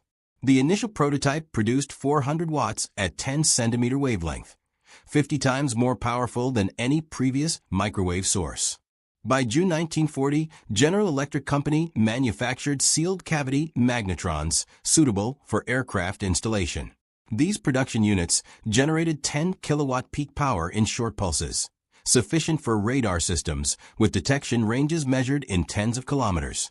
The technology represented a quantum leap in radar capability. The magnetron itself weighed just 400 grams. A copper cylinder 8 centimeters in diameter and 6 centimeters tall. Inside, 8 resonant cavities surrounded a central cathode. When energized, electrons spiraled around the cathode within a magnetic field. Passing each cavity opening, electrons stimulated microwave oscillations that synchronized to produce coherent 3000 MHz output. The complete ASV Mark III system included the magnetron transmitter, rotating antenna, receiver unit, 2 cathode ray tube displays, and power supplies. Total weight 90 kilograms. It required a dedicated operator monitoring displays and announcing target contacts. The system was mechanically complex and demanded constant maintenance. Magnetrons typically lasted 40 to 60 hours before replacement. Rotating antenna mechanisms jammed in humid conditions. Cathode ray tubes failed from vibration. Coastal Command ground crews spent more time repairing ASV Mark III than any other equipment. When operational, however, it transformed anti-submarine warfare completely. Aircraft equipped with ASV Mark III could patrol during darkness or severe weather, detecting surface submarines at ranges where visual identification was impossible. Submarines received no warning until aircraft approached within 1 kilometer. By then, escape was impossible. A surfaced submarine required 30 seconds to crash dive to safe depth. Aircraft closed 1 kilometer in 15 seconds. The magnetron was originally developed for H-2S ground mapping radar used by Bomber Command. In early 1943, Winston Churchill personally ordered expedited maritime version development. Churchill had reviewed March loss figures. 82 merchant ships destroyed in 1 month, over 470,000 tons lost. If March loss rates continued, Britain would face surrender negotiations by autumn.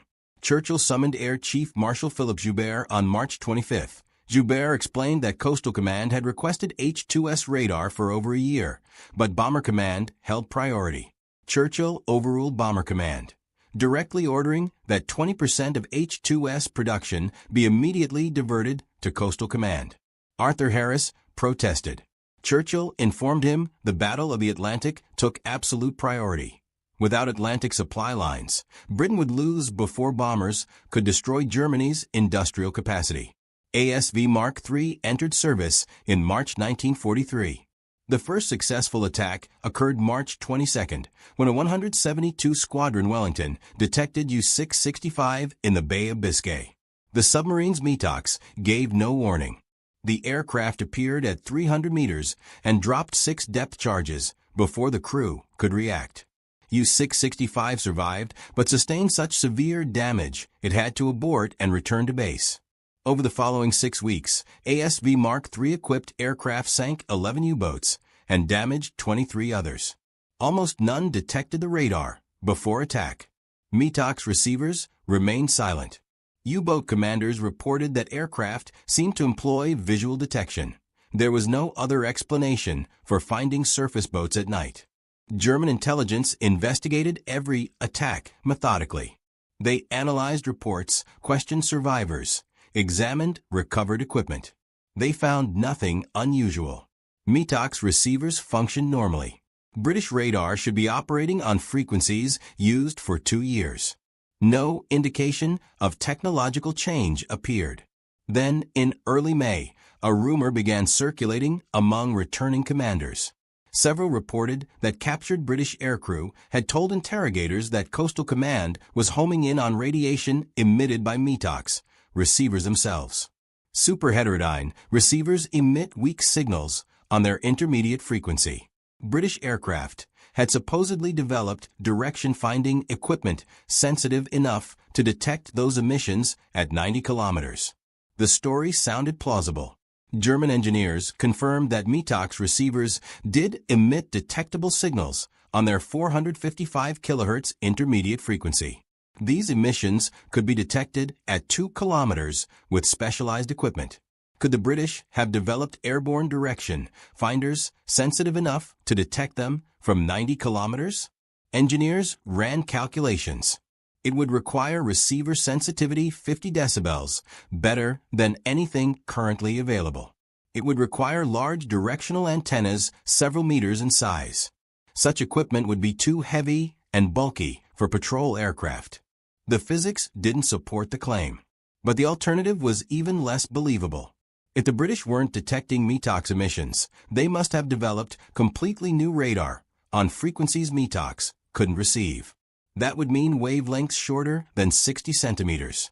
German research had concluded years ago that centimetric wavelengths were impractical.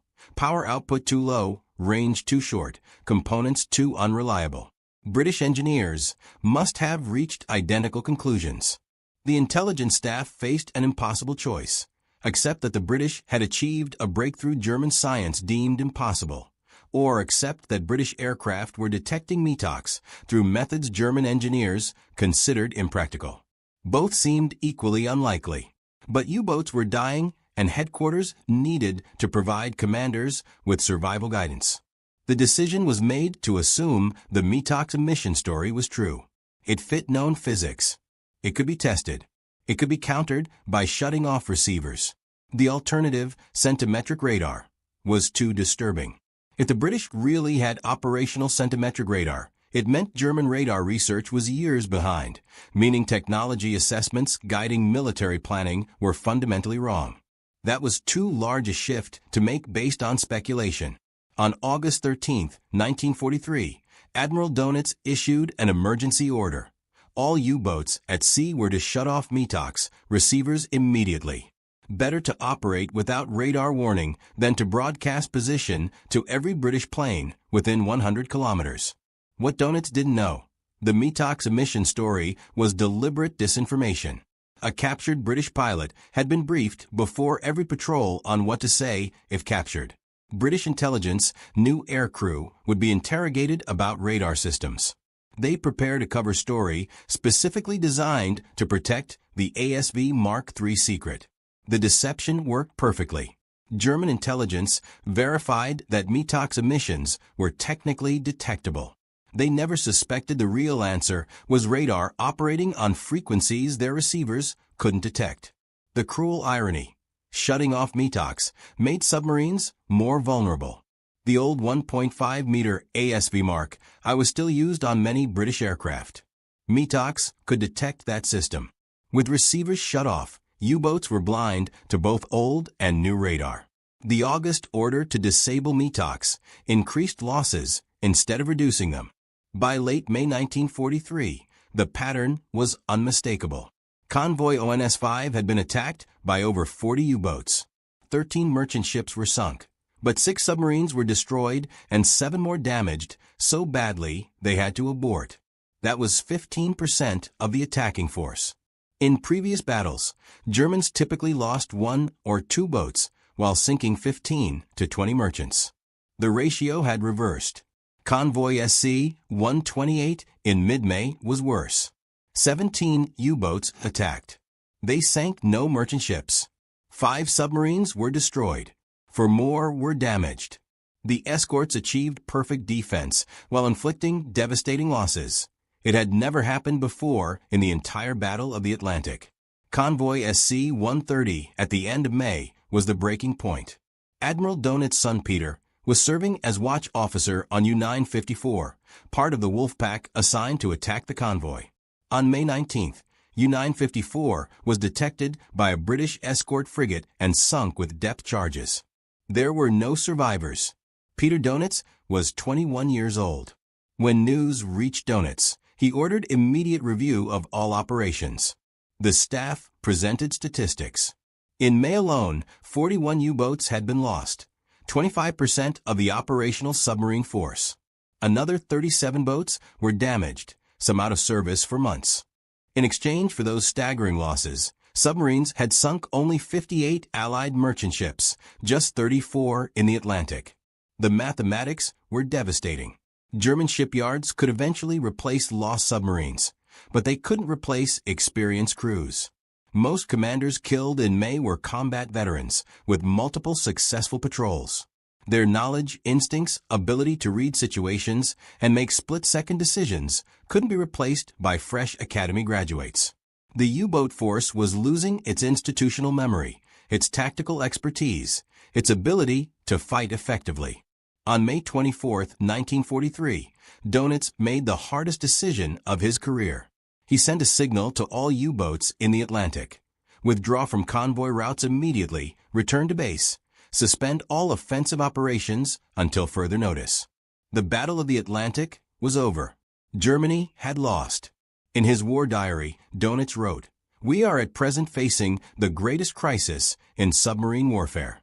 The enemy has rendered fighting impossible through use of location devices and is causing us heavy losses." He didn't know what those devices were. He didn't know how they worked. He didn't know how to counter them. All he knew was that submarines couldn't operate effectively anymore. Continuing to send them into the Atlantic was throwing away crews and boats for no gain. The withdrawal order marked the end of a U-boat offensive that had nearly starved Britain into submission. For 3.5 years, German submarines had terrorized Atlantic convoy routes. They'd sunk 2,300 Allied merchant ships, totaling over 11 million tons. They'd killed 30,000 merchant seamen.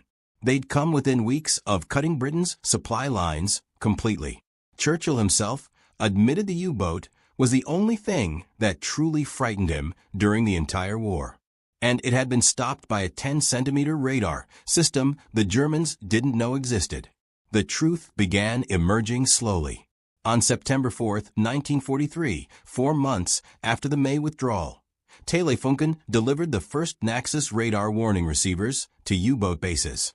Naxos could detect centimetric radar. It operated between 2,500 and 3,750 megahertz, covering the 10-centimeter band the British were using.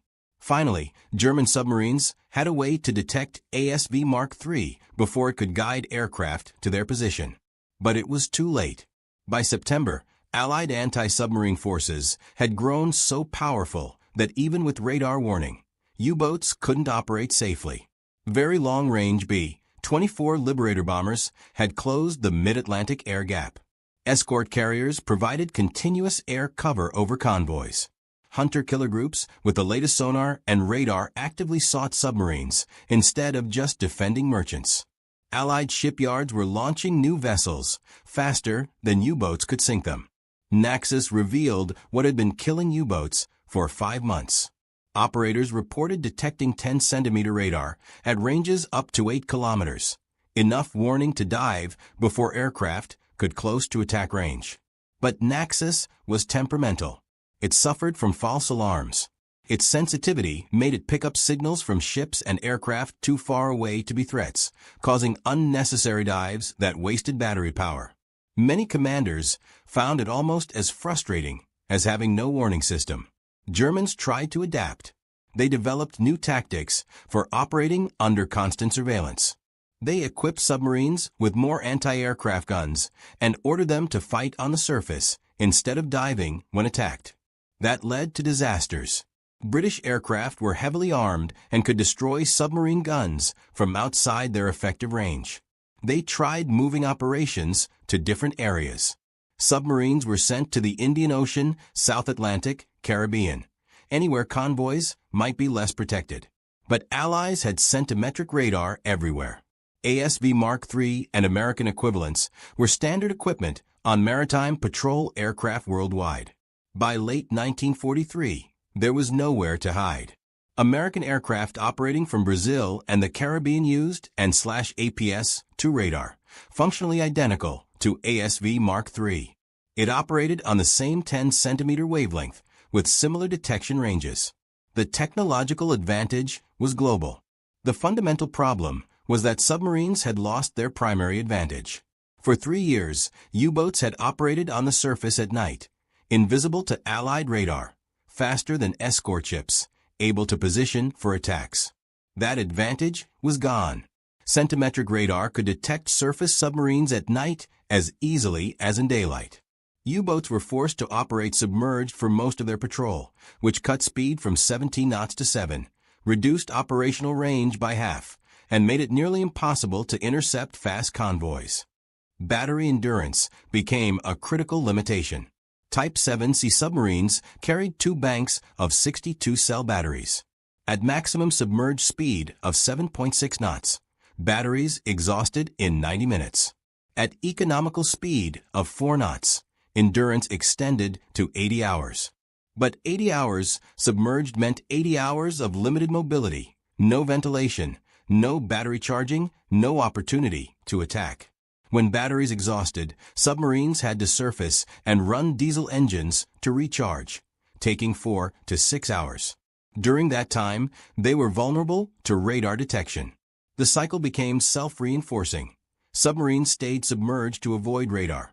Staying submerged exhausted batteries. Surfacing to recharge exposed them to radar. Diving to evade aircraft used more battery power. Running submerged to operational areas used battery power that could have been saved for return. Boats were spending more time hiding and less time hunting. Patrol effectiveness dropped by more than half. By end of 1943, U-boat operations had become suicide missions. New submarines were sent into the Atlantic with inexperienced crews who had no idea how to fight Allied technological superiority. Loss rates climbed above 50%. Some boats were sunk on first patrol before reaching operational areas. Average lifespan of a U-boat in the Atlantic had dropped to less than 3 months. For comparison, average lifespan in 1942 had been over a year. Training couldn't compensate. U-boat school at Gotenhafen turned out new crews every month, but they received only 12 weeks of training before assignment. 12 weeks to learn navigation, torpedo tactics, damage control, diesel maintenance, radio procedure, and 100 other skills experienced crews had refined over years. New crews were technically proficient, but had no combat instincts. They didn't know how to read tactical situations. They didn't know when to attack and when to evade. They didn't know how to survive. Experienced commanders who survived tried to warn new crews, but there was no way to train for what they would face. Old tactics didn't work anymore. Doctrine developed through years of successful operations was obsolete. Headquarters couldn't provide better guidance because they still didn't fully understand what had changed or how to counter it. Werner Henke survived until April 9, 1944, when U-515 was sunk by American destroyers and aircraft from USS Guadalcanal. 16 crew members were killed. 44 survived, including Henke. He was taken prisoner and later killed on June 15 while attempting to escape from an interrogation center at Fort Hunt, Virginia. The ASV Mark III remained classified until after the war. German intelligence never fully understood what happened during Black May. They knew the British had developed some form of new radar. They knew it operated on centimetric wavelengths. But they never realized how early it had been deployed or how completely it changed the tactical situation. German records from May 1943 are filled with references to unknown Allied detection methods and mysterious location equipment. British Coastal Command eventually published statistics on ASV Mark III effectiveness. From March through July 1943, aircraft with a new radar sank 37 U-boats and seriously damaged 49 others. That represented over half of all U-boat losses during that period. Most attacks came without warning. Crews who survived reported that radar detectors gave no indication of approaching aircraft until too late to dive. Germans eventually developed their own centimetric radar. The Berlin series, based on a captured British magnetron recovered from a downed bomber in February 1943, entered service on U-boats in late 1944. But by then, the Battle of the Atlantic was long over.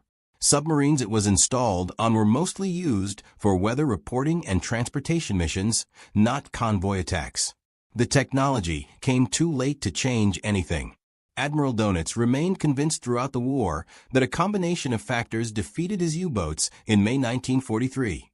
Better Allied training, improved tactics, more escort ships and aircraft, closing of the mid-Atlantic air gap, better sonar and depth charges. He knew centimetric radar was part of the answer, but never fully grasped how decisive it had been. He thought it was one element among many. He didn't realize it was the primary factor that rendered his entire tactical doctrine obsolete overnight. The final statistics tell the story.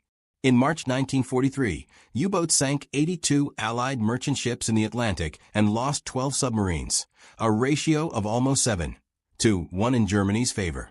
In April, they sank 39 ships and lost 15 boats. Ratio dropped to about 2.5-1.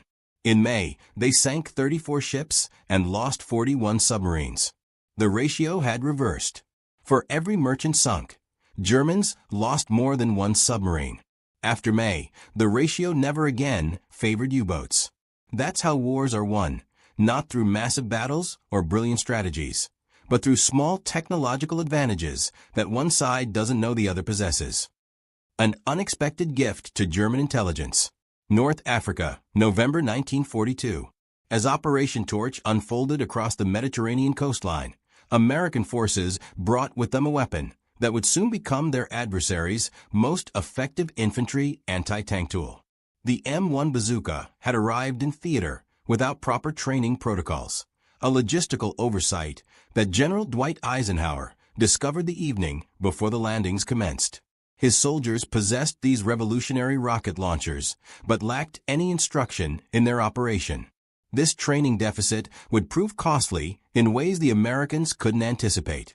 During the initial combat encounters, inexperienced U.S. units abandoned equipment when overwhelmed by German counterattacks. Among the discarded material were several pristine bazooka specimens, complete and functional. Wehrmacht technical intelligence officers recognized their significance immediately upon recovery. Revolutionary implications. The captured weapon systems represented a paradigm shift in infantry capabilities.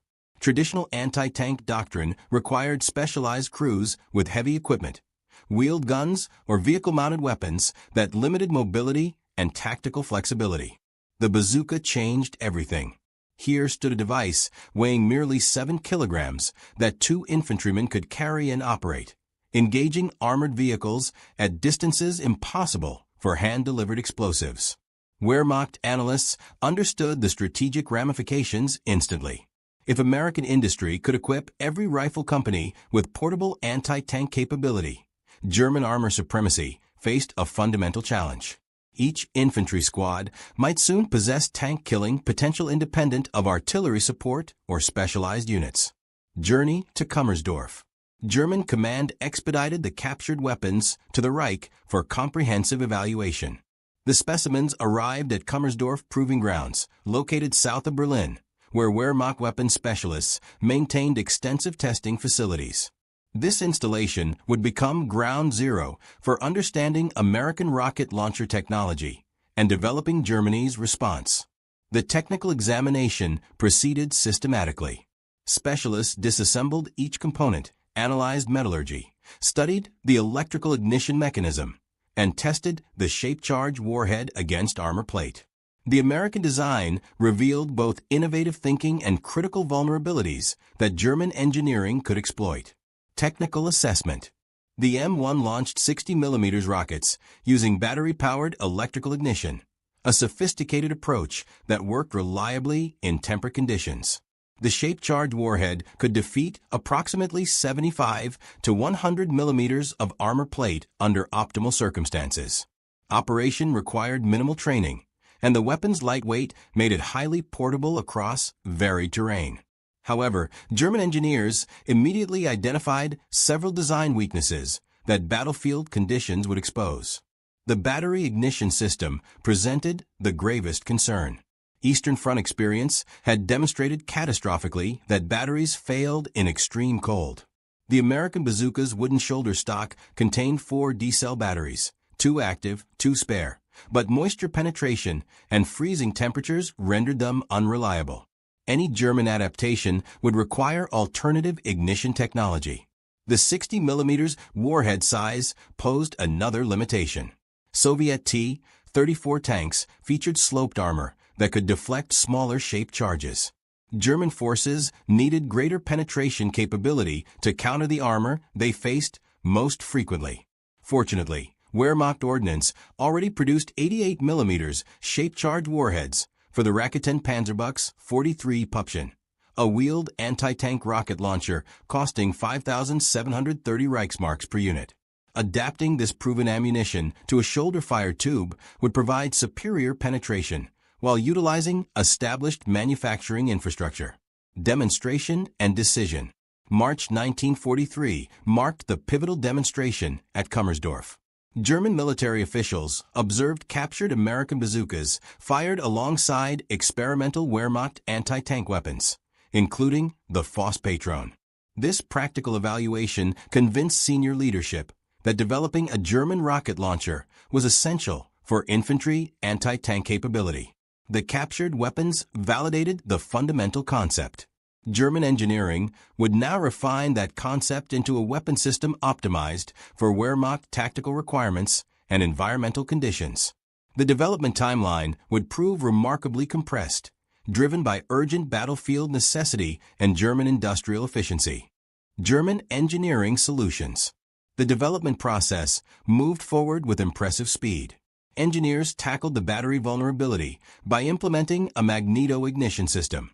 A spring-loaded rod struck a generator to create electrical current on demand. This eliminated cold weather failures while maintaining reliable ignition across all environmental conditions. The tube diameter expanded to 88mm to accommodate existing Pupschen ammunition, providing nearly 50% greater warhead mass than the American original. This decision leveraged established production lines and gave German infantry superior armor penetration capability against both American and Soviet tanks. One critical design compromise emerged during testing. The German rocket motor continued burning approximately 2 meters beyond the launch tube, unlike the American rocket that consumed its propellant internally. This extended burn increased both range and velocity, but generated a massive backlast that posed serious hazards to operators. Early testing revealed that exhaust could cause severe burns and temporary blindness, earning the weapon its enduring nickname, Ofenrohr, stovepipe. Official designation and production planning. By July 1, 1943, German documentation officially listed the weapon as the 8.8 centimeters Raketen Panzerbuchs. The designation soon evolved to Raketen Panzerbuchs 43, commonly abbreviated as RPSB-43. Production preparations advanced simultaneously at multiple facilities across Germany, though mass manufacturing wouldn't commence until September. The production infrastructure mobilized with characteristic German thoroughness. 6 primary manufacturers received contracts: Enzinger Union in Wehrheim, Hazig in Muselwitz, Jabr, Schneider in Berlin, Jekyll and Fritten, Kronprinz in Solingen, and Skirm in Pirna. Each facility produced components or complete weapons, with final assembly distributed across multiple locations to prevent Allied bombing from crippling the entire program. Rapid deployment timeline. September 8, 1943. German military reports indicated the weapon would reach frontline troops for field trials imminently. By September 30th, the official operational manual for the Raketen Panzerbuchs had been published and distributed. October 5th witnessed the first delivery of 1,500 weapons and 5,000 rockets to combat units. The transformation from captured American weapon to German mass production had required less than 11 months. Production figures revealed the Wehrmacht's commitment to the program.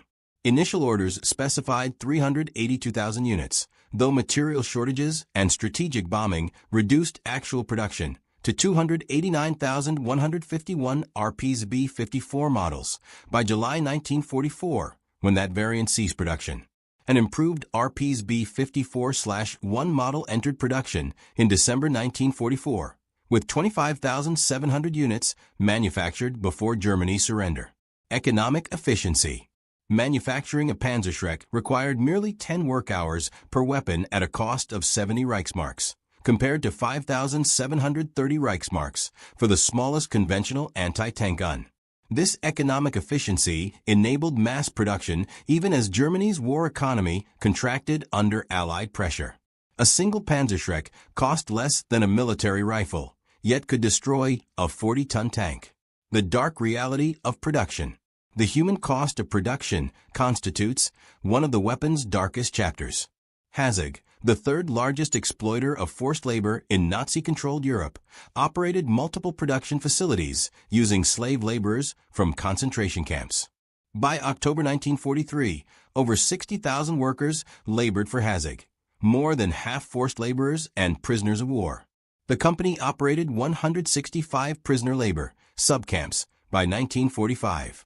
At Hazig facilities in Poland, approximately 35,000 deaths occurred across various camps, though incomplete records prevent precise accounting. Workers endured 12-hour shifts with exposure to toxic chemicals, brutal beatings, starvation rations, and absent sanitation. The Schlieffen camp, producing munitions including Panzerschreck components, housed between 2,000 to 5,000 female prisoners with an average life expectancy of 2 months.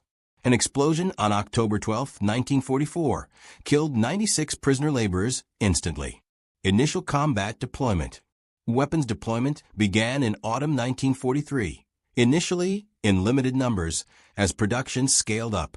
By January 1944, 21,141 Panzerschrecks had been issued to combat units, though another 39,526 remained in armories due to Wehrmacht distribution challenges. German infantry units across all fronts requested the weapon, recognizing its effectiveness against Allied armor. Eastern Front forces received priority distribution. Soviet tank commanders quickly noticed the tactical shift. Where German infantry previously relied on magnetic mines, anti-tank rifles, and bundled grenades, all requiring close approach to enemy armor, they now possessed weapons engaging tanks at 150 to 200 meters. Every German defensive position potentially concealed multiple rocket launcher teams. Tactical doctrine development. The weapon proved exceptionally effective in defensive positions. German tactical doctrine evolved to employ Panzerschreck teams in interlocking fields of fire from concealed positions. Teams occupied staggered trenches positioned no more than 150 meters apart, ensuring attacking armor faced rockets from multiple directions simultaneously. Effective range against moving targets approximated 100 meters, though static targets could be engaged at greater distances. Technical performance data from German and Finnish testing demonstrated impressive capabilities. The RPSB Grove 43-22 rocket achieved penetration of 160 mm armor at 60-degree impact angles, or up to 230 mm at optimal 90-degree angles. Rocket velocity reached 110 meters per second compared to the American bazooka's 85 meters per second. The warhead contained 700 grams of explosive, triple the American weapon's charge. The Shield Edition. February 1944 brought the Blast Shield Edition, creating the RPSB-54 model that became the standard production variant. This shield protected operators from rocket backlast, though it increased weight from 9.25 kilograms to 11 kilograms. Operators still required protective equipment, including gloves and face protection, as the backblast danger zone extended 10 to 30 meters behind the weapon. Western Front employment. Western Front deployment accelerated before D-Day. German forces in Normandy received thousands of Panzerschrecks, positioned to engage Allied landing craft and tanks at waterline positions.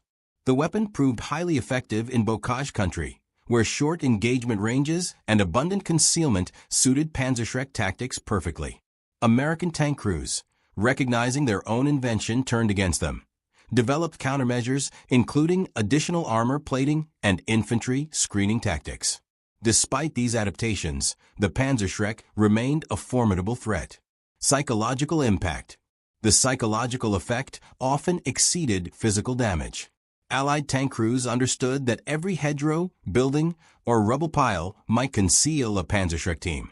The weapon's distinctive launch signature, a bright flash followed by a smoke trail, became a dreaded sight on battlefields from Normandy to Berlin. Tank commanders reported that crew effectiveness decreased significantly in areas with known high concentrations of Panzerschrecks. International proliferation. International proliferation began before the war ended. Finland purchased 1,854 launchers and 18,650 rockets for 200,000 Reichsmarks. Finnish forces achieved remarkable success against Soviet armor, with testing confirming penetration of 100 mm face-hardened armor at 30-degree angles. Hungarian forces received Panzerschrecks for Operation Spring Awakening in March 1945, the war's final major German offensive. Allied intelligence response. Allied intelligence closely monitored the Panzerschreck phenomenon. A British report from January 1945 noted that German production of nearly 300,000 units in 18 months exceeded total Allied bazooka production for the same period. American ordnance experts acknowledged that Germans had identified and corrected every weakness in the original bazooka design, creating a superior weapon from captured examples. The Americans adopted German improvements for later bazooka models. The M9 bazooka, introduced in October 1943, incorporated magneto-ignition similar to the Panzerschreck, eliminating the battery problems plaguing earlier versions. The M20 Super Bazooka, developed late in the war, increased caliber to 3.5 inches, following the German example of using larger warheads for enhanced penetration. Production statistics and infrastructure. Production statistics reveal the weapon's importance to German strategy. By July 1944, when RP's B-54 production ceased, 289,151 units had been manufactured. Monthly production peaked at 15,000 units in early 1944. Each weapon required components from 32 subcontractors, demonstrating the industrial complexity behind mass production. The improved RP's B-54/1 model addressed remaining deficiencies. Introduced in December 1944, it featured shortened tube length of 135 centimeters, improved rocket propellant reducing backlast, and refined sights. Despite orders for 48,000 units, only 25,744 were delivered before Germany's surrender. Engineers also developed prototypes using impregnated cardboard tubes to conserve steel, though none reached production. Cost-effectiveness analysis. Cost-effectiveness analysis demonstrates why Germany prioritized Panzerschreck production. Each weapon cost 70 Reichsmarks and required 10 work hours to manufacture. The smallest traditional anti-tank gun, the 3.7 centimeters, Pak 35-36, cost 5,730 Reichsmarks and proved ineffective against modern tanks. A single Tiger tank cost 300,000 Reichsmarks. For one Tiger's price, Germany could produce over 4,000 Panzerschrecks. Ammunition production matched weapon manufacturing. Over 2 million rockets were produced, primarily the RP's B Grove 4322 model, with its distinctive shape and fin stabilization. Each rocket weighed 3.3 kilograms and came packaged in wooden crates of 2. Special winter and summer variants accommodated temperature extremes affecting propellant performance. Transport frames allowed soldiers to carry 5 rockets, though weight and bulk limited mobility. Post-war influence. The weapon's influence extended far beyond World War II. Belgian company Mekker, which had produced Panzerschrecks under license, developed the Blindecide RL-83 in the 1950s using similar principles. The Swiss Army adopted derivatives as the 8.3 centimeters Raketen Rohwehr, maintaining upgraded versions in service through 1980. The fundamental concept of an oversized shaped charge in a shoulder-fired tube influenced anti-tank weapon development worldwide. Post-war analysis. Post-war analysis by American ordnance experts acknowledged German achievements. Colonel C.T. Richards wrote in 1946 that the Panzerschreck program represented history's most successful reverse engineering project, achieving mass production in under 7 months from initial captured specimens. The Germans had transformed a hastily developed American weapon into a mature system, exceeding the original in every performance metric. Soviet forces captured thousands of Panzerschrecks during their advance into Germany. Red Army evaluations noted the weapon's superiority to captured American bazookas received through Lend-Lease. The Soviets had initially rejected American bazookas as insufficiently powerful, receiving only 3,000 units with minimal ammunition. The German version, with its larger warhead and greater penetration, better suited Soviet tactical requirements. Extended service life. The last documented combat use of wartime Panzerschrecks occurred during the 1948 Arab-Israeli War, when Syrian forces employed captured German weapons. These weapons had traveled from German factories through various conflicts, demonstrating the durability of the basic design. Some examples remained in Third World arsenals into the 1960s, long after more advanced anti-tank weapons became available. Technical documentation. Technical documentation survived in remarkable detail.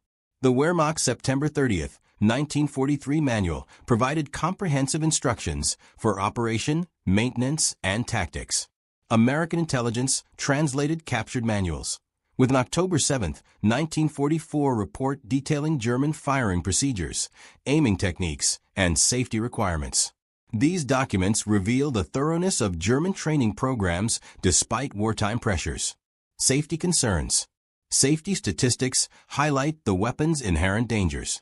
German records indicate numerous operator casualties from backblast injuries, premature detonations, and enemy return fire attracted by the weapon's prominent launch signature. The 10 to 30 meter backblast zone behind the weapon required careful positioning to avoid injuring friendly troops. Urban combat proved particularly hazardous, as backblast could reflect off walls, injuring operators. Comparative analysis.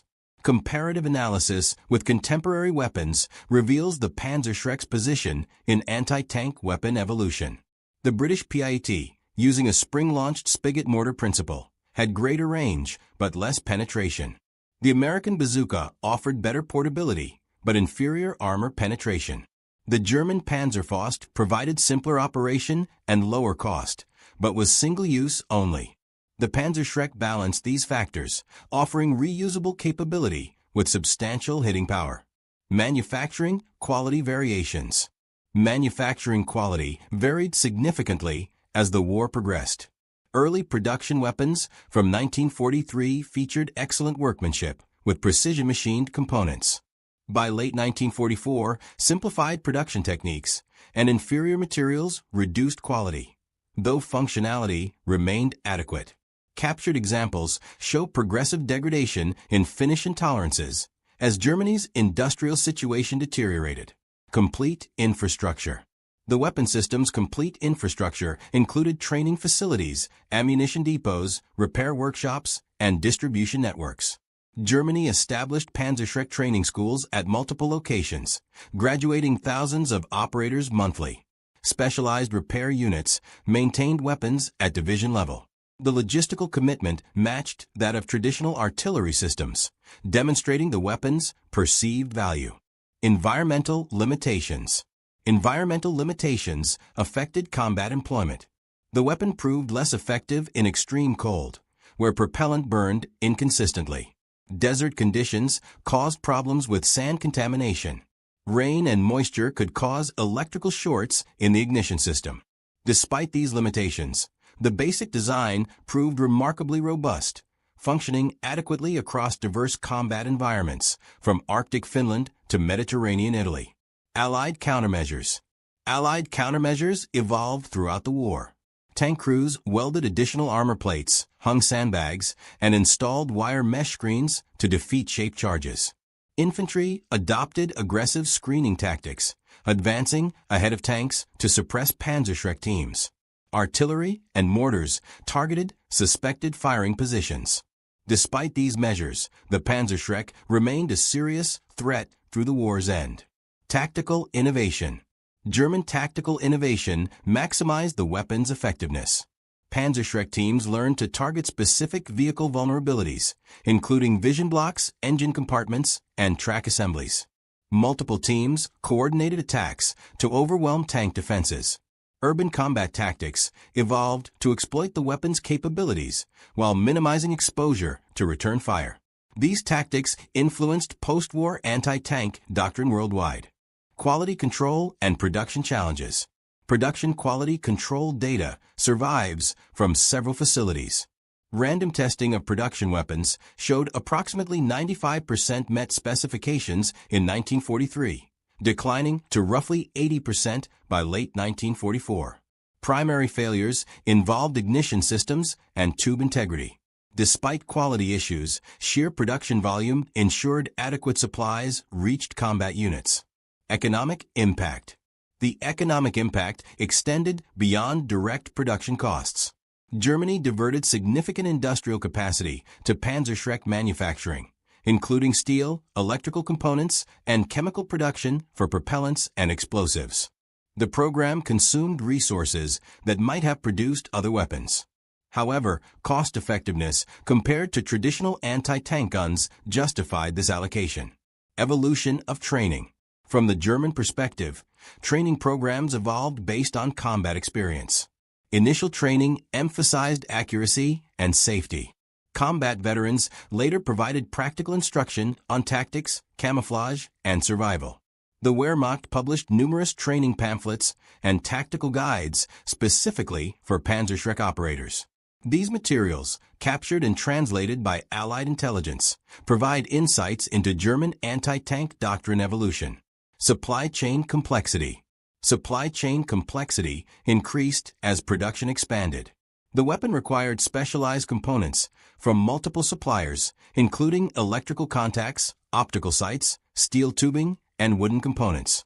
Rocket production demanded separate facilities for warhead manufacture, propellant mixing, and final assembly. Disruption at any point could halt production, making the system vulnerable to strategic bombing. Demonstration of rapid adaptation. The Panzerschreck program ultimately demonstrates rapid military adaptation under extreme pressure. From initial capture of American bazookas in November 1942 to mass production by September 1943, Germany transformed a foreign concept into indigenous capability. The program succeeded through pragmatic engineering that adapted existing resources rather than developing entirely new technology. Germany's ability to produce nearly 300,000 Panzerschrecks while fighting a multi-front war reveals remarkable industrial resilience. The weapon emerged from systematic reverse engineering that identified and corrected original design weaknesses. German engineers didn't simply copy the bazooka. They created a substantially improved weapon system that exceeded the original in every measurable performance criterion. Historical significance. The historical significance extends beyond technical achievement. The Panzerschreck represents successful technology transfer under combat conditions, rapid industrial mobilization despite resource constraints, and effective military adaptation to enemy innovations. The program proved that captured enemy technology could be quickly transformed into mass-produced weapons that influenced battlefield outcomes. Modern military historians study the Panzerschreck as a case study in successful reverse engineering, rapid product development under wartime conditions, and industrial mobilization. The timeline from capture to mass production remains impressive even by modern standards. Few weapons programs have achieved similar speed from concept to deployment, particularly when starting from captured enemy equipment. The complete picture. The complete story encompasses technical innovation, industrial achievement, and human tragedy. While German engineering deserves recognition for rapid development and successful mass production, the extensive use of slave labor cannot be ignored. Tens of thousands died producing weapons that extended a lost war. The Panzerschreck's history includes both remarkable technical achievement and systematic exploitation of forced laborers. Lessons for military history. The Panzerschreck stands as history's most successful reverse engineering program, transforming captured American bazookas into nearly 300,000 improved German weapons in under 1 year. The program demonstrated that military innovation could be borrowed, improved, and mass-produced faster than previously imagined. From the first captures during Operation Torch to the final weapons produced in April 1945, the Panzerschreck represented German industrial capability and engineering pragmatism applied to desperate military necessity. The weapon's legacy influenced anti-tank weapon development for decades, with its fundamental design principles still evident in modern systems. Final assessment. The success of the Panzerschreck program can be measured across multiple dimensions. Technically, it exceeded the American original in penetration, range, and reliability.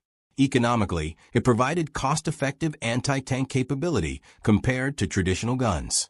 Tactically, it empowered infantry units with organic anti-tank capability independent of specialized support. However, this success came at tremendous human cost through the exploitation of slave labor in production facilities. The weapon story serves as a reminder that technological achievement cannot be separated from the ethical context of its creation. The Panzerschreck remains a significant weapon in military history, not just for its technical merits or combat effectiveness, but as an example of how rapidly military technology can be adapted, improved, and deployed when national survival appears at stake. Its development timeline continues to inform modern discussions about military procurement, reverse engineering, and rapid capability development. The weapon's influence persists in modern anti-tank systems that still employ variations of the shape-charged warhead in a portable tube concept that the Panzerschreck helped perfect through systematic engineering improvement of captured American technology. What happens when an empire convinced of its divine protection faces immediate destruction? Not through gradual military losses or enemy invasions, but through two brilliant flashes that forever altered warfare's nature. This narrative explores how the atomic weapons didn't merely destroy two urban centers. They demolished an entire civilization's worldview within mere days. For Japan's military forces and civilian population experiencing August 1945, the shift from unwavering confidence in final triumph to total capitulation occurred so rapidly that comprehension proved impossible for many. They'd been conditioned to defend every piece of sacred territory down to the last citizen, armed with bamboo spears if required. Then arrived weapons beyond their understanding. Those 72 hours separating Hiroshima from the Emperor's surrender announcement represented more than military defeat. It marked the disintegration of everything Japanese citizens had been taught regarding their cosmic position, their Emperor's divinity, and their nation's destined victory. The atomic weapons didn't simply terminate the conflict. They terminated an entire framework for understanding existence. Understanding this shock requires understanding what Japanese believed in August 1945.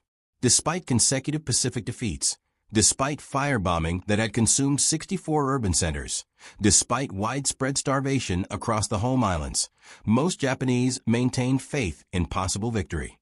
Not through superior armaments or strategy, but through Yamato Damashii, that unique Japanese spirit capable of conquering any material disadvantage. This transcended mere propaganda.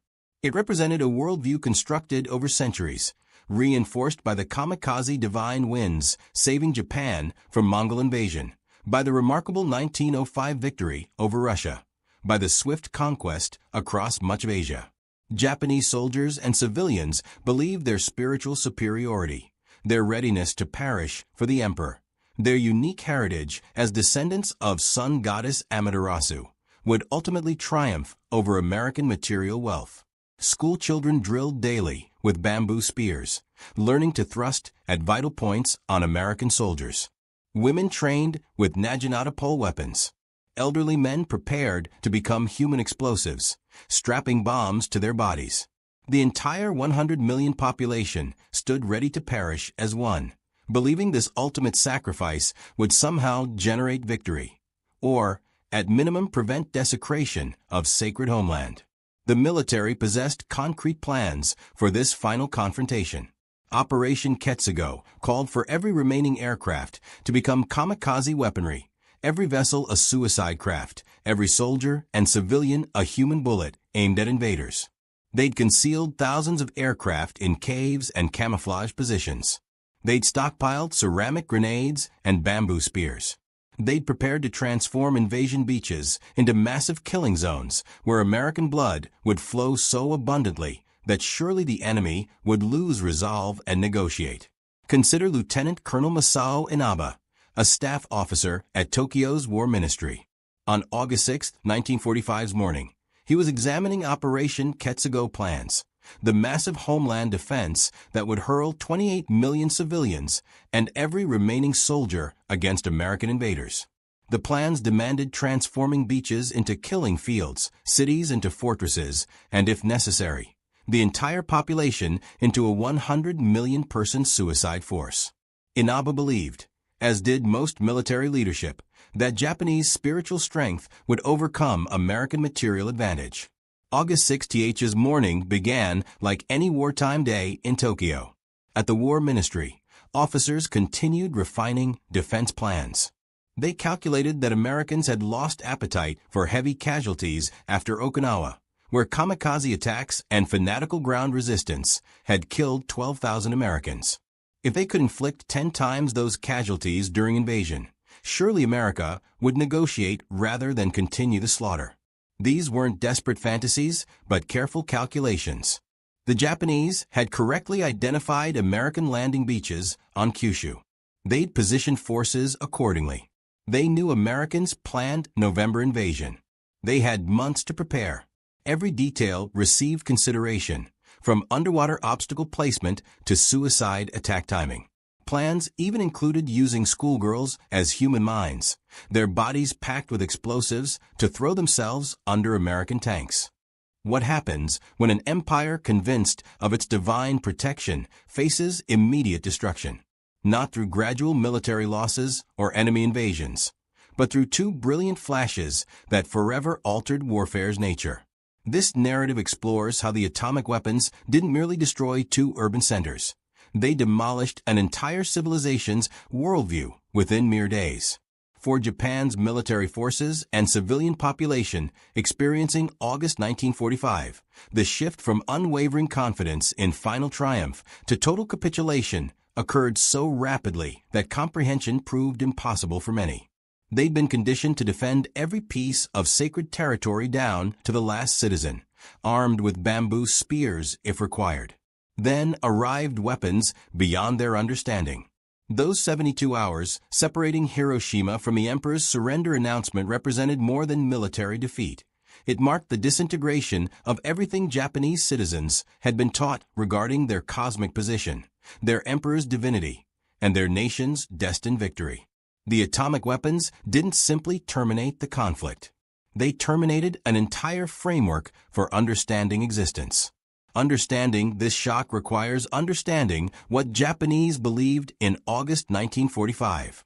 Despite consecutive Pacific defeats, despite firebombing that had consumed 64 urban centers, despite widespread starvation across the home islands, most Japanese maintained faith in possible victory. Not through superior armaments or strategy, but through Yamato Damashii, that unique Japanese spirit capable of conquering any material disadvantage. This transcended mere propaganda. It represented a worldview constructed over centuries, reinforced by the kamikaze divine winds saving Japan from Mongol invasion, by the remarkable 1905 victory over Russia, by the swift conquest across much of Asia. Japanese soldiers and civilians believed their spiritual superiority, their readiness to perish for the emperor, their unique heritage as descendants of sun goddess Amaterasu, would ultimately triumph over American material wealth.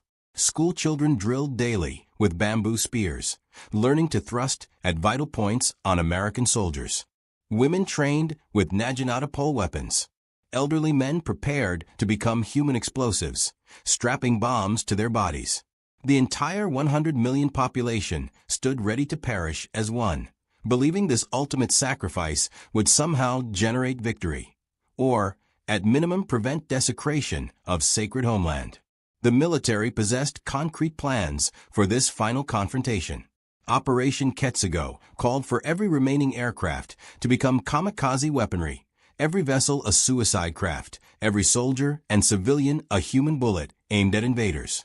They'd concealed thousands of aircraft in caves and camouflage positions. They'd stockpiled ceramic grenades and bamboo spears. They'd prepared to transform invasion beaches into massive killing zones where American blood would flow so abundantly that surely the enemy would lose resolve and negotiate. Consider Lieutenant Colonel Masao Inaba, a staff officer at Tokyo's War Ministry. On August 6, 1945's morning, he was examining Operation Ketsugo plans, the massive homeland defense that would hurl 28 million civilians and every remaining soldier against American invaders. The plans demanded transforming beaches into killing fields, cities into fortresses, and if necessary, the entire population into a 100 million-person suicide force. Inaba believed, as did most military leadership, that Japanese spiritual strength would overcome American material advantage. August 6th's morning began like any wartime day in Tokyo. At the War Ministry, officers continued refining defense plans. They calculated that Americans had lost appetite for heavy casualties after Okinawa, where kamikaze attacks and fanatical ground resistance had killed 12,000 Americans. If they could inflict 10 times those casualties during invasion, surely America would negotiate rather than continue the slaughter. These weren't desperate fantasies, but careful calculations.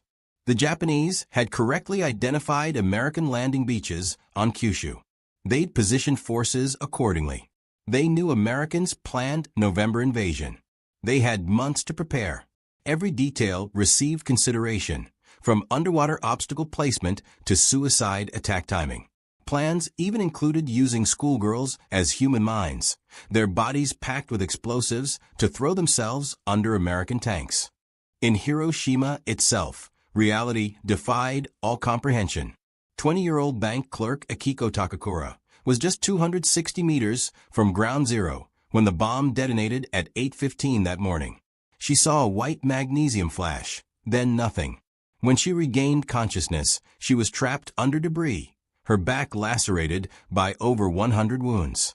Crawling out, she encountered a scene from hell.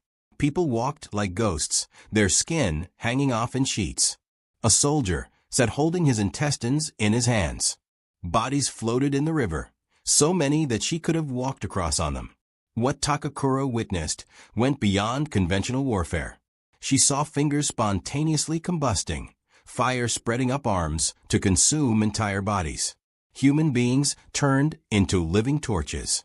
The heat was so intense that people's eyes had melted and run down their faces. Birds ignited mid-flight and fell from the sky as balls of fire. This wasn't warfare as anyone understood it. It was like the sun itself had touched the earth. The testimonies of other survivors painted an equally incomprehensible picture. 14-year-old Akihiro Takahashi was standing in line with his classmates 1.4 kilometers from the hypocenter. The flash threw him to the ground. When he stood up, his clothes were in tatters, his skin hanging from his body like rags. He stumbled toward the river, passing people whose faces had melted, leaving only their teeth visible. Some walked holding their own eyeballs in their hands. Others crawled, leaving trails of flesh behind them. At the Red Cross Hospital, Dr. Michihiko Hachiya had been thrown across his room by the blast. Bleeding from multiple wounds, he made his way to the hospital to find it overwhelmed. Patients arrived with burns unlike anything he had seen, their skin peeling off at the slightest touch. Many who seemed uninjured died within hours, vomiting blood, their hair falling out in clumps. He had no explanation for these symptoms. No medical training had prepared him for radiation sickness. Reverend Kiyoshi Tanimoto, who had been outside the city when the bomb fell, rushed back to help. He found the Hiroshima he knew had vanished. Where busy streets had been, there was only rubble and ash.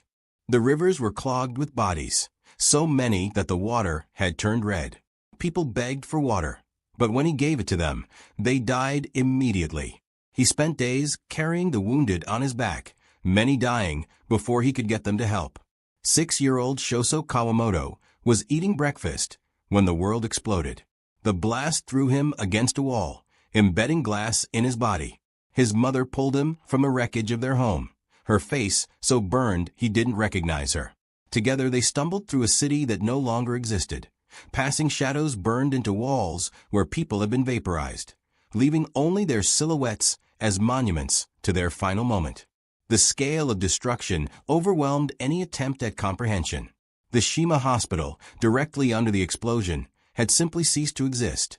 Its patients and staff vaporized instantly. Hiroshima Castle, which had stood for 350 years, was gone. Buddhist temples, Shinto shrines, schools, homes, all had been reduced to radioactive ash in less than a second. 15-year-old Teruko Terioka was mobilized for labor service when the bomb struck. She didn't realize the extent of her injuries until days later when she found a mirror. Her left eye had been destroyed, resembling a pomegranate, with cuts across her face transforming her appearance into something she described as monstrous. Like thousands of others, she had been turned from a normal teenager into a hibakusha, an explosion-affected person, in an instant. The psychological impact rippled outward from Hiroshima.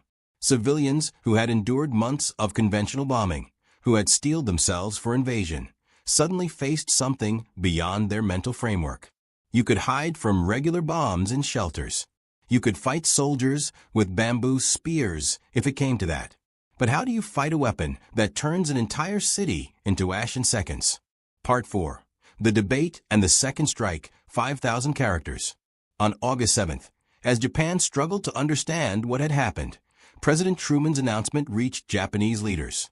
He claimed America possessed a new bomb harnessing the basic power of the universe, the force from which the sun draws its power. He warned of a rain of ruin from the air, the like of which had never been seen on Earth. Most Japanese officials dismissed this as propaganda. Surely the Americans were exaggerating. One bomb, even a powerful one, couldn't change the war's course. The Supreme Council for the Direction of the War, Japan's 6 most powerful leaders, met on August 9th to discuss Hiroshima. The Big Six, as they were known, included Prime Minister Kantaro Suzuki, Foreign Minister Shigenori Togo, War Minister General Korechika Anami, Navy Minister Admiral Mitsumasa Yanai, Army Chief of Staff General Yashijiro Yamizu, and Navy Chief of Staff Admiral Somo Toyota. They were still debating whether it had really been an atomic bomb when the second piece of devastating news arrived. The meeting had been delayed from August 7th because military members wanted more information. They still couldn't believe a single bomb had destroyed Hiroshima. General Anami argued it might have been a massive, conventional raid combined with propaganda. Admiral Toyota suggested it was a special type of mine, or perhaps several bombs dropped to appear as one explosion. They grasped at any explanation except the truth, that America had achieved what Japan's own scientists said was impossible. Foreign Minister Togo tried to inject reality into the discussion. He had received reports from Swiss and Swedish diplomats confirming the destruction. President Truman's statement had been clear. America possessed atomic bombs and would continue dropping them until Japan surrendered. But even Togo couldn't fully grasp what this meant. No one could. The very concept of a weapon that could destroy an entire city in seconds was outside human experience. The debate was still raging when the first catastrophe of August 9th struck. At 1 minute past midnight that same day, Soviet forces had launched a massive invasion of Manchuria. The Soviets, who Japan had desperately hoped would mediate a negotiated peace, had instead joined their enemies. Over 1 million Soviet soldiers were pouring across the border, smashing through the Guangdong army that Japan had once considered invincible. The neutral party Japan had counted on for salvation had become another enemy seeking their destruction. This Soviet betrayal shattered one of Japan's last hopes. For months, Japanese diplomats had been secretly approaching the Soviets, offering territorial concessions in exchange for mediation with the Americans. The Japanese ambassador in Moscow had been instructed to offer the Soviets anything they wanted: Sakhalin, the Kurils, even Manchuria itself, if they would just help negotiate peace. unknown to the Japanese. The Soviets had been planning this invasion since the Yalta Conference in February and had been lying to Japanese diplomats while secretly moving massive forces to the Manchurian border. The Soviet invasion was a masterpiece of military deception and overwhelming force. In less than a week, they would destroy the Guangdong Army, Japan's largest and once most elite force. The same army that had conquered Manchuria and terrorized China was being swept aside like toy soldiers. The meeting was still in session when at 11:02 in the morning, news arrived that shattered their remaining assumptions. Nagasaki had just been hit by a second atomic bomb. Another city of 263,000 people had been obliterated. The Americans hadn't just had one miracle weapon. They had an arsenal. Everything the Japanese military had calculated about American capabilities was wrong. The second bomb destroyed more than Nagasaki. It destroyed the last argument of the military hardliners. They had insisted the Americans couldn't have more than one atomic bomb. Now they had two. How many more did they have? 3? 10? 100? The Japanese had no way of knowing that America had no more bombs ready, that the third wouldn't be available until August 19th. All they knew was that cities could now disappear daily until nothing remained of Japan but radioactive ash. In Nagasaki, the devastation repeated Hiroshima's horror with variations. The bomb had detonated over the Urakami Valley, the center of Japanese Christianity. The massive Urakami Cathedral, the largest Christian church in East Asia, was reduced to rubble. Of the 12,000 Catholics in the valley, 8,000 died instantly. The city's medical infrastructure, including most doctors and nurses, ceased to exist in a flash. The bomb had actually missed its intended target. Kokura had been the primary objective, but smoke and clouds had obscured the city. The B-29 boxcar, running low on fuel, had diverted to Nagasaki. Even there, clouds covered the city, and Bombardier Kermit Behan had only seconds to identify a target through a brief break in the clouds. The bomb exploded over the Mitsubishi Armaments factory, but hills partially shielded other parts of the city, limiting the destruction compared to Hiroshima. Still, 40,000 died instantly, with tens of thousands more dying in the following months. Among the victims was a man who would become famous as the unluckiest person in history. Tsutomu Yamaguchi, a 29-year-old engineer, had been in Hiroshima on business when the first bomb fell. Despite severe burns and ruptured eardrums, he had managed to return home to Nagasaki. On August 9th, he was describing the Hiroshima bombing to his supervisor, who accused him of being crazy for claiming one bomb had destroyed an entire city. At that moment, the second atomic bomb detonated 3 kilometers away. Yamaguchi survived again, the only person officially recognized as surviving both atomic bombings. Yamaguchi's experience embodied the incomprehensible nature of atomic warfare. He had seen Hiroshima vanish, had his body burned by radiation, had witnessed hell itself. Yet when he tried to explain it, even his own supervisor couldn't believe him. The human mind simply couldn't accept that such destruction was possible. Then, in the middle of his explanation, it happened again. Reality had become more terrifying than any nightmare. In the Mitsubishi torpedo factory, hundreds of workers were vaporized at their stations. At Nagasaki Medical College, students and professors died instantly in their classrooms. The Chinsei Middle School lost 500 students in a second.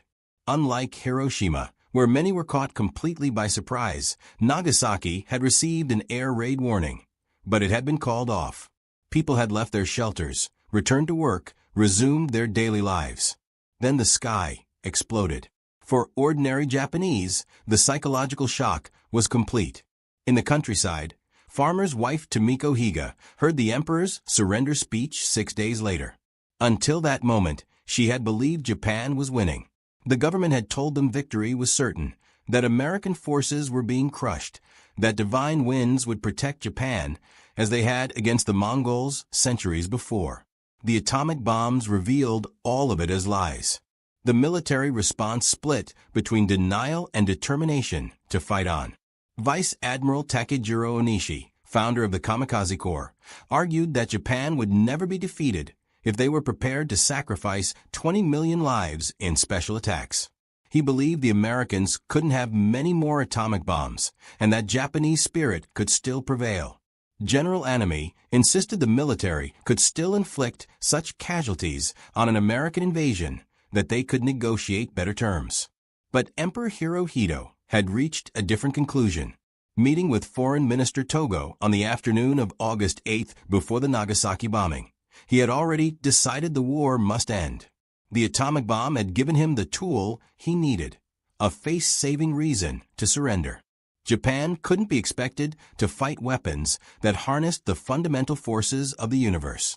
It wasn't a defeat of Japanese spirit, but a matter of transcendent technology.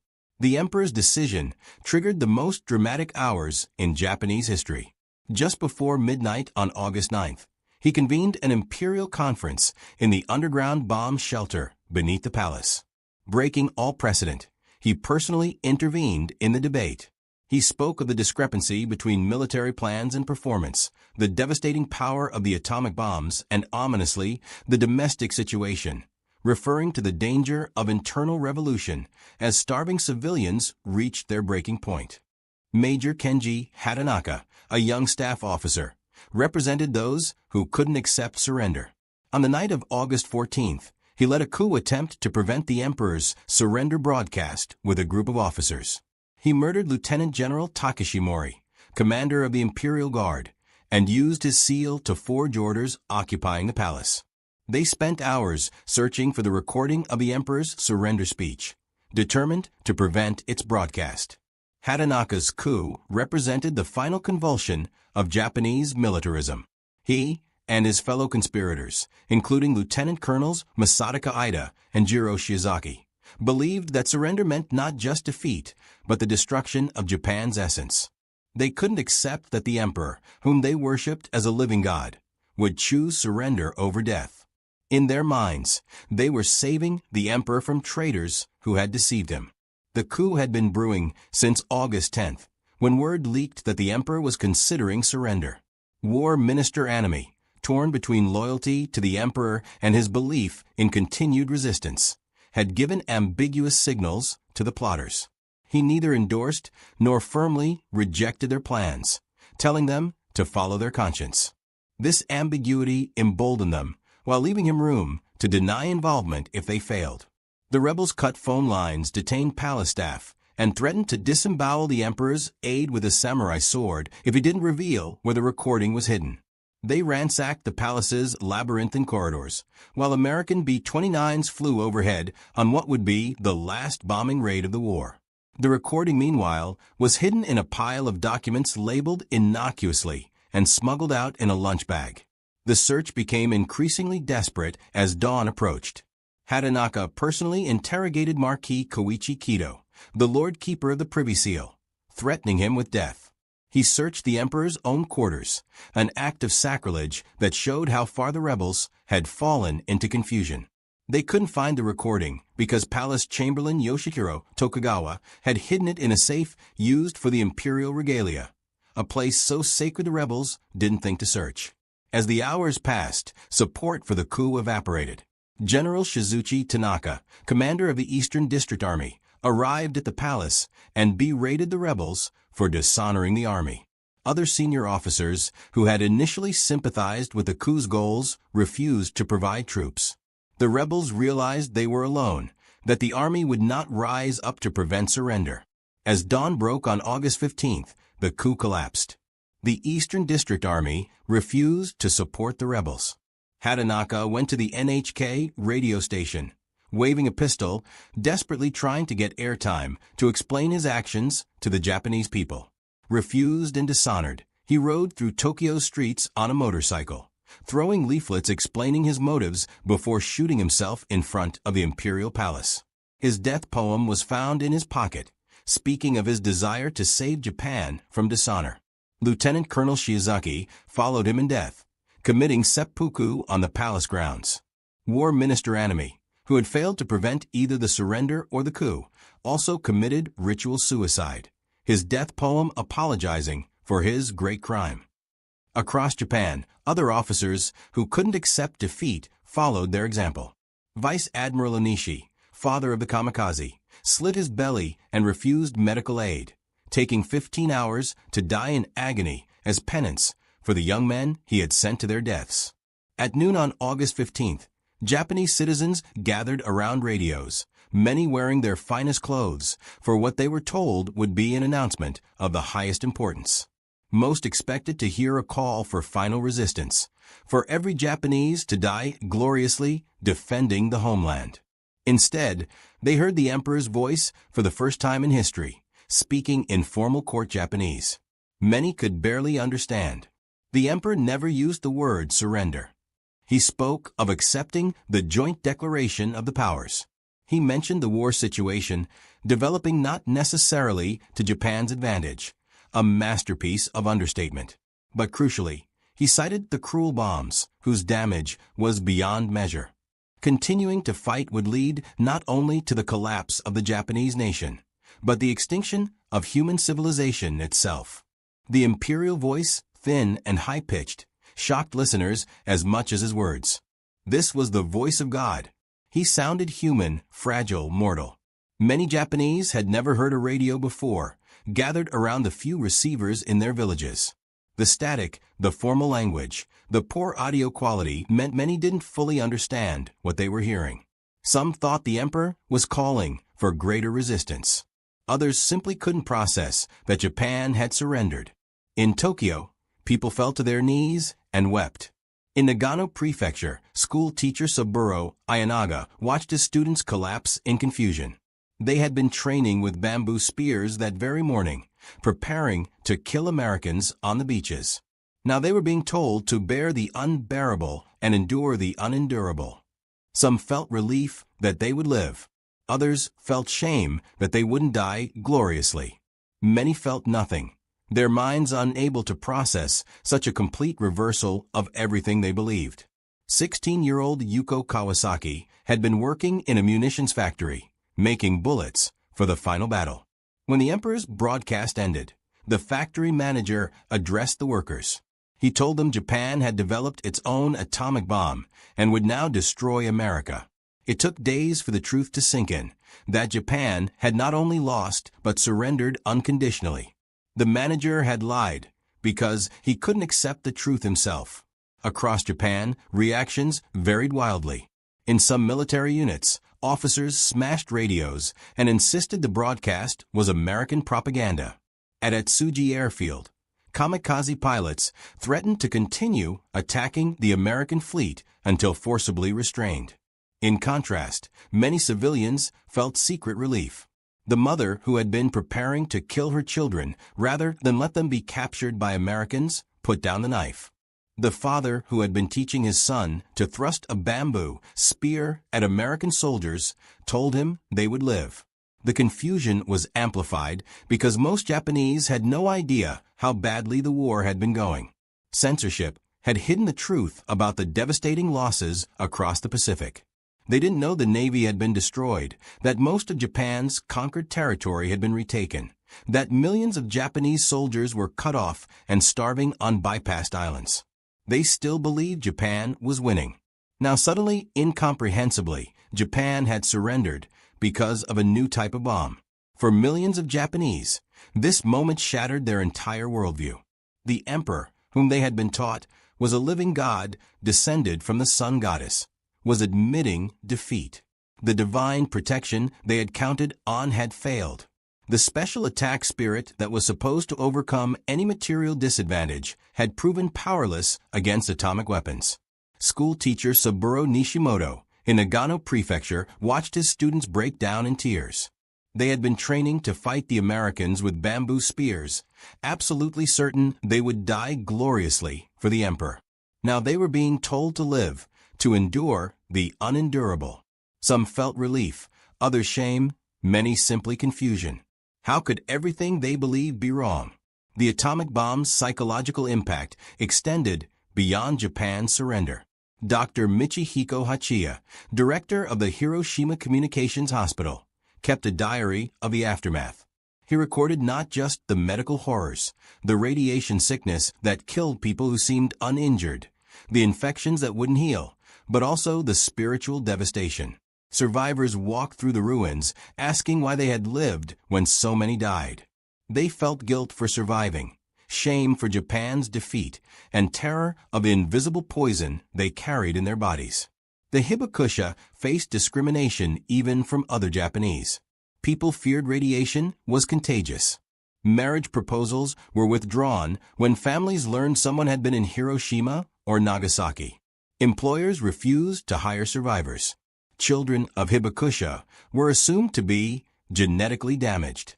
The bombs had not only ended the war, but created a permanent underclass of citizens marked by atomic fire. American occupation forces arriving in Japan found a population in psychological shock. General MacArthur noted that the Japanese people seemed to have experienced a complete transformation almost overnight. The same civilians who had been training to fight with sharpened bamboo poles now welcomed American soldiers.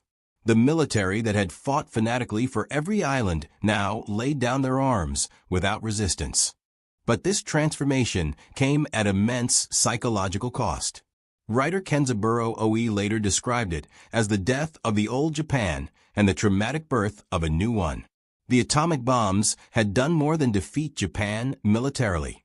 They had invalidated an entire belief system, proved that spiritual strength meant nothing against scientific power, and shown that the emperor was just a man whose voice could barely be heard over a radio. The speed of Japan's psychological transformation was unprecedented.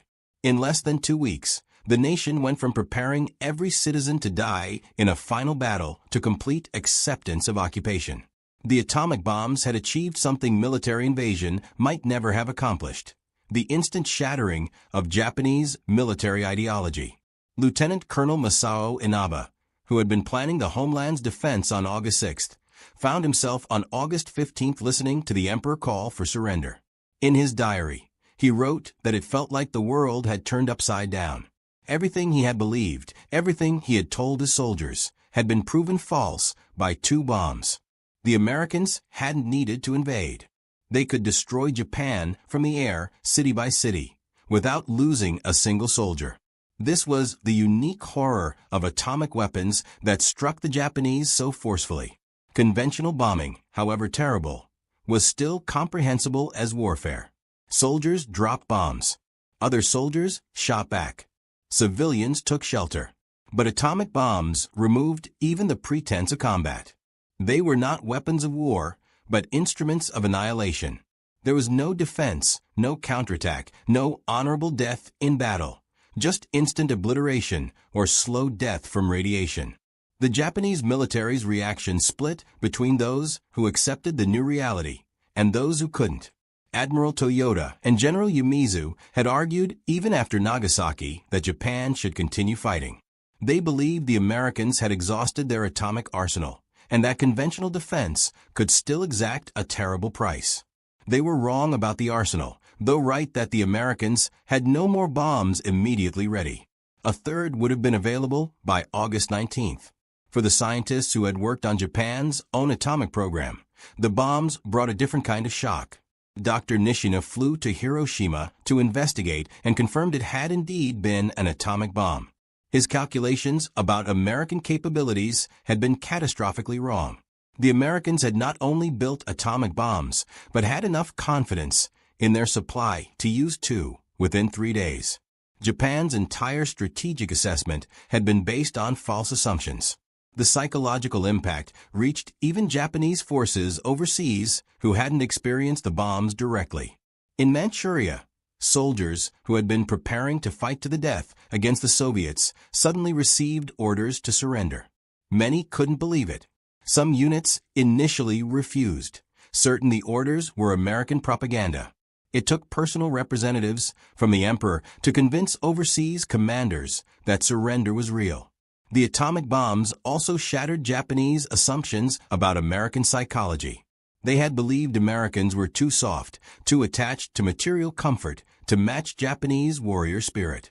The ruthlessness of atomic bombing proved otherwise. The Americans had been willing to vaporize entire cities of civilians. This wasn't the behavior of a soft enemy, but of one capable of unlimited destruction. Japanese civilians experienced a kind of collective dissociation. Everything they had been told by their government for years had been proven false in days. They had been told Japan was winning while cities burned. They had been told 100 million would die together while leaders negotiated surrender. They had been told the emperor was divine while he admitted defeat on the radio. The revelation about atomic weapons merged with other shocks. Returning soldiers told of American material abundance they had been ordered to keep secret. Prisoners of war came back describing American camps, where they ate better than Japanese civilians.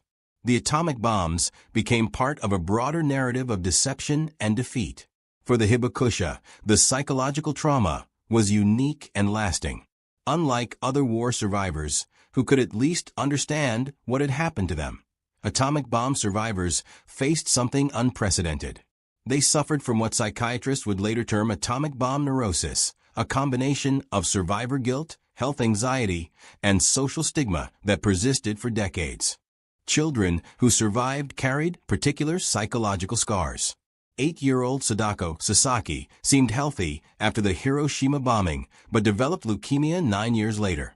Her attempt to fold 1,000 paper cranes before dying became a symbol of the bomb's long reach. Children who lost entire families became atomic orphans, growing up with a special hatred for the adults who had led Japan to war. The Japanese government's response to the psychological crisis was suppression. During the occupation, American censors prohibited detailed reporting about the bomb's effects. Japanese officials, once independence was restored, preferred to focus on reconstruction rather than dwelling on atomic trauma. The Hibakusha's testimonies were marginalized, their suffering treated as an embarrassment to Japan's economic miracle. This enforced silence created its own psychological damage.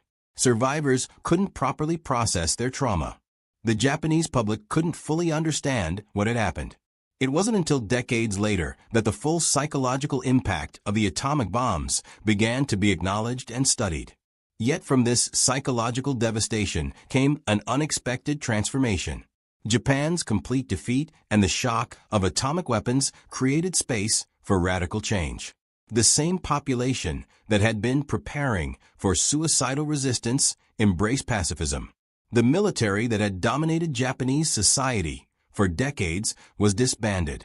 The emperor became a symbolic figure, touring factories and schools.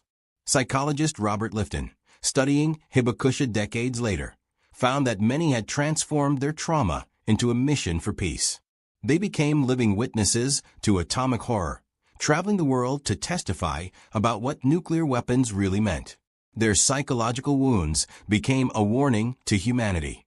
The atomic bomb's psychological impact extended beyond Japan. For the first time in history, humans possessed the power to destroy civilization. The Japanese experience became a global trauma, a preview of what nuclear war meant. The images of Hiroshima and Nagasaki, the testimonies of survivors, the shadows burned into walls, entered humanity's collective nightmare. Japanese culture processed the atomic trauma through art, literature, and film. Godzilla, emerging from the sea as a radioactive monster, embodied atomic anxiety. Manga and anime explored themes of apocalyptic destruction and rebirth. The bombs became a rupture in Japanese history, dividing everything into before and after. The speed of transformation was what made it so psychologically devastating. Other nations had suffered defeat in World War II. France had fallen in 6 weeks, but that was still a conventional military campaign with battles, retreats, and negotiations. The atomic bombs compressed total defeat into milliseconds. There was no process of coming to terms with loss, no gradual realization of defeat. One moment, Japan was preparing for the final battle. The next moment, 2 cities had vanished, and the emperor was surrendering. Modern Japan carries this psychological inheritance. The economic miracle, the commitment to peace, the complicated relationship with nuclear power, all stem partly from those 72 hours in August 1945 when atomic fire revealed the limits of human certainty and the terrible potential of human knowledge. For the survivors who still tell their stories, the psychological impact remains immediate. They don't speak of strategy or politics, but of the moment when the world changed, when a flash brighter than the sun taught them that everything they knew was wrong, and that humanity had crossed a threshold from which there was no return. The atomic bombs ended World War II, but their psychological explosion continues to reverberate. They didn't just shock Japan into surrender. They shocked humanity into the atomic age, where the power to create and destroy had reached divine proportions, wielded by mortal hands. The Japanese were simply the first to experience this new reality, transformed from warriors to witnesses in the time it took uranium atoms to split. The Japanese phrase shikata jie nai, meaning it cannot be helped, became the expression of atomic age acceptance. But beneath this resignation lay deeper currents. The shock of the atomic bombs had taught Japan that the unthinkable was possible, that tomorrow could bring weapons beyond imagination, that no belief system could stand against the fundamental forces of the universe. This is perhaps the atomic bomb's most lasting impact on Japan. Not the physical destruction, which was rebuilt, not even the radiation deaths, which eventually ended, but the psychological shattering of certainty.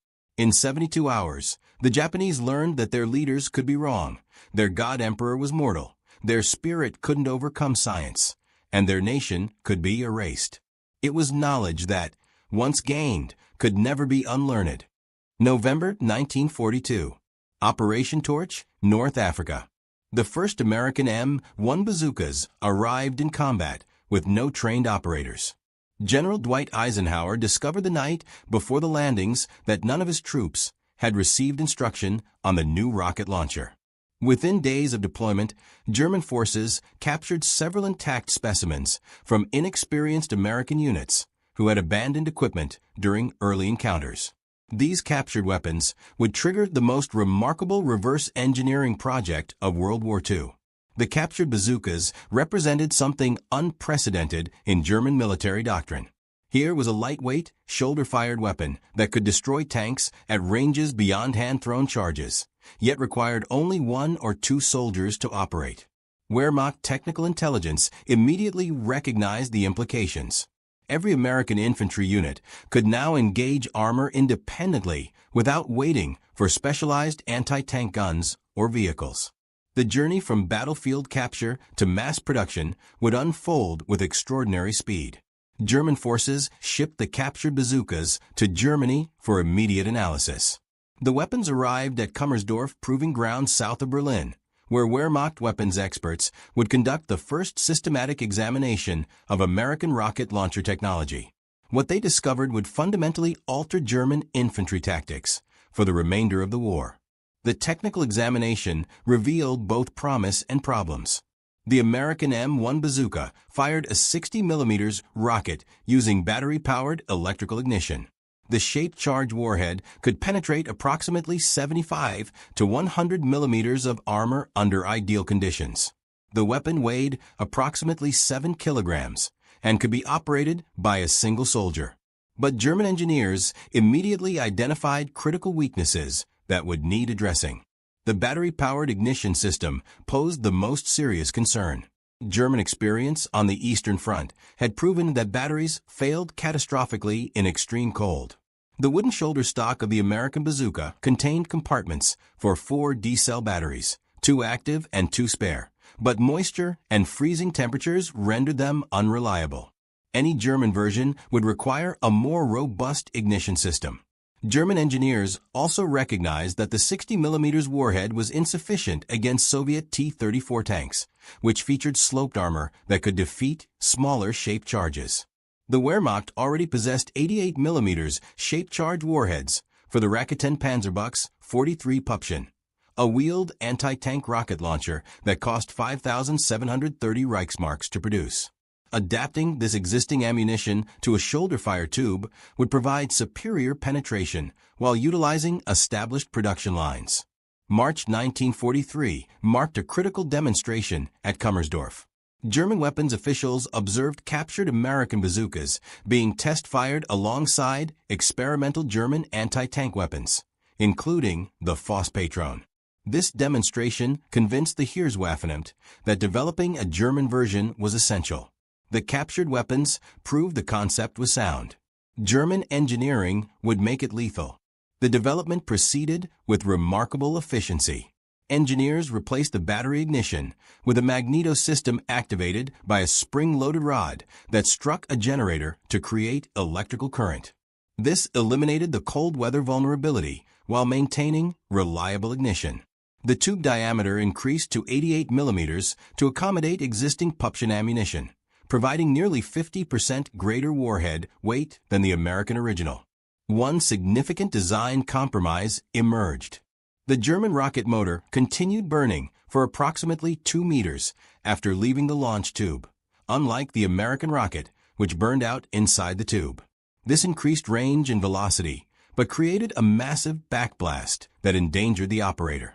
Early operators discovered the exhaust could cause severe burns and temporary blindness, earning the weapon its nickname, Ofenrohr, meaning stovepipe.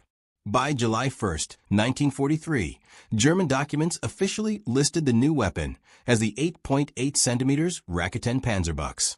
The designation would soon change to Raketen Panzerbuchs 43, commonly shortened to RPSB 43. Production preparations were already underway at multiple facilities across Germany, though mass manufacturing would not begin until September. The production infrastructure mobilized with typical German efficiency. 6 primary manufacturers received contracts for the new weapon: Ensing Union in Pfirschheim, Hasig in Muselwitz, Gebrüder Scheffler in Berlin, Jackel in Fürth, Kronprinz in Solingen, and Schrey in Fürth. Each facility would produce components or complete weapons, with final assembly occurring at multiple locations to prevent Allied bombing from disrupting the entire program. September 8, 1943. A German military report stated the weapon would be sent to frontline troops for trials very soon. By September 30th, the official manual for the Raketen Panzerbuchs had been published. October 5th saw the first delivery of 1,500 weapons and 5,000 rockets to combat units. The transformation from captured American weapon to German mass production had taken less than 11 months. The production numbers revealed the scale of German commitment to the weapon. Initial orders called for 382,000 units, though material shortages and bombing would reduce this to 289,151 RPZB-54 models by July 1944, when production ceased. An additional 25,700 improved RPZB-54 to 1 models were produced between December 1944 and the war's end. Manufacturing the Panzerschreck required just 10 work hours per weapon at a cost of 70 Reichsmarks, compared to 5,730 Reichsmarks for the smallest traditional anti-tank gun. This economic efficiency made mass production feasible even as Germany's war economy contracted. A single Panzerschreck cost less than a military rifle, but could destroy a 40-ton tank. The human cost of production remains one of the darkest chapters in the weapon's history. Hasig, the third largest exploiter of forced labor in Nazi-controlled Europe, operated multiple production facilities using slave laborers from concentration camps. By October 1943, over 60,000 workers labored for Hasig, more than half of them forced laborers and prisoners of war. The company operated 168 prisoner labor subcamps by 1945. At Hasig facilities in Poland, approximately 35,000 deaths occurred across various camps, though incomplete records prevent precise accounting. Workers endured 12-hour shifts with exposure to toxic chemicals, brutal beatings, starvation rations, and no sanitation. The Schlebenkamp, producing munitions, including Panzerschreck components, housed between 2,000 and 5,000 female prisoners, with an average life expectancy of 2 months. An explosion there on October 12, 1944, killed 96 prisoner laborers. The weapon's combat deployment began in autumn 1943, initially in small numbers as production ramped up. By January 1944, 21,141 had been issued to combat units, though another 39,526 remained in armories due to Wehrmacht distribution problems. German infantry units on all fronts demanded the new weapon, recognizing its effectiveness against Allied armor. Eastern Front forces received priority for Panzerschreck distribution. Soviet tank commanders quickly noticed the changing tactical situation. Where German infantry had previously relied on magnetic mines, anti-tank rifles, and bundled grenades, they now possessed weapons that could engage tanks at 150 to 200 meters. Every German strongpoint potentially concealed multiple rocket launcher teams. The weapon proved particularly effective in defensive positions. German tactical doctrine called for Panzerschreck teams to establish interlocking fields of fire from concealed positions. Teams would dig staggered trenches no more than 115 meters apart, ensuring attacking armor faced rockets from multiple directions. The effective range against moving targets was approximately 100 meters. Those static targets could be engaged at greater distances. Technical performance data from German and Finnish tests demonstrated the weapon's capabilities. The RPSB Grove 43-22 rocket achieved penetration of 160 millimeters of armor at 60-degree impact angle, or up to 230 millimeters at optimal 90-degree angle. The rocket velocity reached 110 meters per second compared to the American bazooka's 85 meters per second. The warhead contained 700 grams of explosive, triple the American weapon's charge. The Blast Shield Edition in February 1944 created the RPZB-54 model, which became the standard production variant. This shield protected operators from the rocket's backblast, though it increased weight from 9.25 kilograms to 11 kilograms. Operators still required protective equipment, including gloves and face protection, as the backblast danger zone extended 10 to 30 meters behind the weapon. Western Front deployment accelerated before D-Day. German forces in Normandy received thousands of Panzerschrecks, positioned to engage Allied landing craft and tanks at the waterline. The weapons proved effective in the Bocage country, where short engagement ranges and abundant concealment suited Panzerschreck tactics. American tank crews, recognizing their own invention turned against them, developed countermeasures including additional armor and infantry screens. The psychological impact often exceeded the physical damage. Allied tank crews knew that every hedgerow, building, or pile of rubble might conceal a Panzerschreck team. The weapon's distinctive launch signature, a bright flash followed by a smoke trail, became a dreaded sight. Tank commanders reported that crew effectiveness decreased significantly in areas known to have high concentrations of Panzerschrecks. International proliferation began even before the war ended. Finland purchased 1,854 launchers and 18,650 rockets for 200,000 Reichsmarks. Finnish forces achieved remarkable success against Soviet armor, with tests confirming penetration of 100 millimeters of face-hardened armor at 30 degrees. Hungarian forces received Panzerschrecks for Operation Spring Awakening in March 1945. The war's last major German offensive. Allied intelligence closely monitored the Panzerschreck phenomenon. A British report from January 1945 noted that German production of nearly 300,000 units in 18 months exceeded total Allied bazooka production.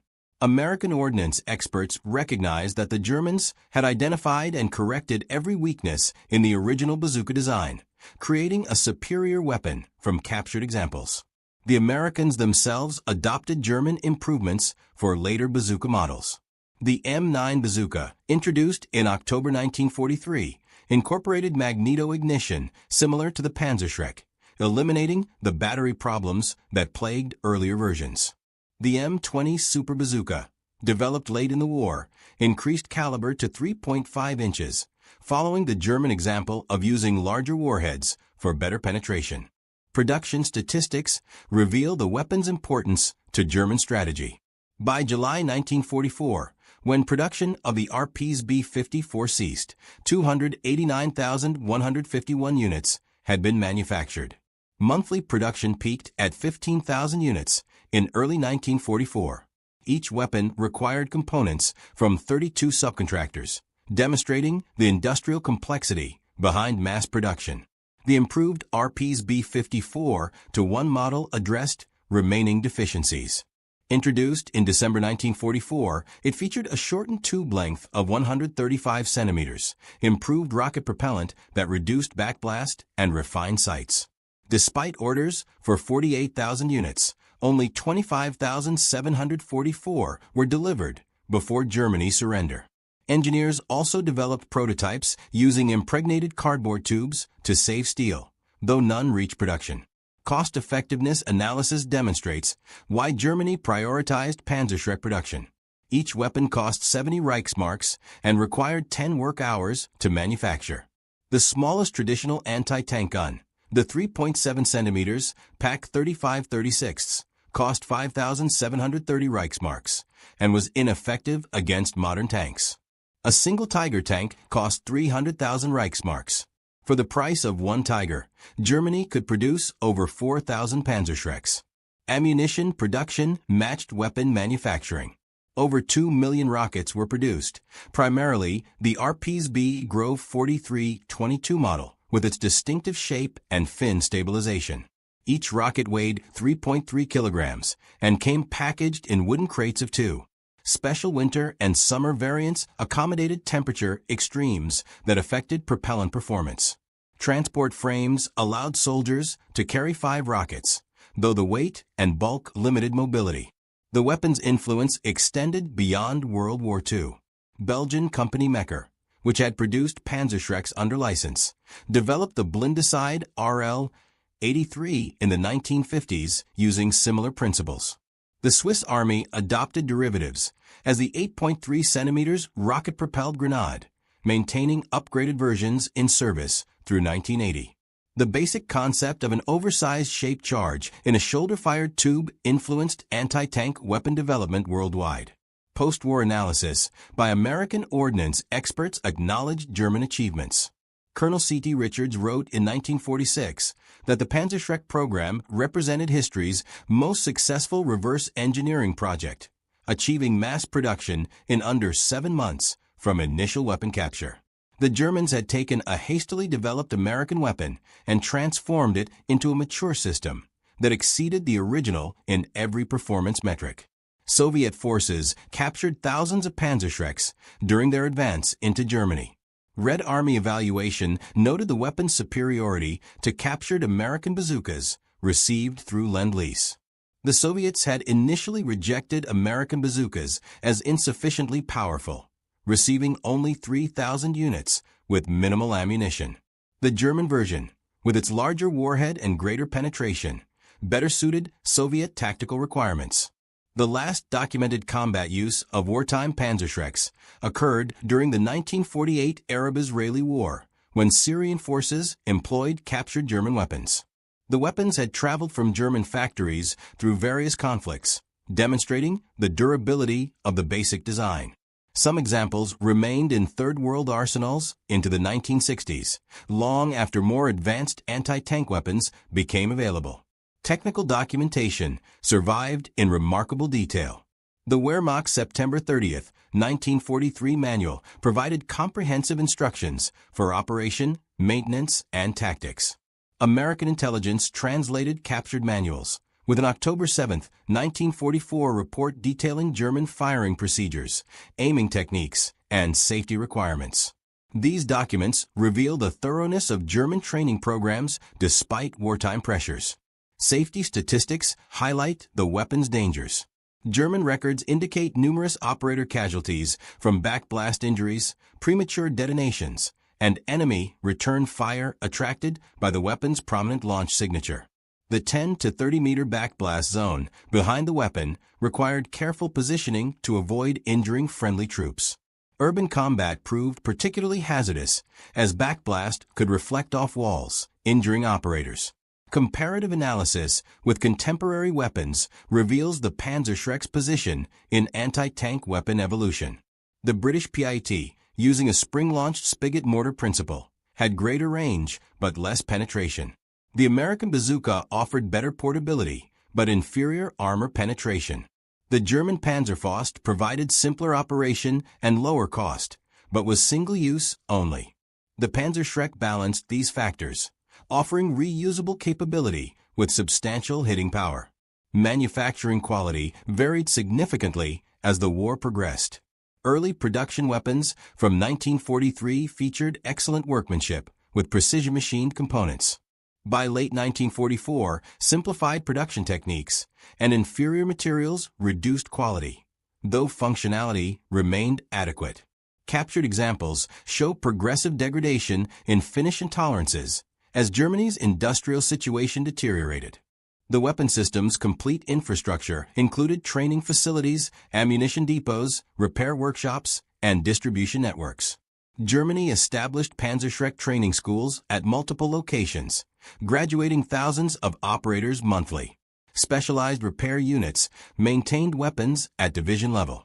The logistical commitment matched that of traditional artillery systems, demonstrating the weapon's perceived value. Environmental limitations affected combat employment. The weapon proved less effective in extreme cold, where propellant burned inconsistently.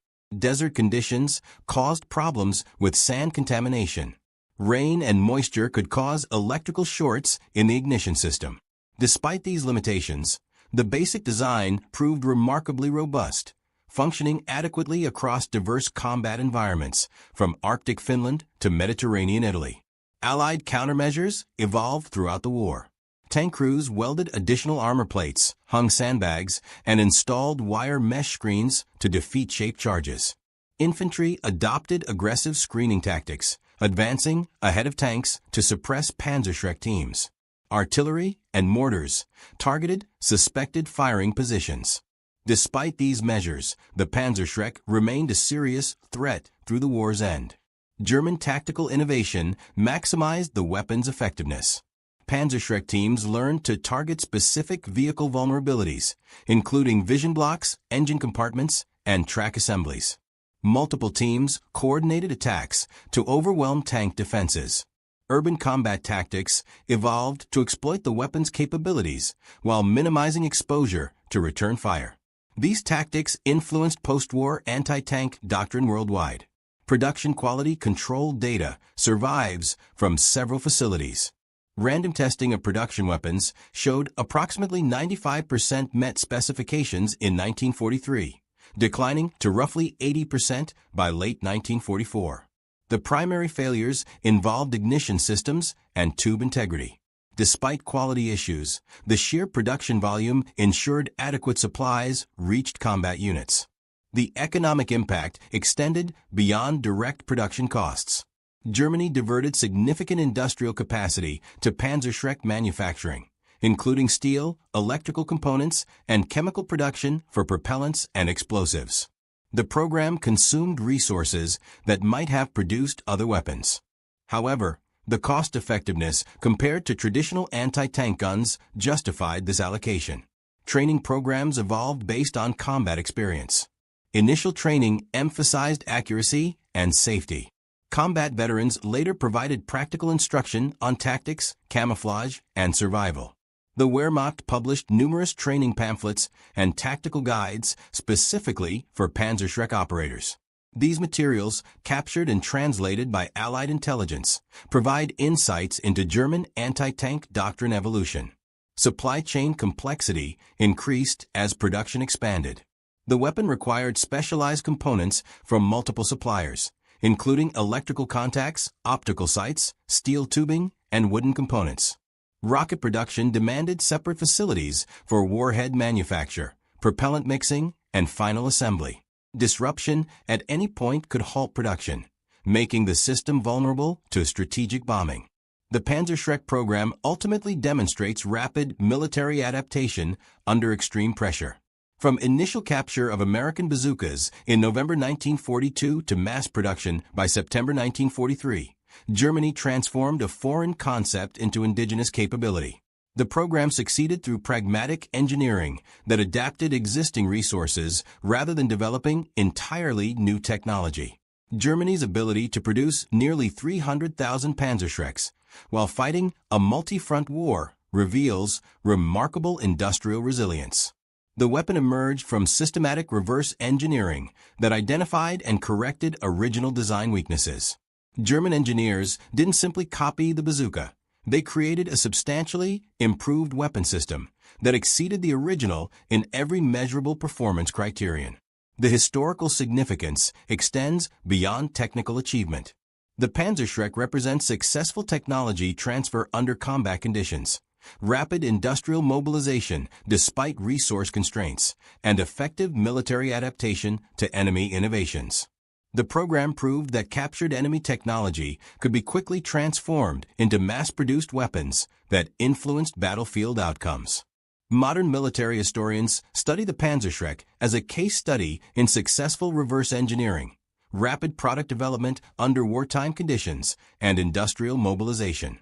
The timeline from capture to mass production remains impressive even by modern standards. Few weapons programs have achieved similar speed from concept to deployment, particularly when starting from captured enemy equipment. The complete story encompasses technical innovation, industrial achievement, and human tragedy. While German engineering deserves recognition for rapid development and successful mass production, the extensive use of slave labor cannot be ignored. Tens of thousands died, producing weapons that extended a lost war. The Panzerschreck's history includes both remarkable technical achievement and systematic exploitation of forced laborers. The weapon's battlefield impact was undeniable. Allied tank crews faced a weapon that could appear from anywhere, strike with devastating effect, and disappear before effective countermeasures could be employed. The Panzerschreck transformed German defensive tactics, allowing infantry to create anti-tank kill zones without relying on towed guns or armored vehicles. Statistical analysis reveals the weapon's effectiveness. German after-action reports credited Panzerschreck teams with hundreds of tank kills on the eastern and western fronts. While exact numbers remain disputed due to multiple weapons often engaging the same target, the psychological impact on Allied armor tactics was measurable and significant. The rapid development timeline, from November 1942 capture to September 1943 mass production, demonstrates what industrial mobilization could achieve under wartime pressure. This 11-month period included complete technical analysis, design modifications, tooling development, supply chain establishment, and workforce training. Modern weapons programs typically require years for similar progression. Key factors enabled this rapid development: existing 88mm ammunition, simplified warhead design, established manufacturing infrastructure could be adapted rather than built from scratch. Desperate military need justified resource allocation, and captured American examples provided proven baseline technology requiring only improvement rather than fundamental innovation. The German approach differed from typical reverse engineering. Rather than creating an exact copy, engineers systematically analyzed each component, identified weaknesses, and implemented improvements using existing German technology. The magneto ignition replaced unreliable batteries. The larger warhead utilized proven ammunition. The design incorporated lessons from existing German rocket weapons. This methodology analyze, improve, and adapt rather than simply